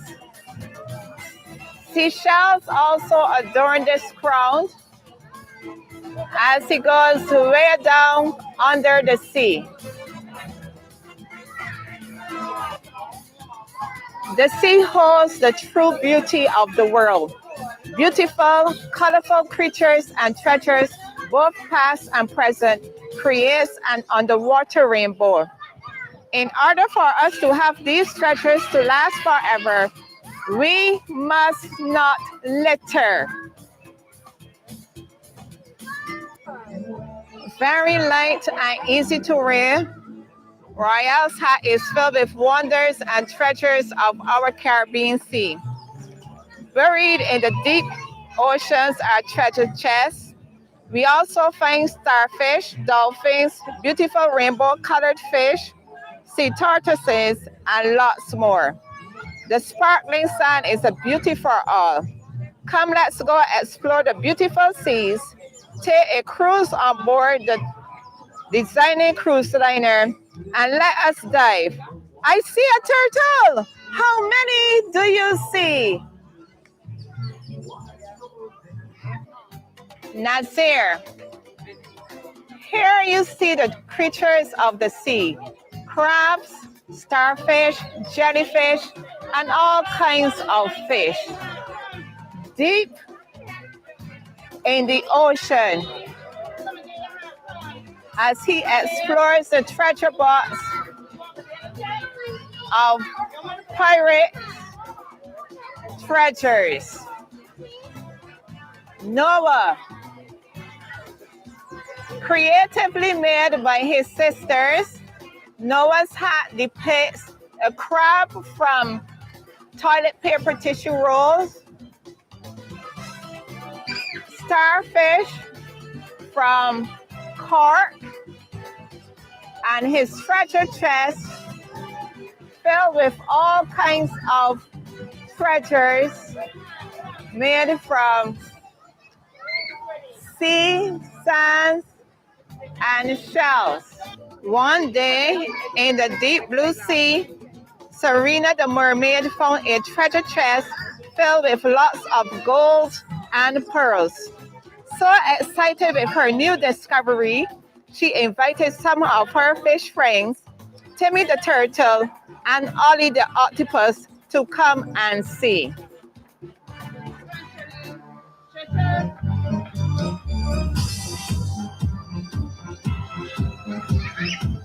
Romel, our pirate, is adorned in a beautiful pirate's cap, feathers and all the gold dripping at the side, and treasures that he found when he was out in the ocean with all his fish and sea animals covering his wonderful outfit.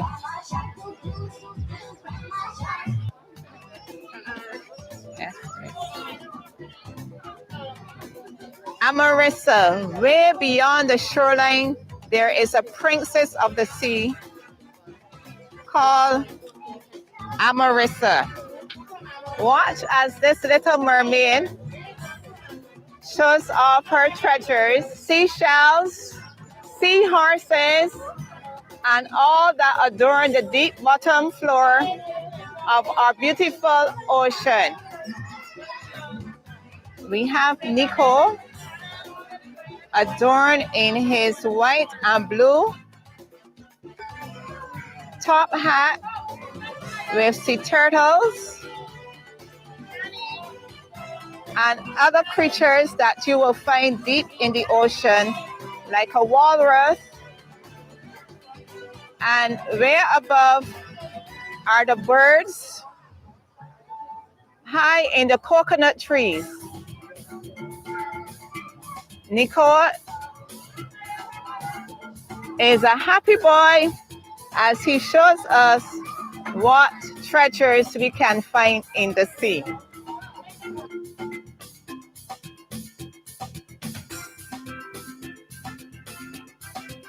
Caleb is enjoying himself as he sits on his surfboard with his partner.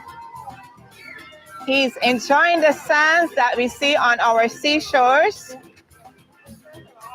And adorning his hat are some lovely fish, one sailboat, and a treasure chest. Way beyond the sea line, there is a princess of the sea called Amazing Amarissa. Watch this mermaid as she emerges from the ocean. Be enchanted with her scales that shimmer so brightly. Her crown is adorned with the treasures of the sea that she so easily commands with her shell-like mermaid wand. Akayo, our captain of the sea, hat is adorned with numerous seashells and seaweed. He holds the treasure chest that was found by Captain One-Armed Man. Adio, he is our super sailor who caught the biggest shark there is that was out in the ocean when he went on his fishing trip.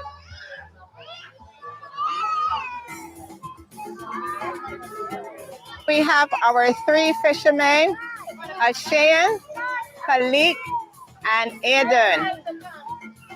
They are discussing what they found under the deep blue sea. Ashayan with his treasure of pearls and a couple of fish. We have also Khalik. He also found a treasure chest filled with gold that he will share with his partners. He also caught a couple of fishes, starfish, shellfish, and some turtles that he brought into his sailing boat. Aiden, he is the surfer of the group. He brought in a couple of sea turtles for his aquarium. He caught one small dolphin and a couple of sea fish.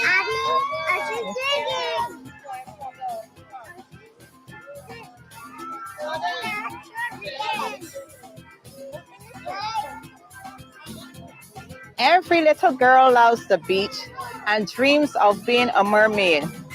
Gianni's hat captures the best of both worlds. So submerge yourself in the mystical and magical views of the beautiful sea and its creatures and treasures.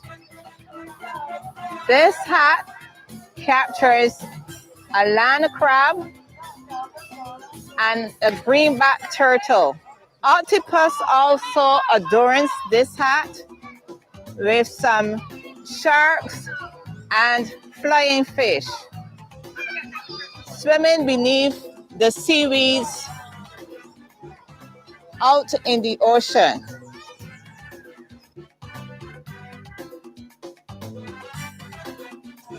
This hat symbolizes the beautiful ocean along with the creatures and treasures among the sea, shells, and sand.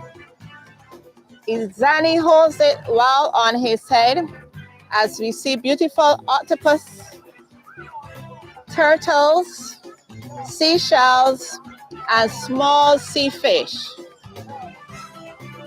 On top also is a treasure chest filled with lots of gold and pearls.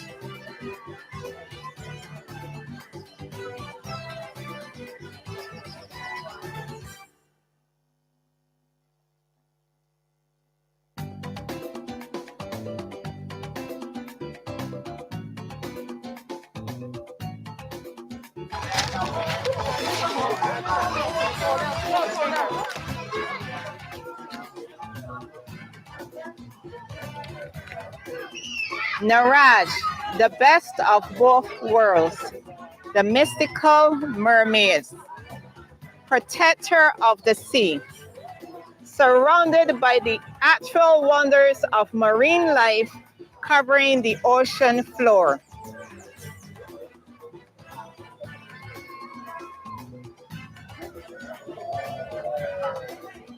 Twin brothers Nathan and Nikolai,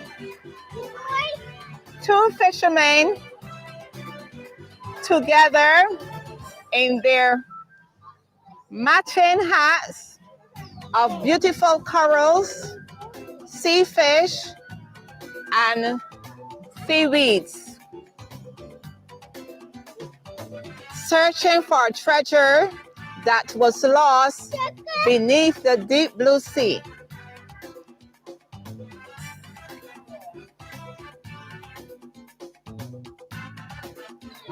Here we have Janae in her beautiful hat of sea turtles, shells, and colorful marine fish. Seaweeds also adorn this beautiful hat as she plays in her sand along the seashores of our beautiful island. Janae enjoys herself as she tries to make a sand castle.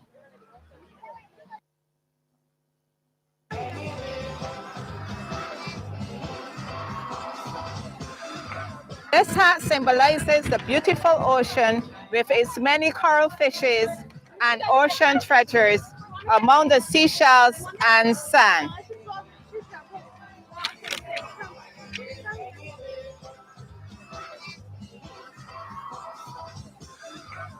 Sarah loves the sea so much that every day she would venture out into the clear blue waters, whether by swimming, diving, or rowing.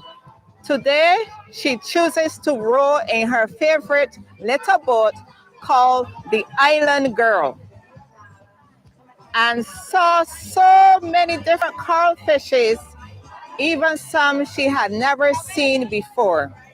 She was so excited.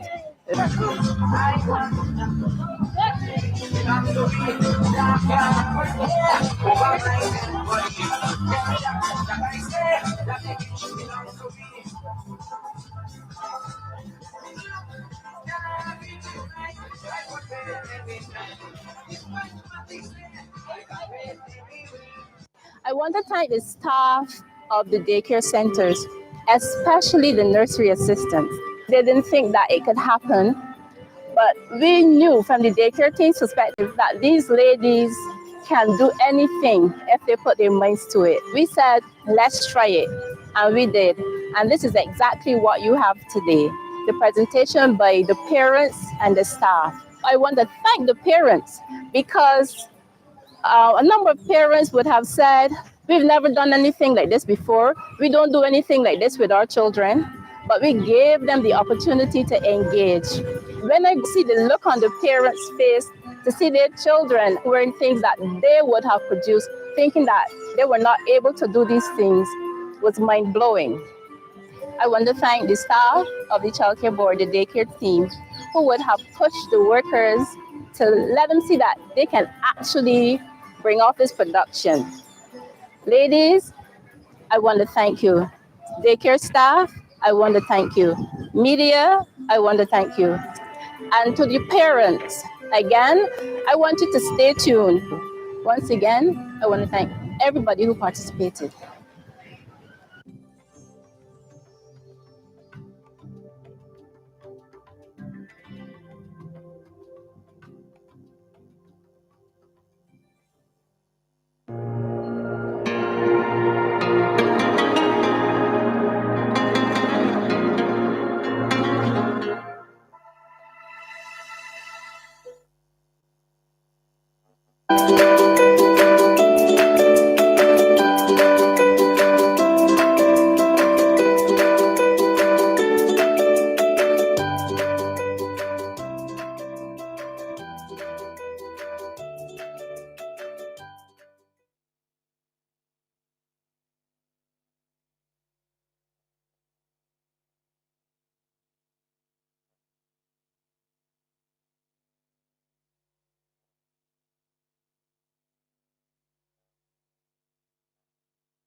Good afternoon, colleagues. We're getting ready to resume. We have a conversation to finish, but before we do that, we're going to hear from some of our collaborating partners in this entire event.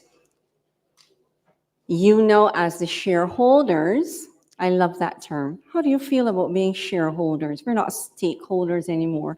We are shareholders in this game. So as we resume, we are going to start with remarks from Dr. Junie Lynch, Senior Tutor at Urdeston Teachers Training College. Let's welcome Dr. Lynch as she comes.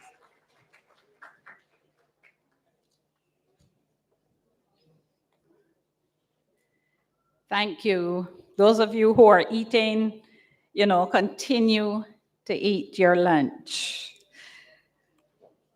Madam Chair, Mrs. Cicely Clark Richmond, Director of Parados, Mrs. Hyacinth Griffith, Education Officer at the Ministry of Education, Technological and Vocational Training, Ms. Shelly Ann Harper, Early Childhood Development Specialist, UNICEF, other officials, caretakers, specially invited guests, shareholders, parents, ladies and gentlemen, good afternoon. On behalf of the principal and staff of Urdeston Teachers Training College, I want to thank you for including us in this symposium. I would like to start out, and I know that time is far spent, so I'm just here a couple minutes. I want to start out by commending the organizing committee for arranging this symposium. As I looked through the program, I noted presentations in all of the relevant and necessary areas for creating effective early childhood programs. And again, I want to commend not only the organizers and the presenters, but all of the participants. We are well aware that our little ones, the ones we are looking at here in this symposium, will be tomorrow's leaders. Our doctors, lawyers, engineers, teachers, entrepreneurs, parents. We know that our tertiary institutions are fed by our secondary institutions. We know that our secondary institutions are fed by primary schools. And we know that our primary schools are fed by nursery, preschool, toddlers, and babies. Am I correct? Good. So we cannot wait until our students reach secondary school or even primary school to address the issues. And I notice that you have been addressing the issues. This is the stage where it begins. I want to tell you this afternoon that Urdeston Teachers Training College stands ready to support what was started here yesterday.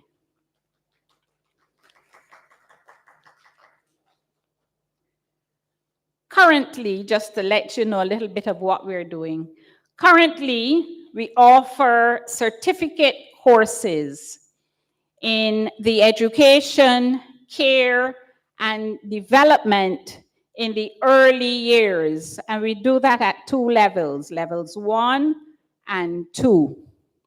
Note that these courses, these programs, may be accessed by teachers, parents, and the general community. Many years, those programs are oversubscribed. We have a lot of people applying to do them.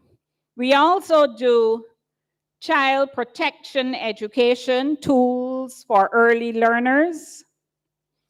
Our bachelor's in education, primary, has a strong component in early childhood education. Our diploma in education, primary, also has a strong component. Our postgraduate diploma in special education has a component in the early identification of students with exceptionalities, and that's my area. We are currently working in collaboration with the Maria Holder Lab School, sponsored by the Ministry of Education and the IDB, to conduct research in the area and to find out the training needs of our teachers in nursery education. We have a literacy and diagnostic center at the college, and that center is available should you have questions or concerns re the evaluation of our students. Going forward, the college is looking to forge partnerships with international colleges and universities regarding the creation of distance and face-to-face programs and courses in early childhood education. I heard one of the groups, in fact, I think 2 of them, mentioned training for teachers in recognizing some of the issues that our children might have. Now, this list, these things I would have mentioned to you, the list is not exhaustive. We are looking to hear from you as well. And we are expecting that after you leave here today, and you have a concern retraining, whether it's parents or teachers, we are listening out for those calls. We are looking for emails that we can help you better cater to the needs of our children in early childhood. And with that, I say thank you. And again, continue to do the good work that you are doing for our children. And remember, that's where it starts. Thank you.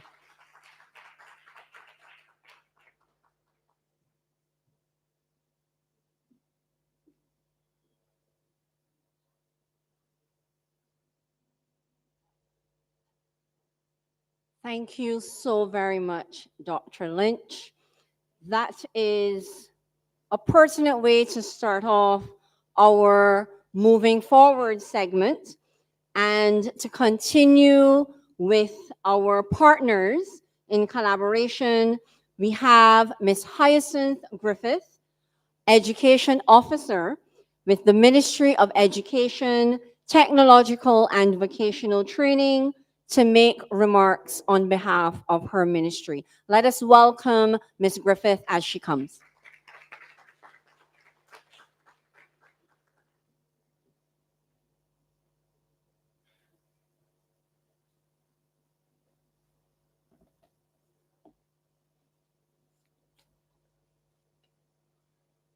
Master of Ceremonies, Ms. Shelley Harper, Early Childhood Development Specialists of UNICEF, and other UNICEF representatives, Ms. Roseanne Richards, Director of the Child Care Board and staff of the Child Care Board, Mrs. Cicely Stark Richmond, Director of Pardos and staff, Dr. Junie Lynch, Senior Tutor, Urdeston Teachers Training College and staff of Urdeston Teachers Training College, staff of the Ministries of People Empowerment and Elder Affairs, as well as Ministry of Education, Technological and Vocational Training, staff also of the Ministry of Health and Wellness, distinguished presenters, members of the Early Childhood Association of Barbados, participants from daycare institutions, nurseries, churches, and other organizations, teachers, invited guests and shareholders, members of the media and Media Resource Department of the Ministry of Education, ladies and gentlemen, good afternoon. Now, the task is here with me because I know the chief would normally be here, but then Dr. Morris was supposed to replace her, but they've both been called away on an important engagement, and I have been tasked with representing the ministry.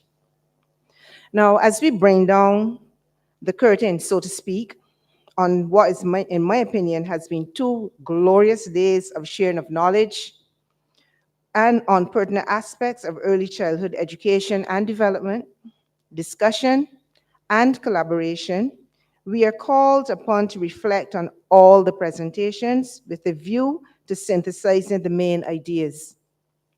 We are also called upon to determine how we can individually and collectively action the ideas espoused to bring about change and improvement where necessary in early childhood education and development in Barbados. Salient points from our presenters are linked to our firm foundation and reimagining education. We must conduct a forensic analysis of ourselves and our agencies, then query the following. How can we further stimulate all students with developmentally appropriate practices to ensure we produce globally competitive citizens who possess the best of Barbadian values? This bedrock has to be feared if all students are allowed to have access to early childhood education. Additionally, our education system must be inclusive, provided that we have programs catering to the gifted as well as for those who have other exceptionalities. How can AI and technology assist us in our teaching and learning environment and in our work? This system has to be also relevant. When we provide a foundation which is synchronized with technologically global trends, but still maintaining the positive aspects of our Barbadian culture, that is when we have succeeded. Our teaching and training must be modern. We have to realize and continue to utilize our play-based curriculum, coding and robotics, and other courses already identified by global trends. How can we further conduct parental engagement, interagency, and interministerial collaboration? These are just questions that I think we have to focus on as we go forward. How can we manage the nutritional and mental health of our children, and guess what? Moreover, ourselves? The following actions should be considered as we move forward from this symposium held over the last 2 days. Practical ways to deepen cooperation, collaboration, and stakeholder engagements among ministries and agencies. The organization of this symposium is a perfect example of stakeholder collaboration. Perhaps the formation of committees comprising technical and administrative staff can be considered. By pooling our human and financial resources and ideas, we can avoid duplication and therefore maximize use of limited public funds. Improve data collection processes and data sharing among and across agencies and departments of government is also imperative. This will help to inform decision-making in the field and will aid in securing funding from regional and international agencies if necessary. Non-governmental agencies also have a role to play in this regard. Training must continue for our teachers and caregivers and staff of support agencies to ensure that they are kept up to date regarding best practices in the field of early childhood education and development and social services. Early detection of children's cognitive and behavioral challenges, coupled with timely referrals and timely intervention, must continue to be at the forefront of our practice. This is necessary if we are to help more children reach their full potential. We must continue to be advocates for change and improvement. We must also be prepared to represent our children as we seek to influence the development of policies which focus on their education and development. The Ministry of Education, Technological, and Vocational Training remains committed to the provision of quality early childhood education that is grounded in research, focuses on the development of the whole child, and that values and caters to the children's individual differences. The ministry commends you for organizing this symposium, a job well done. Finally, let us continue to work together to love and to take care of our nation's most valuable resource, its children, while being cognizant that children become adults who are required to contribute to the development of the country. Ladies and gentlemen, I thank you.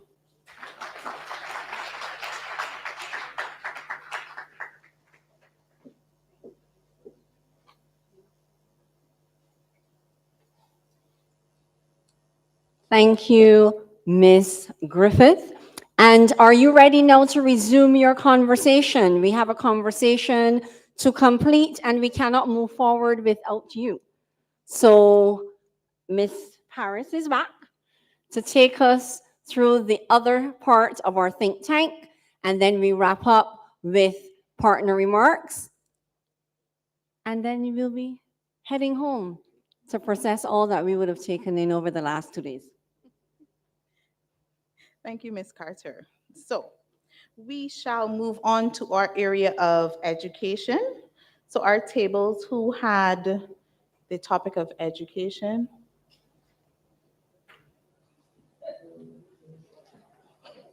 I heard the say. Oh, you want to go ahead first? You will go right after her. Go ahead. Good evening. Sorry, afternoon. Okay, so the strengths, we are bringing in children from 3 years old, which allows them to get a good start. We have a good curriculum in terms of covering wide areas. We use play to teach concepts and lots of authentic experiences.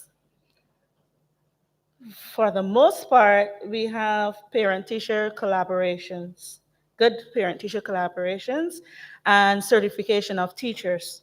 Now, the weaknesses, we need the curriculum to be better structured and organized for the early childhood aspect. We do not have enough mentoring. We need to share more resources, best practices, and information. We don't have enough resources for like some of our stations. There is not enough collaboration between the schools and agencies, not enough early intervention for children with special needs. And we have some challenges with the infrastructure at schools. For instance, we may be housed in a building that is old. The lighting in some areas is not conducive for the children to learn. Sometimes the rain falls, you close the windows, that's it. Maybe 2 lights are working in a hall that has 4 classes, right? So, and then with leaking roofs. So your charts, you can't have your charts on the wall because then they just come off the wall because of the soft stone, right? Some schools have the soft stone, the class sizes, and yeah. All right, some classes are a bit too small, but we work with what we have. Now the opportunities which are the agencies, we have Parados, Child Care Board, the Early Childhood Association, Erdiston Teachers Training College, the Ministry of Education, Dyslexic Center, polyclinics. So in the polyclinics, you can have the dietitian, the mental health, nurses, speech therapists, etc. And forums like these. So that's the opportunities that we have. The threats, lack of resources, parental attitudes, financial lack, and the disconnect between various agencies associated with childcare. That's it.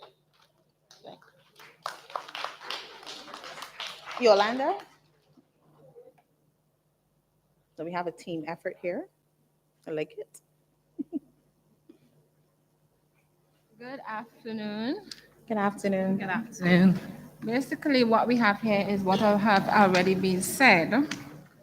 So, for strength, there are a few programs targeting children with developmental issues, and these schools have special inclusion program, example, the Derek Smith and St. Christopher School. Also, nurseries and preschools are taking a holistic approach to teaching children, as we would have discussed yesterday. Instead of just sitting down on a teacher just speaking to students, they're more hands-on experience where they're doing like experiments, and children are able to better learn because they're actively taking part in what they are learning. All right, so for some of the weaknesses, to put it mildly, some educators are not adequately trained to like identify like children with special needs. So that is a major problem, because in terms like teacher may see a student and their behavior may be not what is expected, and the teacher may say, oh Lord, that is just the hardest child, put them one side. Well, really and truly, it could be that the child has some issues going on, some developmental concerns, and they're not able to adequately identify the signs. Also, another weaknesses is that there are not a lot of programs targeted to children with developmental concerns. Especially in the government era, because you have private, but how many parents can afford a private speech therapist? Or how many parents can afford a private speech therapist? So the government needs to do more in this era. Okay. And one more weakness that I will mention is the lack of programs to educate parents, because a lot of parents themselves cannot identify the signs in their children that might be, you know what, my child should, at this age, they should be able to speak. They should. So it seems like they need to have more programs in order that is catered to parents to educate them for signs to look for in their children. All right, so in the opportunities, well, our colleagues would have mentioned some before, but we will still mention. We would have said Parados. They also have the Disability Unit. They also have the Autistic Association, and once again, this same forum. And also they have like the Sandy Lane Charitable Trust and the Maria Holder Trust. So we do have some private associations that we can lean on for some assistance. All right. So in terms of threats, educators who lack empathy and love. Because I'm not going to say all educators, because everyone is not the same, but there are some teachers out there that do not take the time to like see what is the reason behind the behavior. Once again, they may see a child behaving bad and they may be like, write off that child. You know what? That child just hard is. Put she outside or put you in a corner. So we have to get teachers, sensitize them to the fact that, you know what, you may have to just dig a little bit deeper to identify the reason behind the behavior. And this one is parents' lack of education. And when I say lack of education, as my colleagues say, they are not able to identify when their child development is slow or they don't meet their developmental stages. And they're in denial. Some parents are in denial. Let me give you an example. When I was working with the roving caregivers, as we do, we used to go into their homes and I always observe my children. So I saw this little boy. I was like, okay, he's at this age and he's behind, way behind. So I went to the parent and I said, Mark, just using the name, Mark is behind such and such. And oh Lord, who told me to say that? The parent, my child. You know when that parent got help? When the child went into the primary school system. The principal called her and said, well, this is what happened to your child. This is not the facility for your child. So here is a number and contact them. So we need to get the parents workshop that, okay, like if an educator tell the parent that, you know, your child is behind, let them know that there's nothing wrong with the child, it's just that they're behind. So we need to educate the parents more about identifying, and when the educators or somebody telling that the child is behind, that they could accept and don't deny it. So that's it. Thank you. Thank you very much. Well said.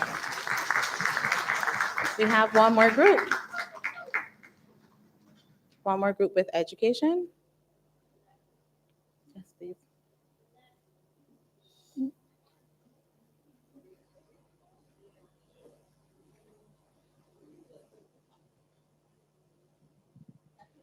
Well, for a lot of things that were said, we had that also for our strengths.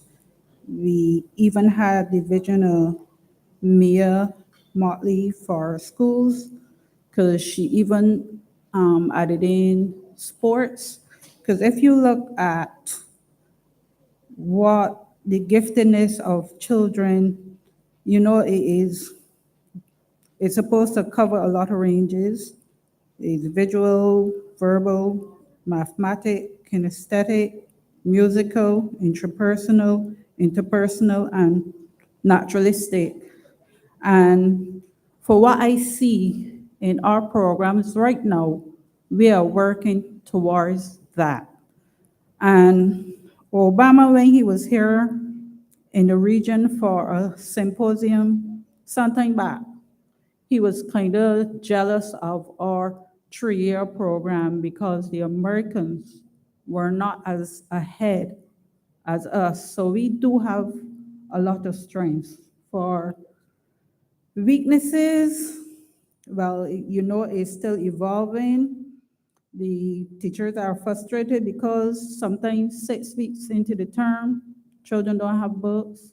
Some may start school because of uniforms. Not only that, our materials, access to materials. Some teachers I bought in stores actually have to buy the little stamps to say good effort. And number one, they have to spend their own money to encourage these children. And printers, I know that every school does fight to get printing material. It's like a bad word. I know many governmental agencies that have to help them to print off the materials to help reinforce what the children's supposed to learn. Technicians, you wait forever for someone to come and fix the printer.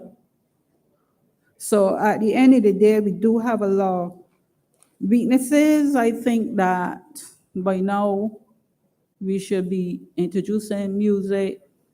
Because the private schools, yes, you can afford to pay for your child to get a music teacher, but we all know that music unlocks another, just like languages, another part of your brain that helps the child to be even more intelligent. We need some of those programs. During COVID, I had about 3 American students that their parents sent here to do the online. And if you see the wealth of resources that they come with that they don't pay for, it's like a whole suitcase. And everything these children need to work with, they have. And some of our children can't afford the books. So that's some of our weaknesses. For opportunities, I know you all say sports council, but from experience, your child cannot access a sports council program till it's about 7 years old. So the only agency I know that would accept younger than that is Brewster's Camp. And you got to know these things. You got to be able to know that, be out there to know that these things are available. The Brewster's Camp, you may pay $20 and then you give them back that money. And for those in communities like Pinelands and stuff, they don't charge anything. So your child gets everything: football boots, uniforms, books to read, stuff like that under the Brewster's Camp. National Library Service. Sometimes they come in and you get support from them. They do story day, they read to the children. Sometimes they do a dress day where they will come in a different outfit. And childcare board, yes, does help. Parados, the parent programs for parents that are new. And my threats are like the others: parents need to be more educated, red tape, governmental agencies. And for 2 examples, I remember when Jonathan Jones was running here, and at one particular time, they had DQ'd him, and he said let him run on the protest because he didn't think that he had false start. Now, if you are overseas, they could look at the camera and they could tell you up front, well, everybody stepped in front of that child. And as a mother, I cried. It wasn't my child. I cried. Nothing never came about that. Another time, I used to have someone come in to teach the children music and sign language, because on the childcare board form, you're allowed to bring in persons for an hour, half an hour, just to get the children. Ministry of Health came the same day, and it was so embarrassing. They put that person off of the compound because they did not have a health license. Now, before, you didn't have to have a health license just to come and teach for half an hour, 1 day a week. You didn't have to, and that was a 3-year-old program. Know how much people is going to these schools and teach a program and never get put off a compound. So there are a lot of biases, red tapes, and also there's a child that will tend to be ahead of most of the others. I find that it's not a threat, but it will go to weaknesses. There's no provision for that child that's way ahead, and there's not much provision for the child that is really, really behind. So we have to look at those things, and that's basically my take. Okay, no problem. Thank you very much. So from our educational groups, we recognize that we have some inconsistencies in policies. We need to take a look at the curriculum and review to see what programs we can include, to ensure that we also have a more holistic view of what is happening, making sure that our teachers are trained, but also understand and have that empathy for the students. look at the buildings, look at the classroom sizes to ensure that we are able to deliver the quality of program and to give those children the individual attention that they need. We do have a plus now that we're looking to make pre-primary education a little bit more forceful in terms of parents seeing the need for that early stimulation, which Ms. Boyce spoke about, and that we are giving our children a lot of authentic experiences. So definitely we have some things that we're working well with and some things that we definitely will add to the list of things that we can review. So thank you very much to our educational groups for sharing. Can we move on to social care?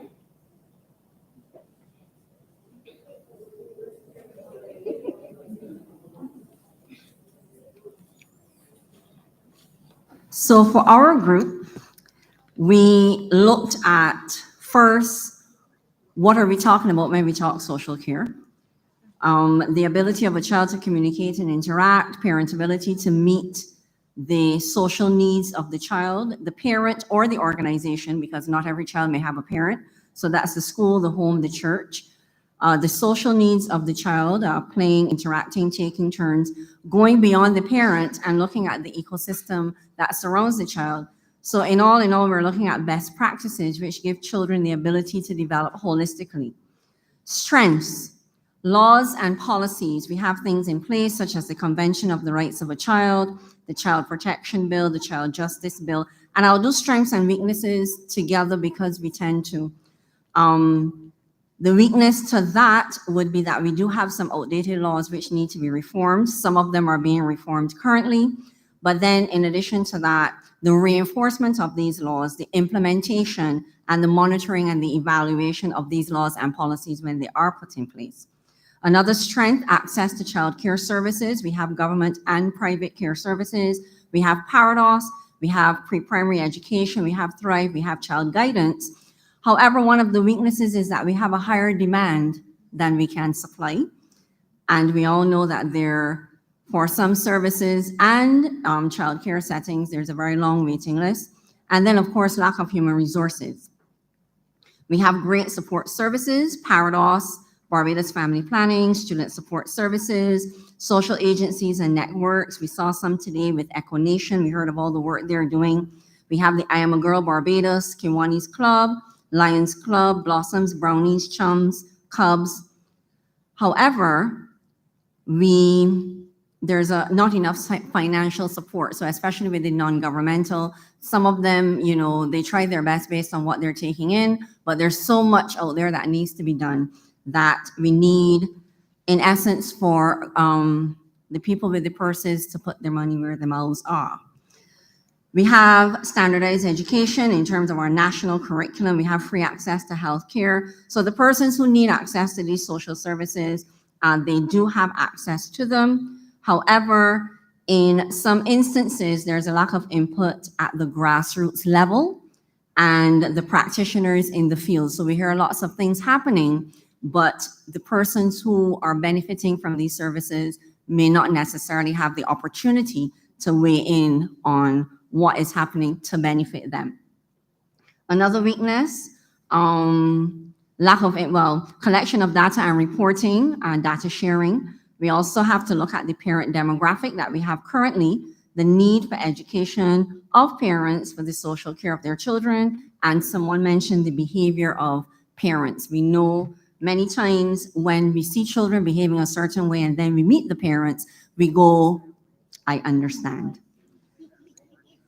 Opportunities, we have lots of agencies and clubs. Some were mentioned before. Child Care Board, there are lots of sports clubs, Welfare Department, the AC Grimm Center, lots of NGOs and charities, National Disabilities Unit, the Autism Association of Barbados, Barbados Council for the Disabled.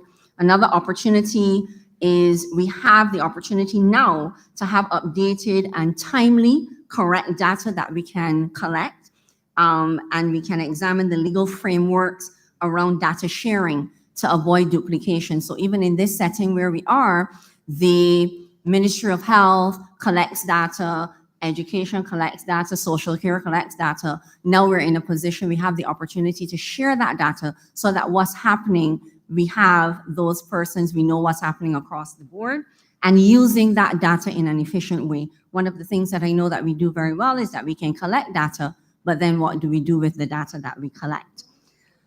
Threats, support services need greater marketing so that persons know what is available to them. There are lots of services out there, but sometimes the persons who need these services do not know that they're available. Greater awareness, we need a paradigm shift in mindset, and there are many persons who are resistant to change. Finances, again, governments need to invest in these support services. Another threat is the fragmentation of the family unit. The extended family no longer exists. Grandparents are working, parents are younger. Friction in family units, and we heard parents in denial. Digital use and misuse can also be a threat. Stigma and discrimination, because persons are afraid to make their situation known, because in some instances, there is still a lot of stigma and discrimination around certain challenges. Inefficient resources as it relates to children with disabilities. We have an aging population, acknowledging and dealing with trauma and other health issues. And we all agree, one of our biggest threats is having square pegs in round holes where people are in positions that they need not to be in, because especially in social care, there are persons who do not know how to deal with the most vulnerable.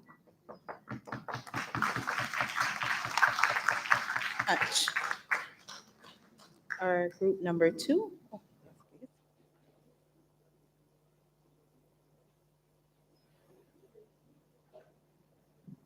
Okay, good afternoon.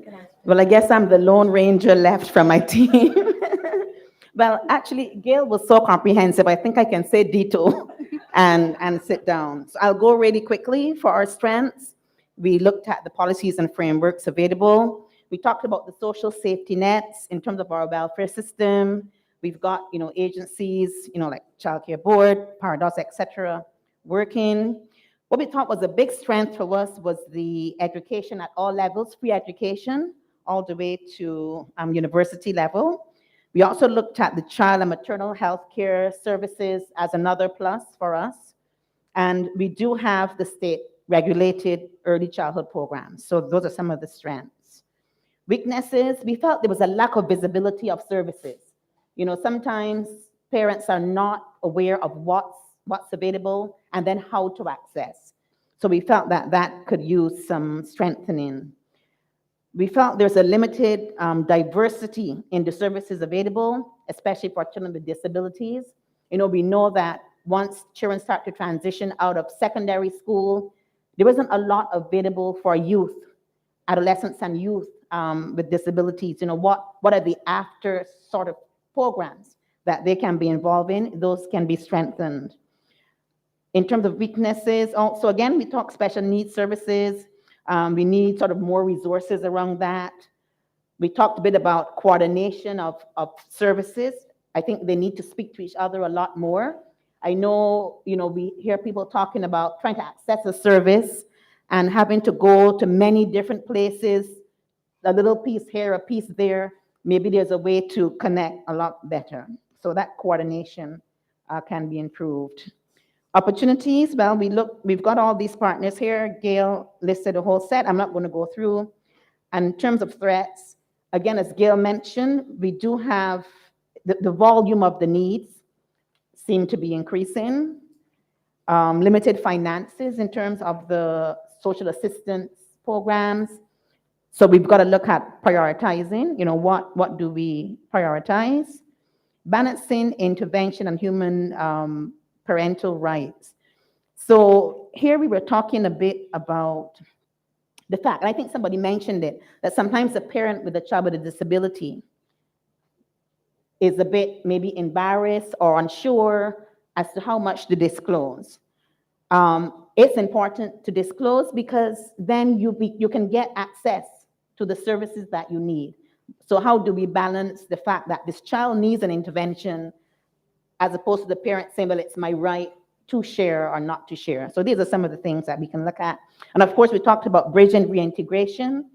This is where we were looking at children who grew up in foster care, for example, or in what we call the child care homes. But then they reach adulthood and have to reintegrate into society. My understanding is that they return to a family member if that's possible. But sometimes they have lived in the home all of their lives. And then we're saying, okay, go back now and live with an auntie. Again, living with people that they don't know. So, how do we bridge if a child has to reintegrate into family members? And that was pretty much it, along with everything that Gail said already. Thank you. Thank you very much. So from there, we see that we do have some policies, but there is a need to review and, update them a bit. We do have some agencies and quite a few agencies that are working, but like everything else and everywhere else, we do need some more human resources to meet the demands that we are seeing. So thank you both groups for sharing. And lastly, we have our groups that looked at parenting and the family.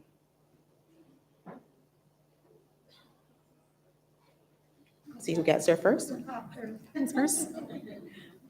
Oh, good afternoon, everyone.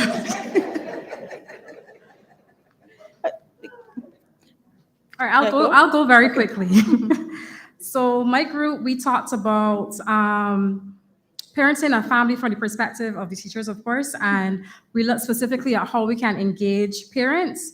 What are we doing well so far?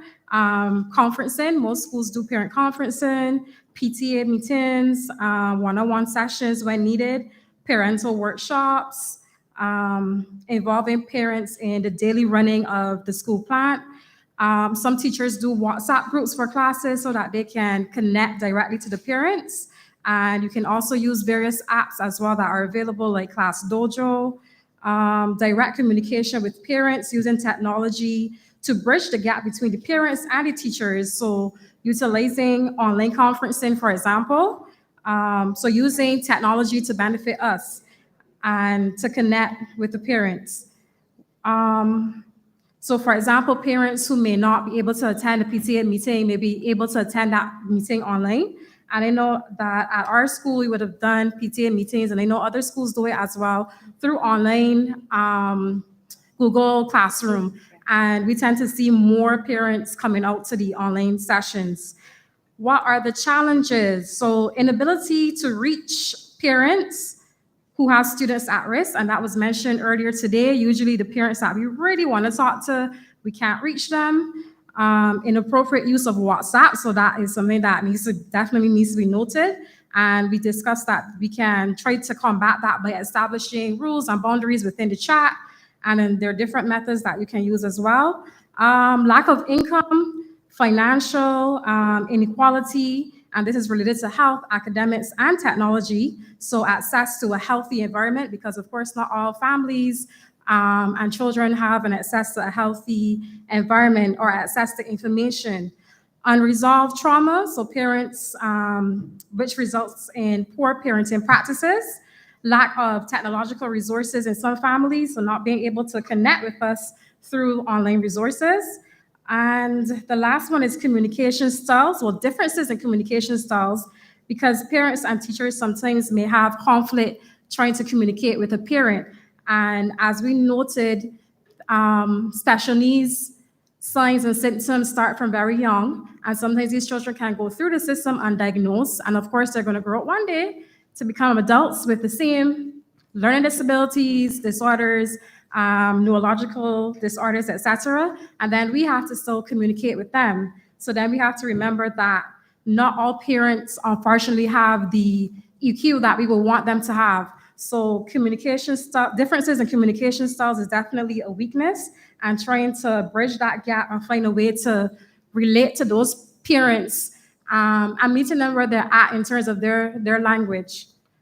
Moving on quickly. Agencies that we talked about, as someone else said, conferences like this are wonderful, and making sure that we have a point person from every association, every group, to go back and carry all of this wonderful information back into our schools, back into our agencies, because we don't want it to just stay in this room.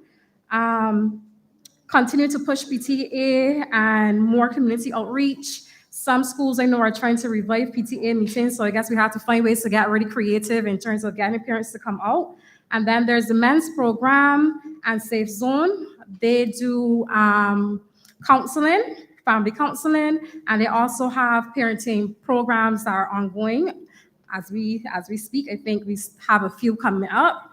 And then we have Paradox.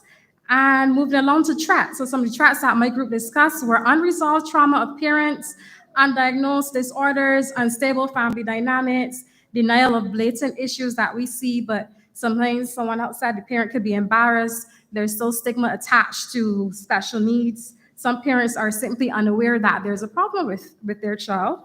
And then, of course, we have the cycle of abuse, negative home environments. And then the last one is confidentiality of information and being able to build and keep trust among parents. So yes, we want to connect with them, but we still have to make sure that we build that rapport and we keep their trust, maintain confidentiality, and share information only with the relevant individuals that need to be notified in whatever situation may be occurring. And that's pretty much it. Thank you. Thank you.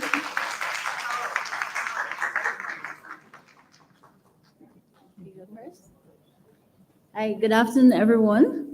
Good afternoon. So it was as if my namesake saw my paper because we both had basically the same thing. So I will turn over to Margaret so she can share what she has.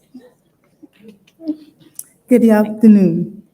Our strengths were parenting and the family, having a good foundation, building a positive relationship, having good family morals. Our weaknesses were the lack of awareness of the services.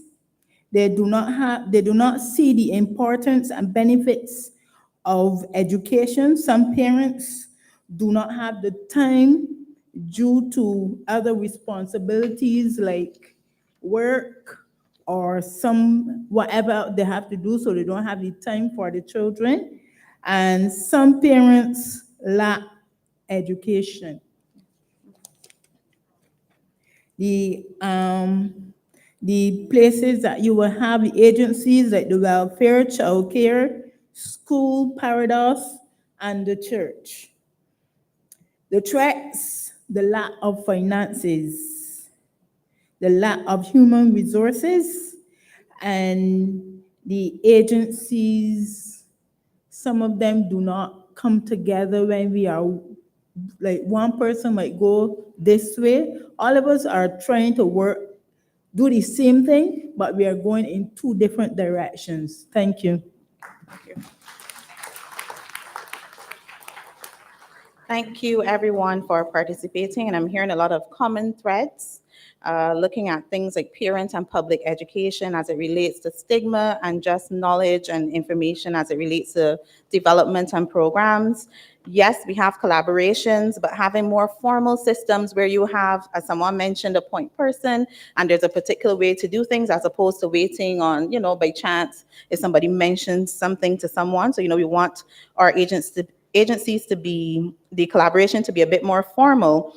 And we also want that there is some kind of information bank. What services are out there? Where can I access these services? How can I go about accessing these services? So I can say, well, okay, I'm not sure. Let me send you this WhatsApp link. Go to this website, go to this one institution, and they, will be able to share that kind of information with you. So hopefully, that's something we can look at. I know there is that kind of collaboration happening with those social agencies. That is something upcoming, but another way that we can find and add all the other agencies and have a more formal system. So I'm going to collect these papers from you. So if by chance you want a copy of your group's papers, you can take a picture, but I will be taking them so we can compile. As I am about to let you know now, we plan to do something with these papers. We plan to do something with this information. These are not going into this envelope to catch yellow spots at the bottom of my drawer or Gail's or anybody else's. We want things to happen. I've been to forums like these, and my question is always, so what next? So I'm here to let you know and to assure you that your ideas, your thoughts, and your suggestions, they will be reviewed. Know that persons in this current collaboration, Child Care Board, Ministry of Education, Earliston Teachers Training College, will be reviewing to help inform our next steps. We have encouraged this kind of collaboration because We recognize that we can't do it alone, and we need the assistance of everyone in this area to make it happen.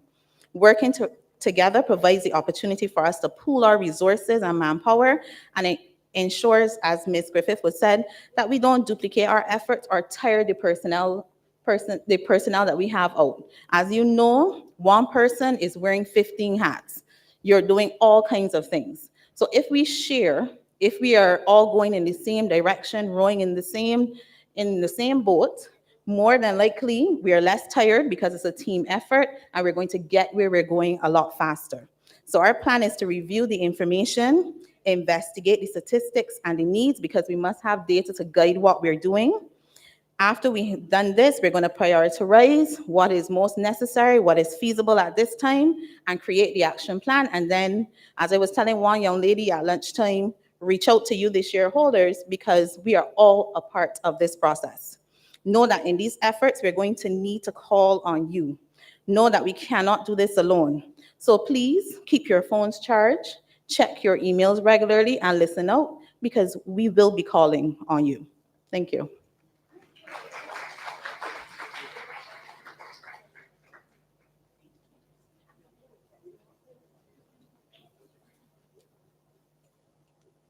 Thank you so much, Jenna. Thank you, participants. I know there were lots of head nods and there was some clapping when we talked about what next, that the suggestions and the ideas are not going into the envelopes.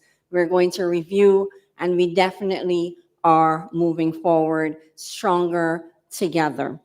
At this time, I am going to invite Ms. Shelly-Ann Harper, Early Childhood Development Specialist with UNICEF, to give remarks this afternoon. We're on the home stretch and you're doing great.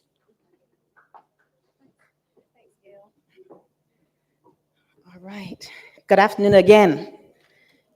As Gail said, we are on the home stretch.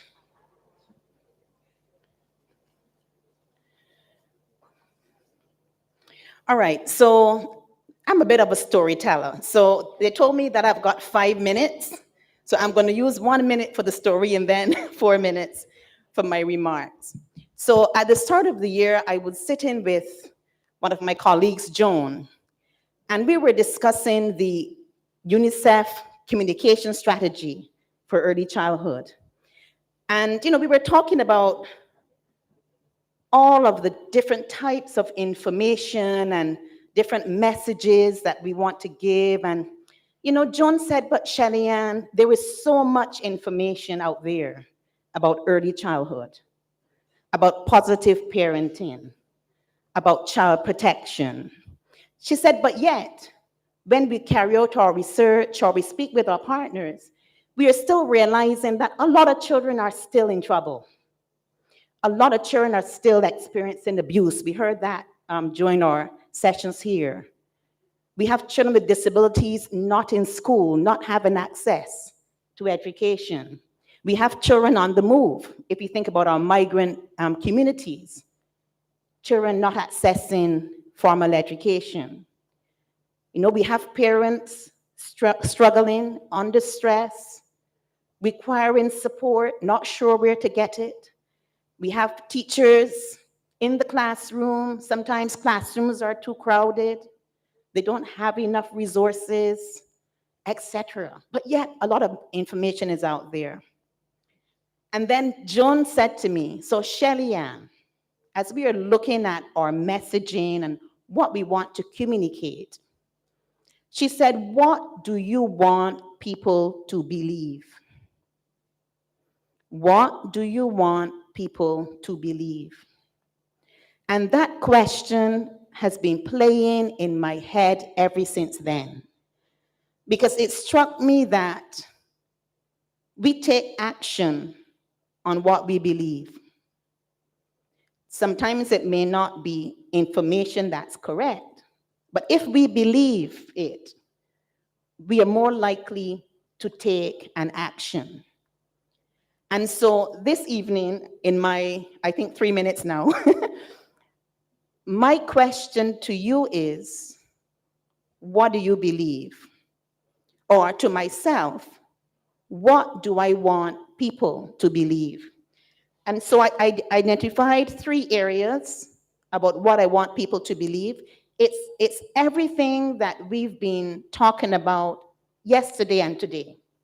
But it's just, let's bring it to the forefront. And if you believe it, then as our colleagues were saying, we have to take some kind of action. This one I took directly from Dr. Payne, I think his name was, from his presentation, the doctor on nutrition. Because he said in his presentation, patterns which are established early in early childhood usually carry into adulthood. And of course, we know that we're not just talking about healthy habits, we're talking about behaviors, we're talking about attitudes to learning, we're talking about how children learn how to learn and learn how to do and learn how to be. We're talking about those experiences that either are positive or negative, because we know the impacts will carry into adulthood. We're talking about how those first 1,000 days, you know, we talk about children are the future. We know the future starts right now. From the time a baby is conceived, the future is starting, because everything that the mom is engaged in, everybody who is around her and what she's eating and doing has an impact on the baby in the womb. And then the baby enters our world and they start to engage with us, and we start to influence how they think. We start to influence what they do. And we become some of those models, not necessarily always positive. So what do I want people to believe? That those patterns carry into adulthood. And so we want to look at that whole matter of socialization and make sure that what we are doing for children and with children is always done with love and lots of care and attention and positivity. That's one. What do we want people to believe? This one really stuck with me when I heard the statistics yesterday, and it's part of the work that UNICEF regularly does, certainly with Child Care Board and our partners. We have to believe that violence and abuse is destroying the quality of early childhood experiences in our children. And if we believe that, it means that we have to think about where we're sitting, how are we engaging with the children in our care, how are we making sure that we are protecting and keeping them safe. What we've learned is that children who experience trauma and violence and abuse early in life, you know, they have a tough time.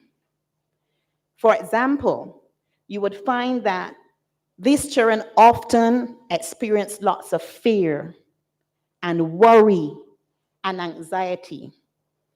You know, and a child in a classroom who is worried about what will happen when they go home, they can't be focused on learning.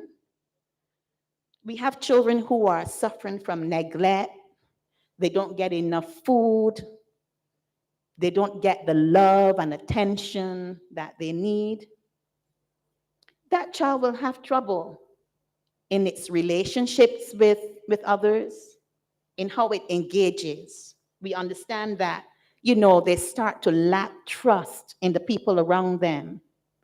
You know, they don't know who they can turn to for assistance.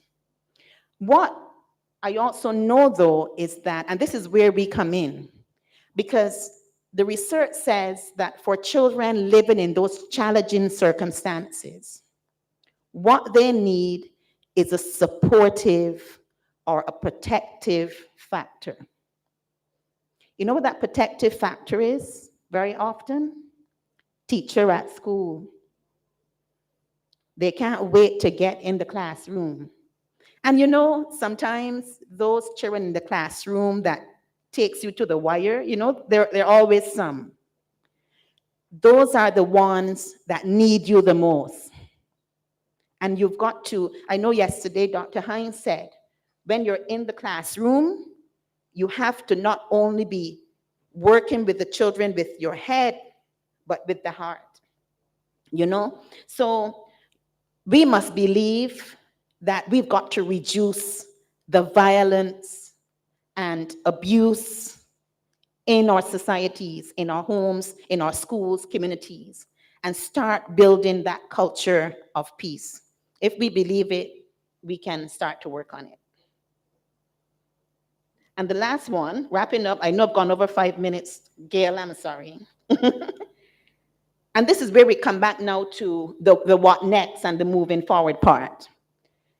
Because I said I want us now to believe that we all have a critical role to play in what, you know, we talk about the future and what this future will look like. Because if the research is saying that everything that children are learning and doing in their early years has some kind of impact on what the future will be like, what kind of citizens they will be, we have to recognize that our role then is critical.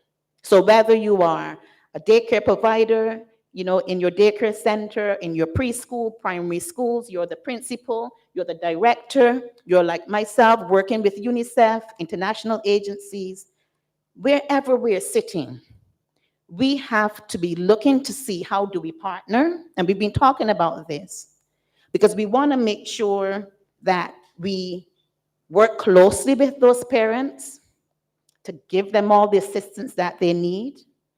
We've got to make sure that we are helping them with the information that they need. We talked about the services. Do they know where to access the services? Or you have a child with a disability, what can we do to help? How can we make sure that we get the name to Dr. Morris at the ministry, et cetera, et cetera. But we must believe that it's not the work for somebody else. It's the work for all of us to do. We've got to protect our children. We've got to keep them safe. We've got to stimulate those brains. Remember we said within those first 1,000 days, that brain is super active. And we have to make sure that the experiences are varied and interesting, you know, and those children can't wait to get to school, just as Ms. Boyce said yesterday. And in the homes as well, because it's not just in school. How are we supporting learning and development in the homes? We got to make food fun. You know, we talk about the healthy food and children don't like this and that. You got to make it fun. You got to get children involved with you in the house. You know, sometimes parents are busy. Encourage parents to get the children involved in the activities. Okay, I've got some clothes to sort. You can come and sort out the socks, you know? Divide them into different colors, put mommy's socks together and put yours together, etc. So I'm saying all this to say that we've got to keep children's brains firing, because we know that that's when they're learning, you know, the biggest capacity for development is in those 1,000 days. Learning to be, learning healthy habits, learning how to communicate, learning how to solve problems. We talked about emotional development, regulating behavior, managing self, all of this. It's a lot that we have to do. But if we do it together and we do it consistently, because, you know, we're talking about transforming. The ministry talking about transforming education. We're talking about transforming societies. We can do it.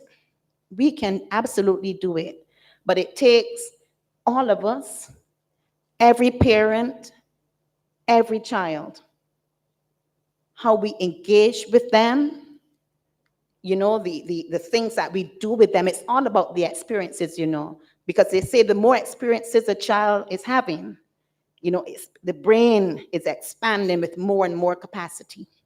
So basically then, colleagues, I'm going to wrap up.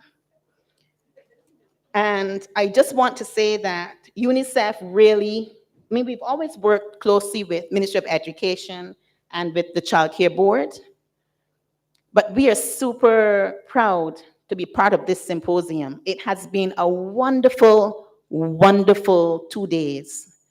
Again, for me, I'm usually at my desk and sort of bottling down and trying to work with 12 countries. And so it's good sometimes to just come and be here with you here in Barbados and exchange ideas and bounce off of each other.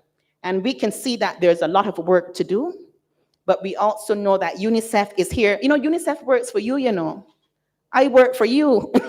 So make sure that you call on us for support. And all the time, we are keeping children at the center so that we can transform our societies, transform their lives. The future is at our fingertips. The future is now. Ready, set, go. Thank you so much.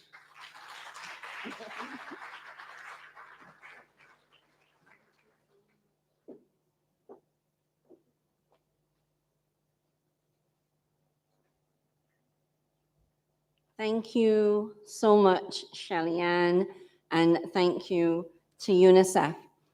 Our final speaker for the evening, before we have our vote of thanks, is Miss Roseanne Richards, the Director of the Child Care Board.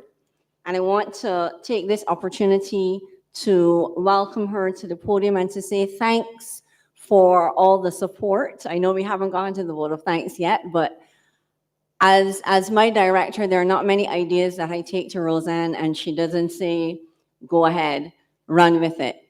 And so as we move forward, I want to give Ms. Richards now the opportunity to share her thoughts with us before we bring this evening to a close.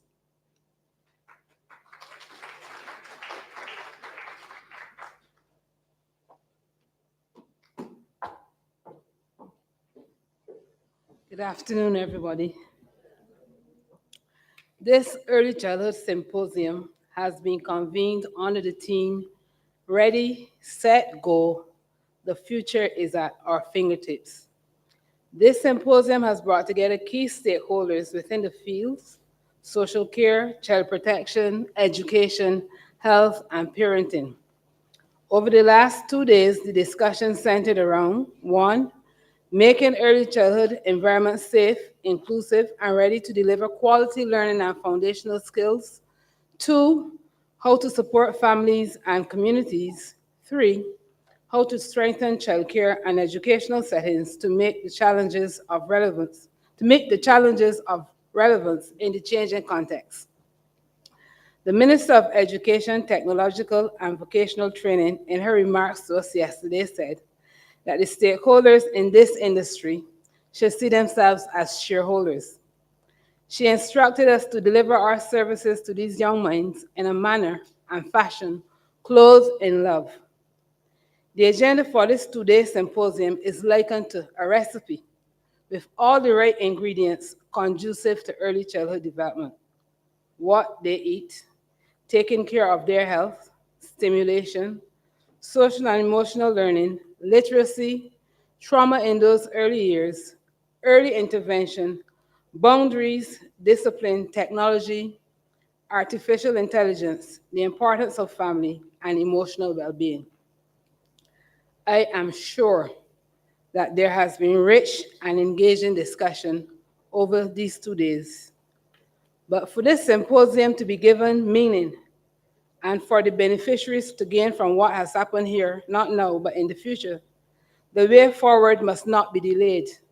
Instead, we must continue as shareholders in the process to ensure that the rich discussion and the blend of ideas are acted on and bear results. The way forward must mean developing the rich discussion. The plan of action must of necessity include continuous sharing of information across the stakeholder ministries, education, health, people empowerment and elder affairs, the Child Care Board, the Earlston Teachers Training College, the Autism Association. I think I heard about the Early Childhood Education Association, Paradise Parents, all of us who are here, to obtain the best results for our children. The infusion of ideas, the establishment of the Center of Excellence in Early Childhood Education, the training and reskilling of personnel in the early childhood sector, the engagement of our professionals to assess and ensure that our young children are on the development path to attain their developmental goals, continuous involvement and engagement with parents to help them understand and get an appreciation for some of the challenges and changes that are part of their child's development must be the components of the way forward. Pursuant to the Convention on the Rights of the Child, Article 28 declares the child right to education. Our Minister of Education, again, said to us that the stated intention for early education is to place early education in the same category as mandatory education for children 5 to 11, which means that children from age 3 should be available to access education. This symposium must be the vehicle for continuous action, beneficial not only to our children, but the future development of this country. What we put in place now for our children will redound to our benefit in the future. Let us now do right by our children. Thank you.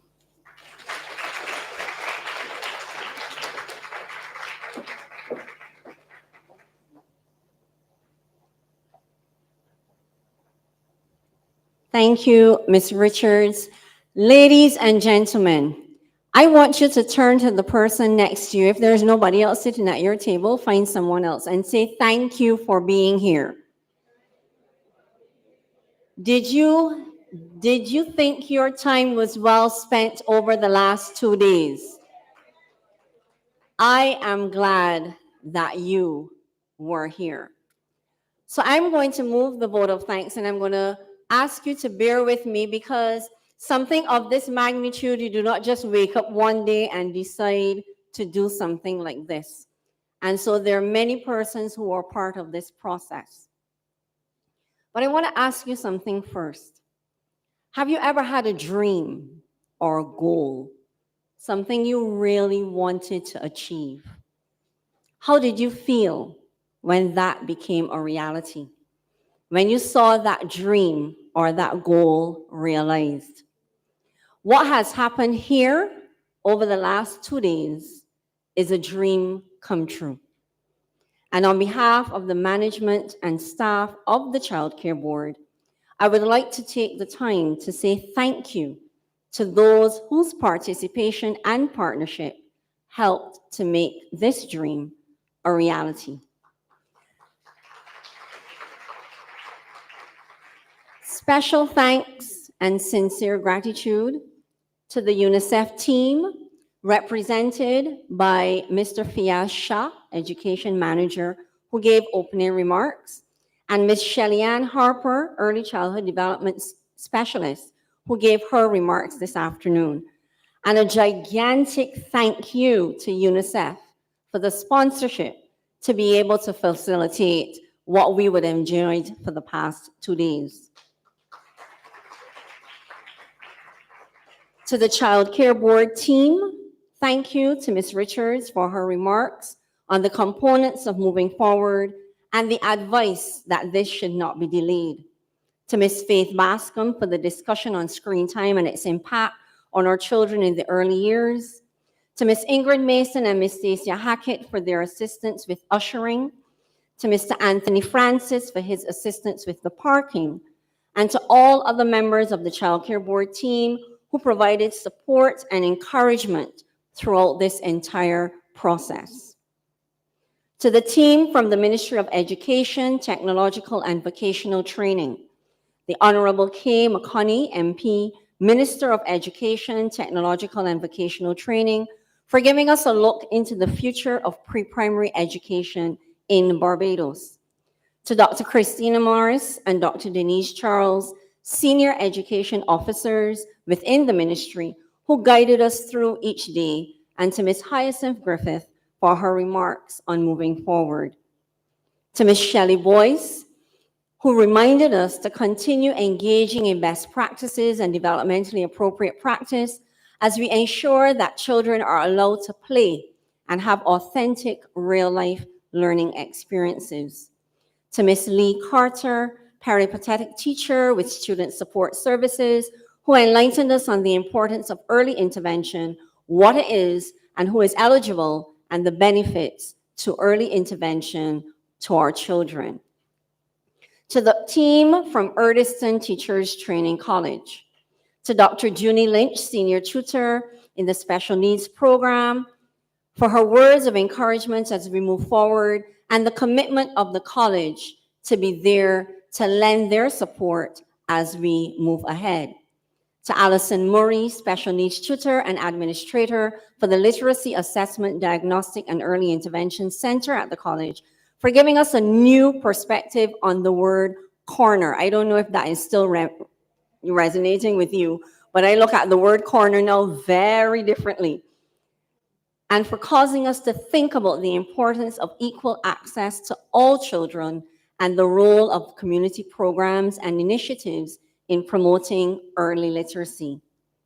To Miss Jenna Paris, Early Childhood Education Tutor, who worked tirelessly with me as we planned and coordinated these 2 days, late nights and early mornings, but I say it was all worth it. And to Miss Dana Paul for her assistance with the ushering as well. To the team from the Ministry of Health and Wellness, to Mr. Brian Payne, who highlighted aspects of nutrition in the early years, dietary patterns in Barbadian children, the first 1,000 days, and foods to avoid in these 1,000 days, and critical nutritional landmarks. Nobody look at the Coke that is on my table.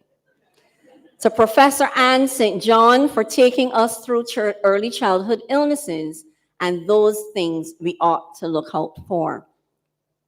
To Canon Reverend Dr. Sonia Hines for prompting us to be mindful, cognizant of our own emotions and self-awareness, and how to inject these competencies into our classrooms. To Ms. Natasha Hazelgrave, behavior analyst with Behavior Change Barbados, for igniting our thoughts on behaviors, the functions of behavior, and how to change our views about behavior while understanding that it takes consistency, there is no magic formula, and how to teach new skills while understanding individual differences. To Mr. Arnold Goslin, Echo Nation Barbados, for bringing us into the future with the benefits of coding in early childhood. I don't know about you, but I'm sticking to the words and I'm leaving all that technical stuff to the young minds who are out there. Sometimes as teachers and adults, we have to admit when it's not for us and give room for others to grow and develop. To Mrs. Cicely Clark Richmond, Director of Parados, who reminded us of the importance of family involvement in early childhood and doing what we need to do for the sake of the children. To Mrs. Caroline Clark, Interim President of the Early Childhood Association, we look forward to all that you will do as an organization and to working with you. To Rubis Caribbean, ICBL, Brydens, Loridash, Erdiston Teachers Training College Gardening Department, and NCC for all their donations. To the Barbados Workers Union headquarters for allowing us to use these facilities. To L&L Catering for their great menu and delicious food over the last 2 days. To Pangrove Elegant Events, Medford Mahogany, Renaissance Designs for the tables, the tokens, and the beautiful decor, and to Mr. Daniel D. Drakes for the sofas and to Woolworth for the beautiful folders. It's early childhood. Everything has to be colorful. To our media team from the Media Resource Department at the Ministry of Education, Technological and Vocational Training, Ms. Charmaine Welch, Mr. Stefan Grimm, Mr. Romel Matthews, Mr. Raphael Solage, and Ms. Carisha Gibson. And I see we had another gentleman with us here today. Please give him our thanks as well. And to Mr. Renwick Phillips from Erdiston Teachers Training College. And to you, our esteemed shareholders, we could not have done this without you. Without you, we would not have had anyone to present to or to engage with. And so in the words of my primary school motto, awake, arise, aspire, achieve. We have been awakened and we have risen to the call. We have collaborated and set goals to aspire to. Let us go forth now and achieve our goals. Ready, set, go. The future is at our fingertips. Thank you so very much. Do enjoy your afternoon, enjoy your weekend, and as Ms. Paris said, keep your cell phones unlocked, check your emails regularly, because the journey begins now. Thank you.